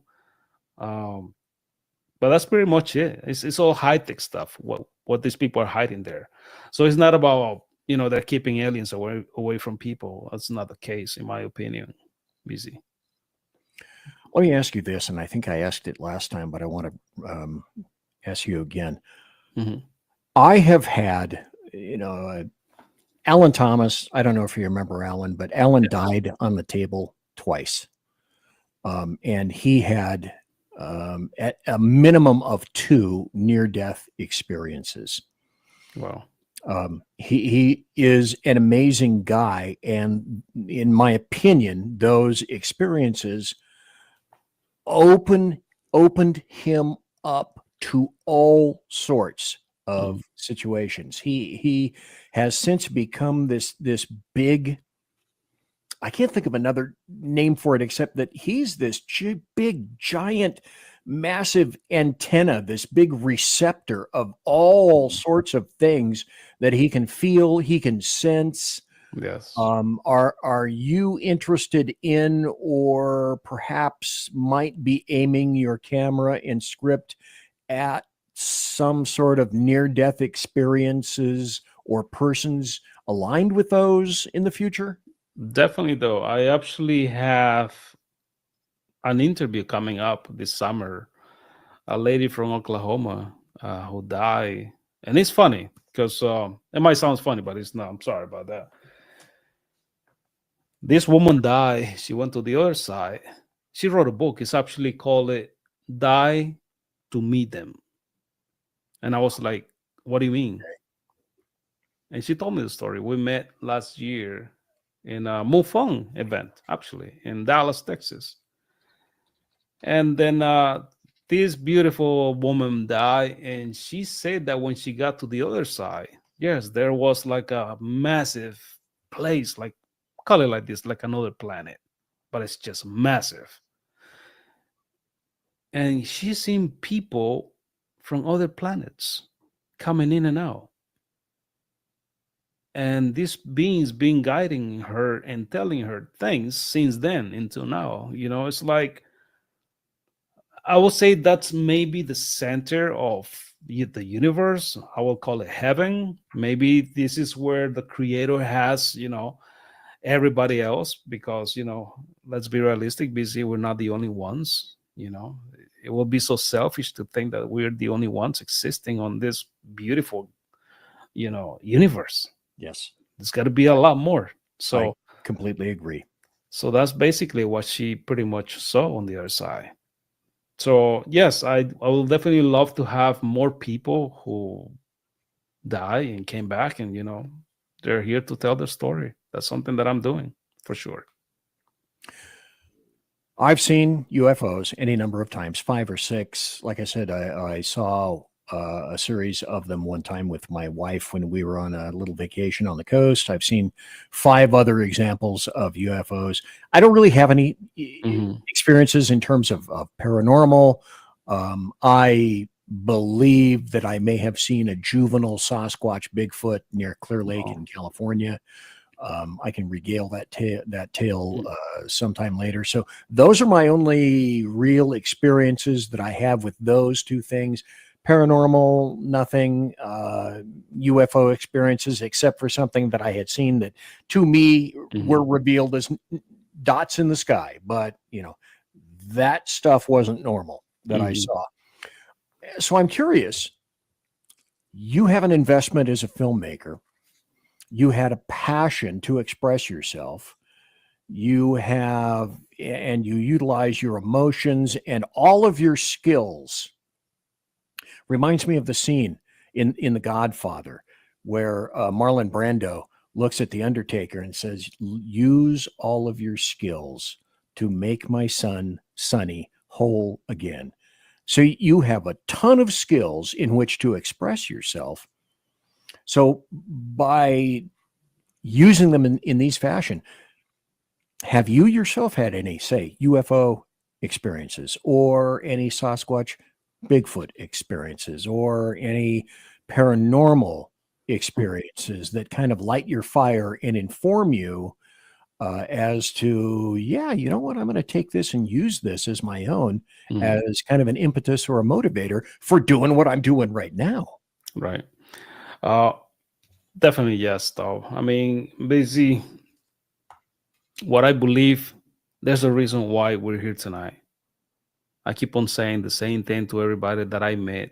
There's no such a thing that you go to a podcast or program without having an experience because you are somehow connected to that topic. I thought that I shared my story with you guys before, maybe not. So I don't know if you want me to tell you the story now or in the future time, because I mean it's not that long, but you know it's a real something. Well, we've got time, and like I say, the audience that I have here today, I think is going to be primarily a different and additional audience from the time of last year in April.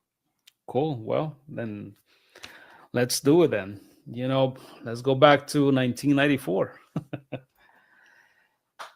Man, I was a young guy back then. I'm already walk away from home, like I was saying earlier. I didn't have a home to go no more.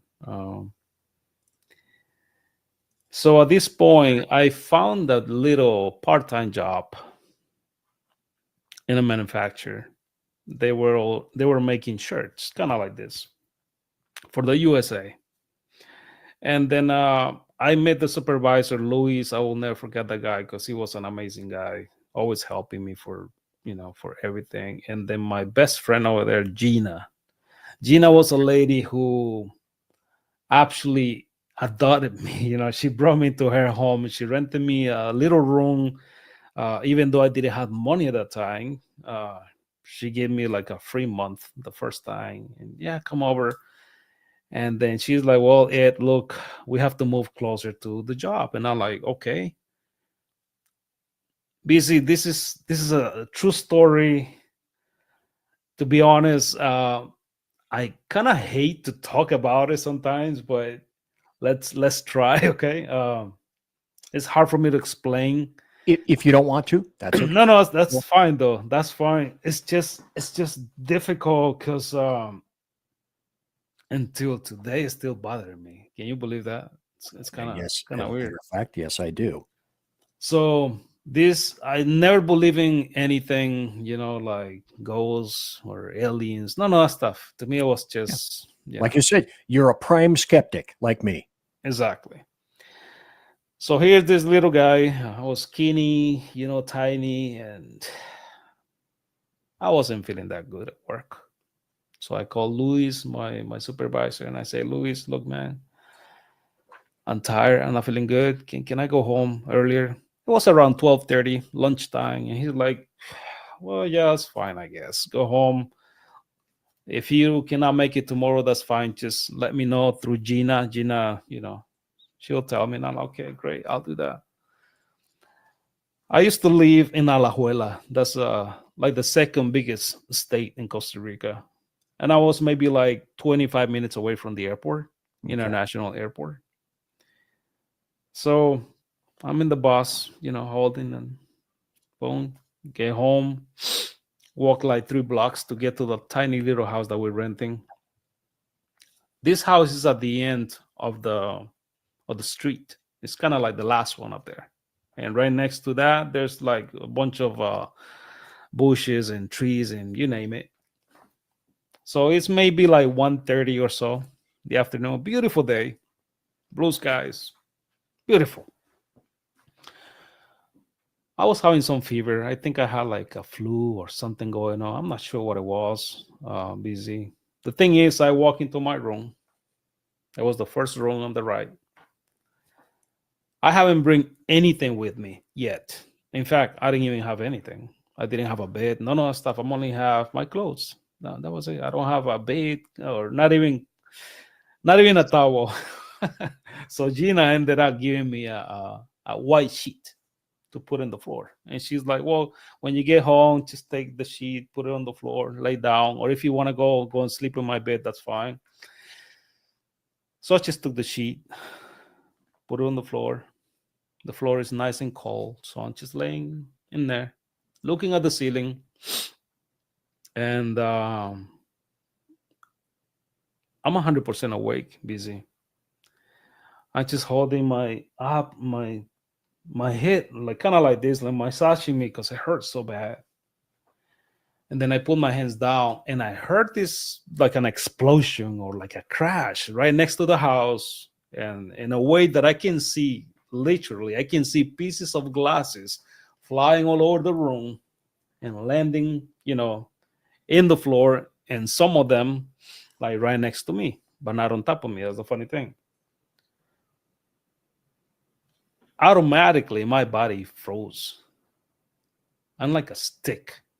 But I'm 100% awake. I didn't sleep. No. I'm 100% awake. I know what I saw. I knew exactly what was wrong. And then from nowhere, busy, everything went quiet in such a way that there's no birds, there's no cars, there's nothing. It's just my breathing. That's it. And I hear this kind of weird sound that I can never, ever compare with anything that I have heard in my life. It's like a water or some sort of a liquid sound, but kind of loud. And that thing is just crawling through my window. And it's crawling. It's like a lot of stuff. It looked like a waterfall, put it like that. But this thing is like stinks. It's like I don't know, like a gray, blue, green, mix those colors together. It looked like a paste. Okay. So this thing is just falling down a lot, coming all the way to the room, to the top of my legs. Busy, I felt cold things in my life, but never like this one. This is the coldest thing I ever felt. And now it's on top of my two legs, to be specific, on top of my laps. And this thing is just forming up and forming up and forming up. This massive being, a humanoid type thing with long arms, skinny shoulders, a long neck, but really, really skinny, like all of this area right here. A massive head, two black eyes, no nose, just the little holes, tiny little mouth, no ears.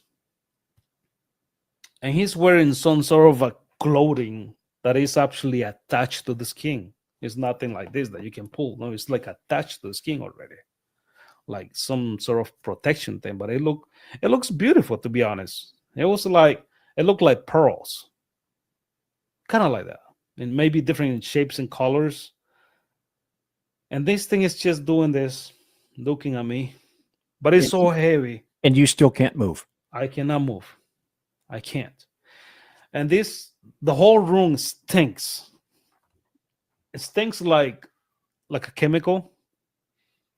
Don't ask me what kind of chemical. I just don't know. Like maybe an acidic, astringent, sharp smell. I believe it was kind of like maybe some oil, if I can recall that, like oil. I don't know. Busy. Okay. Trust me, it's been a long time. I cannot figure that out yet. I never smelled that. I'm shaking already. You see what I'm saying? Yeah. So this thing is heavy and it's cold and it's just looking at me, and I'm praying in my head and asking God, please take this thing out of here. I don't know what's going on. I thought it was the devil, to be honest. So I'm like telling him, through my mind, because I cannot even speak, to leave me alone. And then I heard this voice, or his voice, by using my own voice. I don't know how to explain that part, but it's like I can hear myself through him or her, whatever that is, saying, I'm not here to hurt you.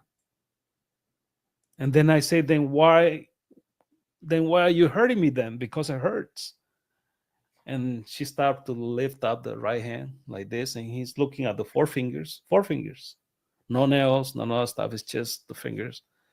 And like a lightning speed, drop the hand into my guts.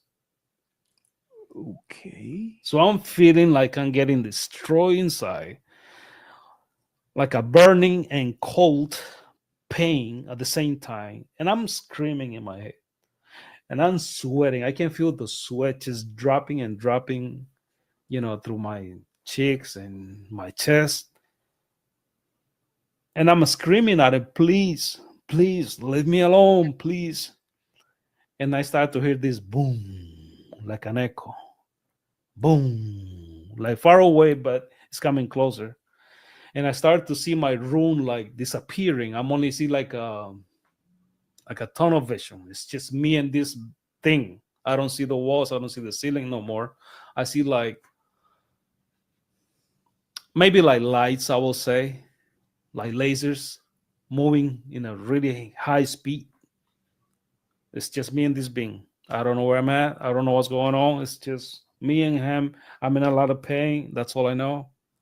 And this boom is from behind me. And maybe in the third boom, this thing froze up and it dropped. Boom. Just like, to give an example, if you think a balloon, you fill it with water, you pinch it with a needle, the same way the water drops. Right. Huge cascade. Is the same thing. This thing just dropped all over the place. I can feel it through my feet, to my toes, under my legs. It was like a floating in my room. And then now we're playing the movie in reverse. Now you see all that watering thing, gathering around, forming that paste thing again, like a gel, and going back into my window. And literally, I can see all the pieces of glasses picking up. It's like playing the film in reverse. I see all the pieces of glasses, whoa, like a whoosh sound, boom, back to the window. And then my door exploded in pieces, my room door. That's Gina, the lady that I live with, my friend. And I'm finally back. And she's screaming and crying. I can't move still. And I'm so thirsty. And I'm in a lot of pain. And she's like, Ed, what's going on? I've been kicking the door, but I feel like something's holding the door. It's a light door. And then finally on my third kick, then that's when it opens. And what's going on? And she's looking at the floor. What's going on? Look at you. What happened to you? I didn't know at the moment. And she's like, let me get you out of here. And she's dragging me because she cannot pick me up. So she put her arms under my back and dragged me out of there. Took me all the way to the kitchen. And I say, water. I can barely say words. Water. My throat, everything hurts, busy, everything. And she gave me water. Now I can speak a little bit. And I said, Gina, there's something in my room. Please check it out. And she's doing this, her arms full of, how can I say this? The best example. Okay. Like when you break an egg, you see the clear stuff. Same thing. It looks just like it, but more liquid than thicker. You know what I mean? But it's still thick. So she's full of that stuff, her arms and the clothes. And this is what I saw later when she dragged me out of there. I'm leaving all this thing behind. The same liquid. My clothes. My hair. It looked like I just got out of the egg. It's nasty. My whole room, the whole floor is full of this thing. Literally, the whole floor. The sheet what I was sleeping on, she threw it away. It's 1994. There's not such a thing that, I'm living in a third world country. There's no such a thing as MUFON or investigators. I just want to get out of there. There's nothing with which you can relate. No, nothing. In fact, when Gina went back to my room and checked, because she went around, she said that she can smell the stuff, like this chemical. And she said, Ed, let me take you to the ER. And I said, no, don't take me to the ER. They're not going to believe me. But what's going on? And she's crying and tell me, please, what happened to you? And then I'm like, Gina, this is what I saw. So I told her. And then she is covering her mouth and say, oh my God, something really happened to you. And I'm like, why? You're bleeding. And I'm like, where? I got 2 scars in my abdomen until now. Busy. I have two holes, one on the right, one on the left. And I was bleeding. A lot of blood coming out of that. And I was bleeding for the next maybe 2-3 weeks. It took maybe like 6 months to heal, like completely heal. We didn't live a single day after that in that house. We left. Oh, yeah. Yeah. And then, man. There's a question in Rumble chat. Okay. I have a couple chats going at once. And over in Rumble, a young woman named Simone says, or asked, ectoplasm. Did that feel, sound, make you think of, in reflection, ectoplasm? In other words, now in reflection, this many years later, how do you interpret that as something obviously was there, something came for you, something made you experience these things, something injured you, literally injured you, from which you had to heal. And so if you were to try to interpret that in some fashion, even to date, would you say this is an attempt to abduct? Do you attach any kind of meaning to any of that? Or does it make you think that, this may have happened? I didn't realize it then. Maybe I see it now. What a great question, though, because obviously, I mean, it is moving, and it's as moving to you now as apparently it was then, as moving to you now as your military was. I mean, this is primal. Yeah. That was primal in the military. This is very primal with you now. It was, and it's still, and I think it's going to be like that forever. People wonder why, how many times my wife asked me, baby, you're a filmmaker, why don't you do something else? And I'm like, yeah, I can do anything else. But you know why I'm into this? Because I'm trying to find the right person. It's personal. I'm trying to find the right story similar to mine.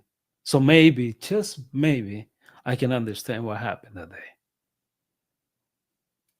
It's personal. When things are personalized, people look for answers. That's human. That's being human. Trying to suss out some kind of an answer or a reasoning. Why? Basically, people are scared to talk. I get that. Yes. As I was flooded with calls tonight. Yeah, I knew I wouldn't be. I put it out there, but people are very reticent to talk about these things. And the biggest problem with us is that sometimes the pride gets in the way. Yeah. Sometimes the ego gets in the way. Sometimes the fear gets in the way. Fear, yes. There's so many things that it gets in the way. And I'm saying this because all of those things that I just mentioned to you, they being on my way. Yeah. I'm trying to find out, and I'm gonna die one day, obviously, maybe without knowing the unknown. But if I can only have a little bit of information to connect those dots, then I'm fine. My mission is done. But the main reason I'm doing this is because, again, busy. I've been through a lot. I still going through a lot with these things. I get to enjoy and I love this topic more than anything else because it connects me to people and they get to connect with me. I've been called crazy. I've been ridiculousized, by friends, family. I'm the weirdest person in my family. Nobody in my family loved me, to be honest, busy, and I'm not scared to say it because they say that I'm weird, I'm different, blah blah blah. And I lost friends because of this. And to be honest, yeah, there's times that I'm like, you know what, I should shut up, or I'm gonna keep on losing people right and left. Let me suggest you found a home here. Yeah. And I thank you for that, busy. I thank you for that. Not many people open a little place for someone like me. Let me also make another suggestion, and this as the result of almost 2.5 hours so far of the privilege of being able to speak with you right now. You found an early path in terms of what you would like to do. You were sufficiently lucky to be able to identify a passion so early, but it's a tool. Mm-hmm. Filmography became a tool for you through which all of your life experiences now have built up to the point where I suggest, and you correct, you now have the very unique ability, considering all of your experiences, to reach out and be effective in ways heretofore you and lots of other people would not be so effective unless you had those skills. I call them mad skills, but you have skills that you intuited and you worked hard for, and you had your military experiences, and you had experiences that lit a fire under you, scared the shit out of you, but lit a fire under you that will drive you until the day you die. So these are bad things, horrible things, brain theater things, but they inform you on a way that, everything is attitude. I think in a way you were kind of blessed more than a lot of other people. Yeah, you've had problems and travails and whatnot, but you are one interesting cat, and I will always want to have you on the show. You have had a hell of a life, an incredible life. I appreciate that. And I think there's a ton more that you're about to encounter and experience. I believe so, busy. I believe so. And to answer your question, yes, I believe that somehow this being Because I asked him, "You're not gonna believe what I done. I done so crazy stuff. When I used to live in Pennsylvania, there was a particular place that I will go deep in the woods. I'm talking about maybe almost 2 miles in the woods. I'll be there at 10 o'clock in the night. There's no trails. I'm just guiding myself through the stars in my military, experience, how to, walk in the woods without anything. And I made it there to the same spot. And the last time I was there, I was just talking to the woods. This sounds crazy, but that's okay. I was asking, who are you? What do you do to me? Is this why people see me the way I am? Just give me an answer. That's all I want. And then it's funny. My flashlight, it's off. It's completely pitch black. And I'm not scared, to be honest, BC. I wasn't scared. I'm kind of used to that. Mm-hmm. But then I heard some steps coming towards me. And then I saw a light. I swear to God, I saw a light. And in fact, I think I still have the clip on my phone. I'll search for it.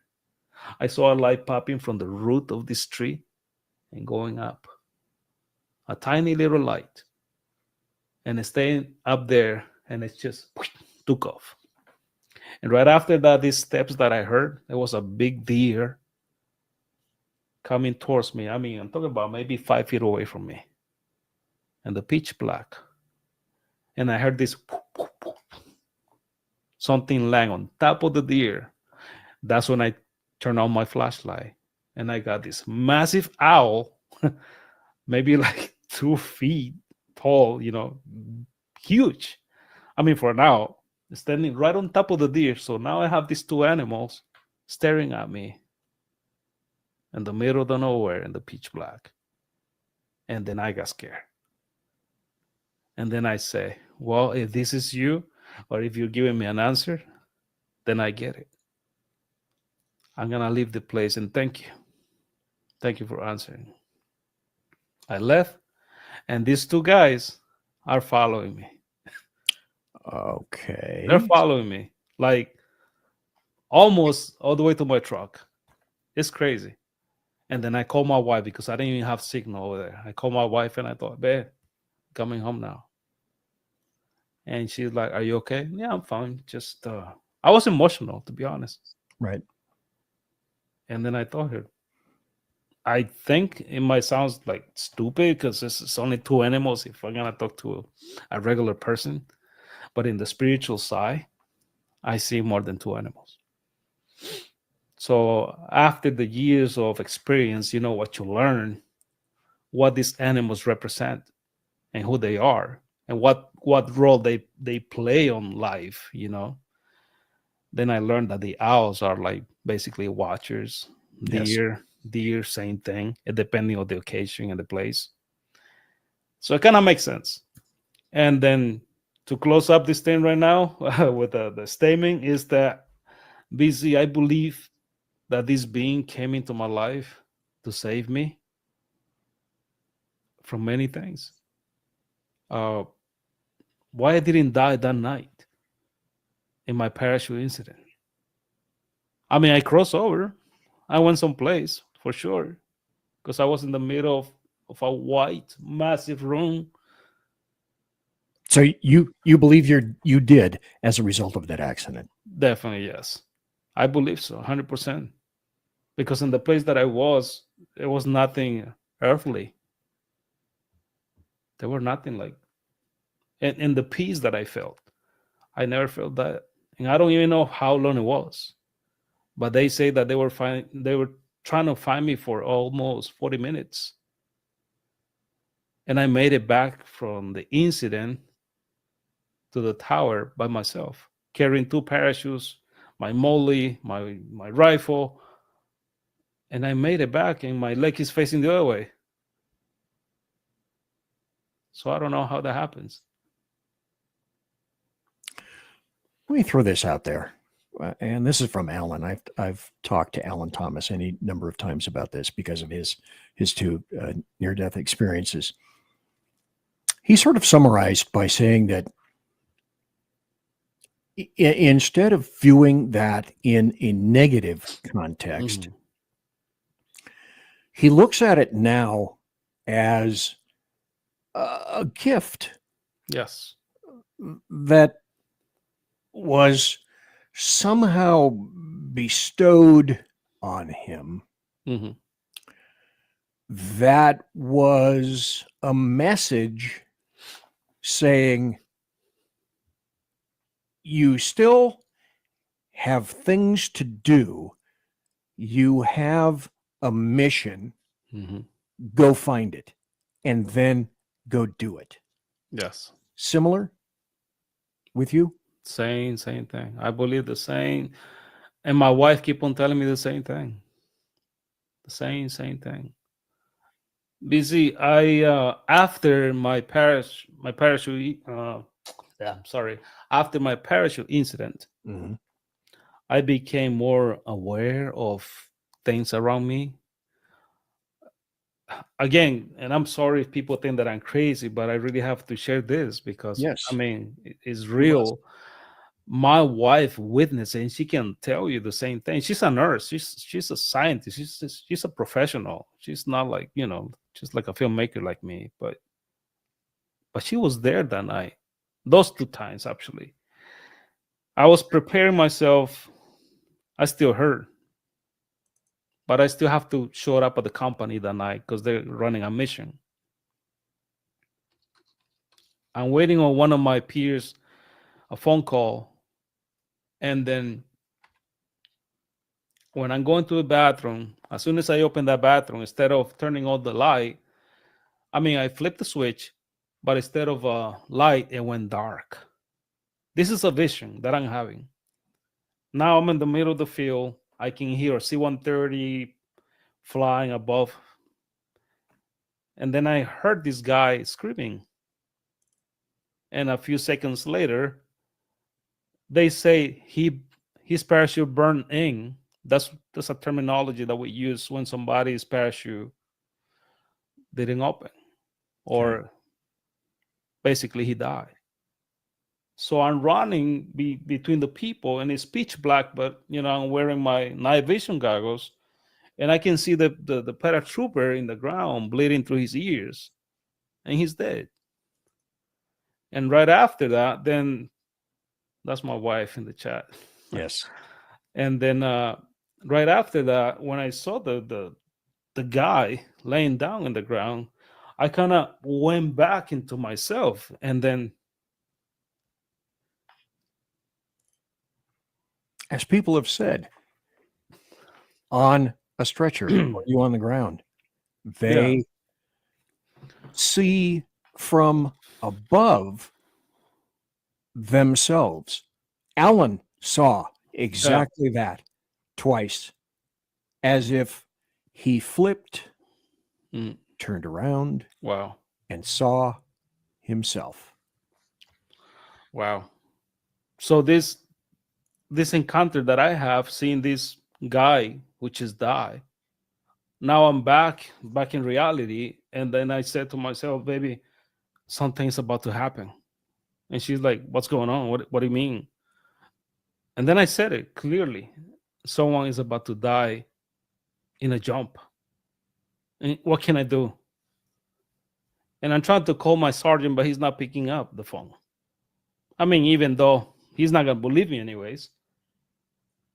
And maybe 10 minutes, 15 minutes later, he called me and he said, Munch, don't even bother to come over. We just lost a soldier. He burned in. That breaks me.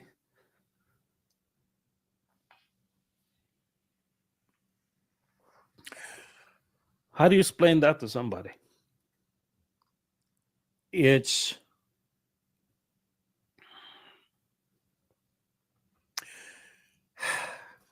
I guess you could say it's a gift that must be wielded very carefully. But if there's something that I think you already realize is Yeah. you got so far to go. And you have reasons to be here. Mhm. Having not succumbed in any way to any of these huge and massive obstacles that have been placed in your way that at the time you decided you were in film school, I'm going to succeed. And then there were all these obstacles. And in the military, and then there were all these obstacles. Yes. And now there are all these obstacles, but you still persevere and you're still here to this day, which says you have a reason, you have a meaning. Mhm. Now go find them, go do them. I think that's your gift. You have a gift. Yes. It's just a little scary, I'll say. Getting to see things that nobody can see. And how can you explain to people the things that you see? When I talked to Kathleen Martin about my alien encounter a couple of years ago, it's funny that Travel Channel actually they got in touch with me and they offered me to appear on their show, telling the story. You're gonna be in Really? the episode. Yeah, they did. And it's funny because I was with Ron Moorhead that day. I was driving his car. We were shooting a part of the documentary. And I said, Ron, I need to pull over because I got Mike, this producer. You might see in this TV show called it There's Something on the Woods. Yes. Okay, these guys. So the producer, his name is Mike, at least back then. I don't know anymore. And he's like, hey, Ed, we know about your story. Somebody told me about it. I would like to hear it. And if you're willing to do this, then, we can set up a day, blah, blah, blah. And I say, okay, listen, Mike, I'm not sure if I wanted to do this. Give me about 2-3 days and I'll get back to you. Is that okay? And okay, sounds good. And it's funny that I spoke with Kathleen Martin and I told her. And she said to me, this is the lady that I was mentioning earlier, the Bernie, what is it? Bernie and Betty Hills. Right. Niece. And she's like, she was, or she's still, I don't know, she was the big director of MUFON. She was the biggest of the biggest, at some point. And she said to me, Ed, look, you don't have to take my advice, but this is what I can say to you. If I were you, I wouldn't do this on TV. Not yet. You're still young. There's so much to win. There's so much to lose. It's up to you if you want to take the risk. But if I were you, I wouldn't do it. So it kind of speak to me. So I called Mike and I say, man, look, I thank you for the offer, but I'm not going to do it. Not yet. And he's like, okay, well, keep my phone number. We'll keep in touch. Story short, I ended up deleting his phone number. I was not interested on, doing anything with them because I was, I guess, scared to be, ridiculed by people or people saying that I'm crazy, blah, blah. But that was back then. I've been learning to leave those fears behind because at the end of the day, you only live once, like they say, right? And if it's something positive that I can do for people, if it's a little door, a little window that I can open for people, then I'll do it. But as of right now, I'm focusing on encounters to open, doors for people who wants to come out of the shadows and, just share their stories because it took me so long just to talk about it, just to share my story, that I understood that maybe if there's somebody opening doors, just like you're doing it right now to me and so many people, and thank you for this, VZ, maybe they will show up and say, man, look, this is what happened to me. And who knows, maybe this story is going to change somebody's life. Because you have to understand that life is negative. Since day one, it was evil already. You don't get stopped by a cop saying, "Hey, man, you're good. Such a good driver. Keep it up." No, they will stop you to give you tickets. Humans are so ready to see the bad on you. That's the first thing we see, unfortunately. So we have to find a way to turn that into a positive. And how do you do that? You have to kind of dig into yourself. How can I change this? What can I bring from the bad something good? So that's what I've been trying to learn for the past few years. And through filmmaking, I believe that if I can open that door for people, then it's going to be good, not only for him or for her, but even future generations. Who knows? Because they're going to be able to share their stories. They're going to be able to have a home, like you told me a few minutes ago. So that's my goal, you see. After listening to you for the past, well, now we're easily past 2.5 hours. Oh, wow. And what the hell? It's my show. I can do anything I want with it. But having said that, if I'm making any kind of an interpretation on that, it would be you've gone through an amazing journey. Mm-hmm. Your eyes were not ready to be completely opened 10 years ago. I won't give a time per se. Yes. But I think you're in such a place now as to begin to realize that you were, in fact, proffered any number of gifts that you encouraged by yourself, that you focused on, acquired tools and skills in the furtherance of what is coming to you in the future. And I think at your relatively young age, because I'm far past there, you have so much more of your journey to go and see and experience. And I think that these burdens have been placed upon you. You've succeeded in overcoming these burdens. And sometimes you wondered why you had these burdens.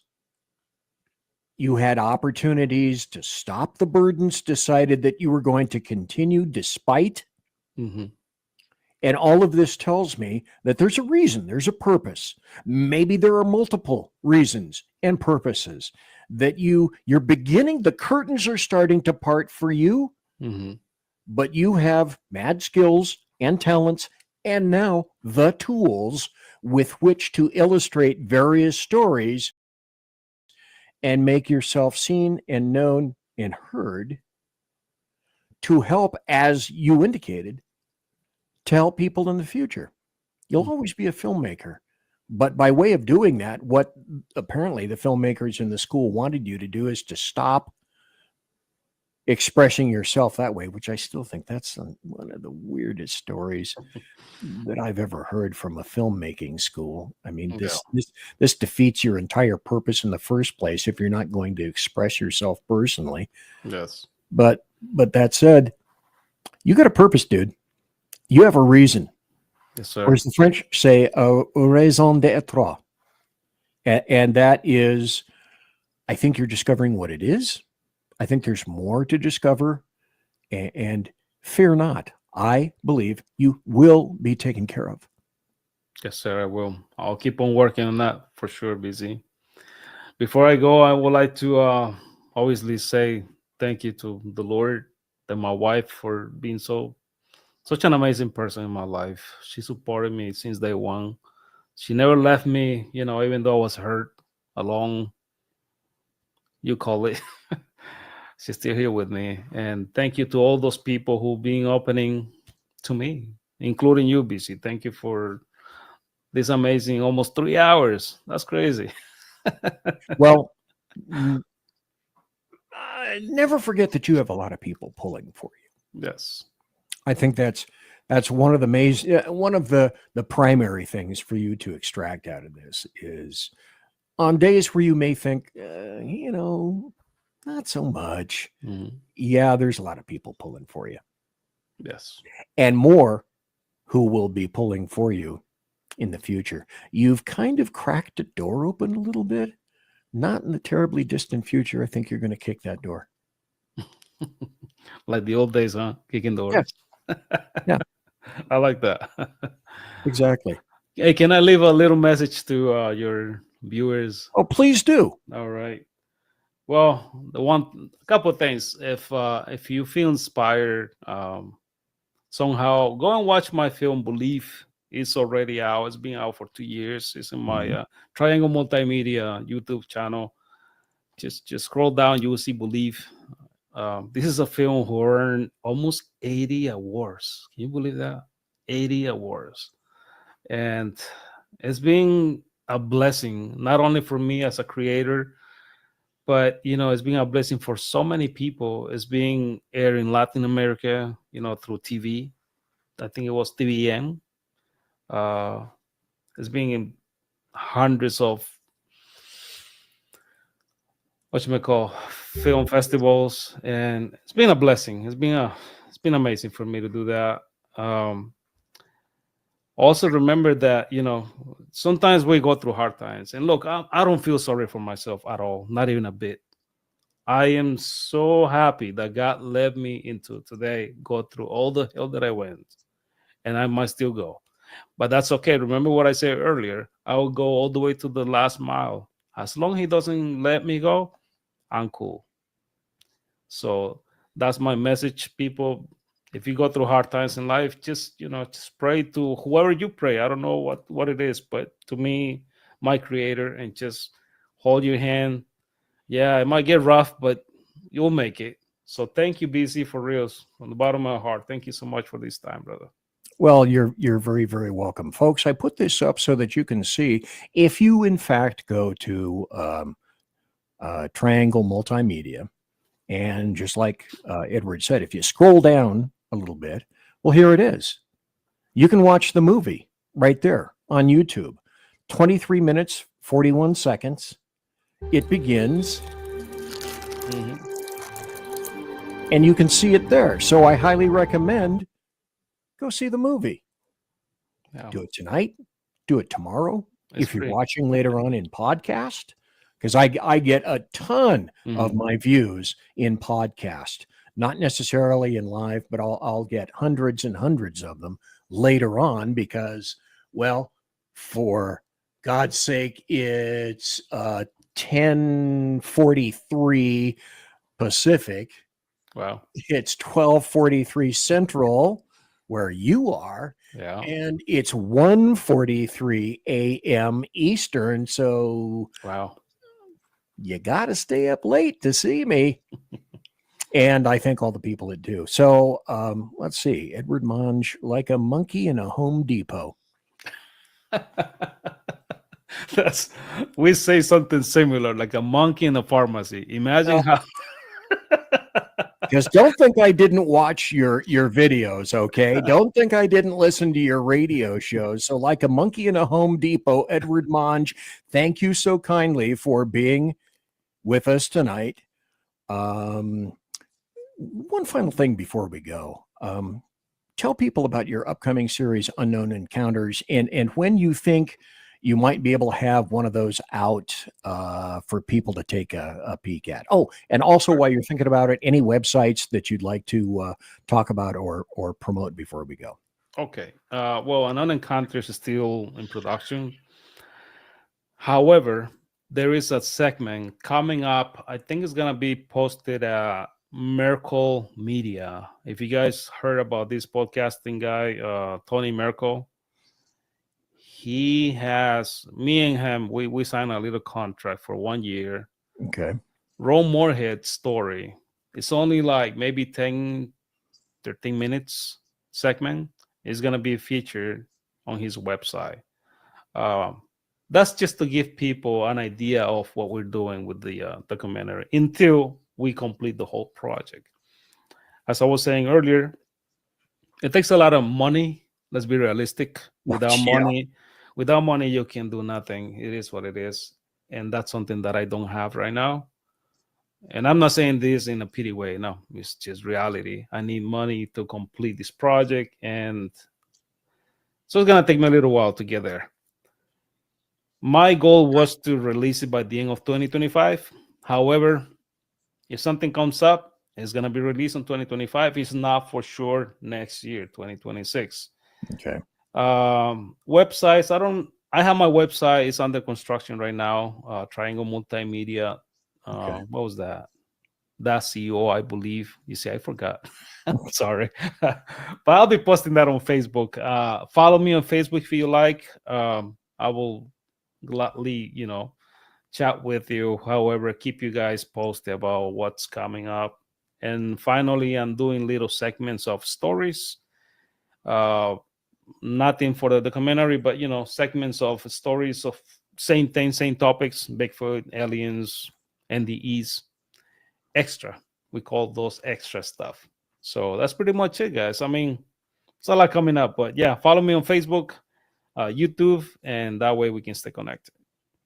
Well, you're always welcome back here anytime, even if you don't have anything to say, or maybe if you have another encounter, or if you just want to touch base for any reason whatsoever, or if you got an update, anything like that, you're always welcome back here in the saloon. I appreciate you so much, Busy, again. Thank you for the time. Thank you for, to everybody out there watching and listening. It really means a lot to me. God bless you, sir, and take care. That was Edward Monge. What a great guy. I have had a great time being here tonight. One thing that I want to promo, let me see if I can find it here. This Thursday night, tomorrow, after tomorrow, I have an individual that's going to be back on the show, Dan Wilson. He is a constitutional sheriff. He was running for sheriff as a candidate for my county, Kootenai County, and he's been on the show any number of times. Now, he makes me look like a midget, okay? So, yeah, I'm all right. Maybe at one time on a good day with not so much gravity and avoirdupois sitting upon me, I was about 5'9", but this guy towers over me. But you want to talk about a smart, sharp, well-read individual. We're going to be talking about in Thursday night, same time, same bat channel, same bat time, 8 p.m. Pacific, 10 p.m. Central, 11 p.m. Eastern. We're going to be talking about the Constitution, things that are going on right now, and what the heck has been happening in law enforcement for the past year, because there is some really wacky, silly, stupid, and fattening things going on these days in law enforcement, things that I wish I'd never seen, and I would have a very difficult time explaining to anyone, which in reflection, that's really sad. So you know what?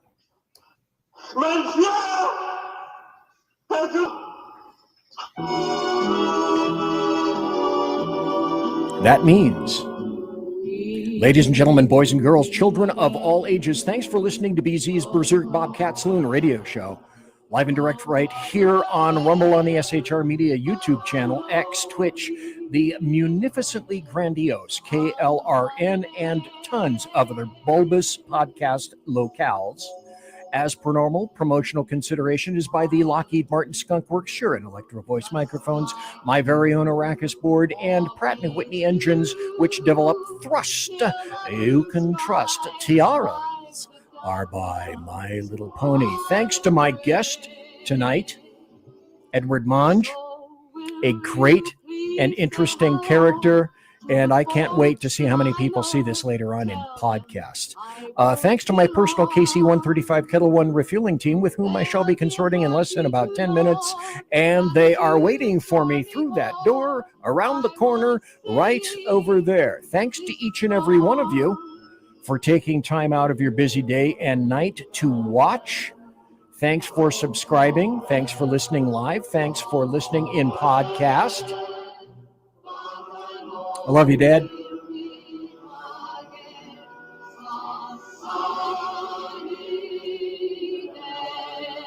God bless. Take care. Be safe. Everybody quiet down now and get some sleep. Everybody. Good night, Mama. Good night, Ben. Good night, everyone. Good night, Mama. Good night, Daddy. Good night, children. Good night, Daddy. Good night, Elizabeth. Good night, John Boy. Good night, Jim Bob. Good night, Jim Bob. Good night, Jim Bob. What's going on? I was asleep. What's everybody doing? Good night, Good night, Jim Bob.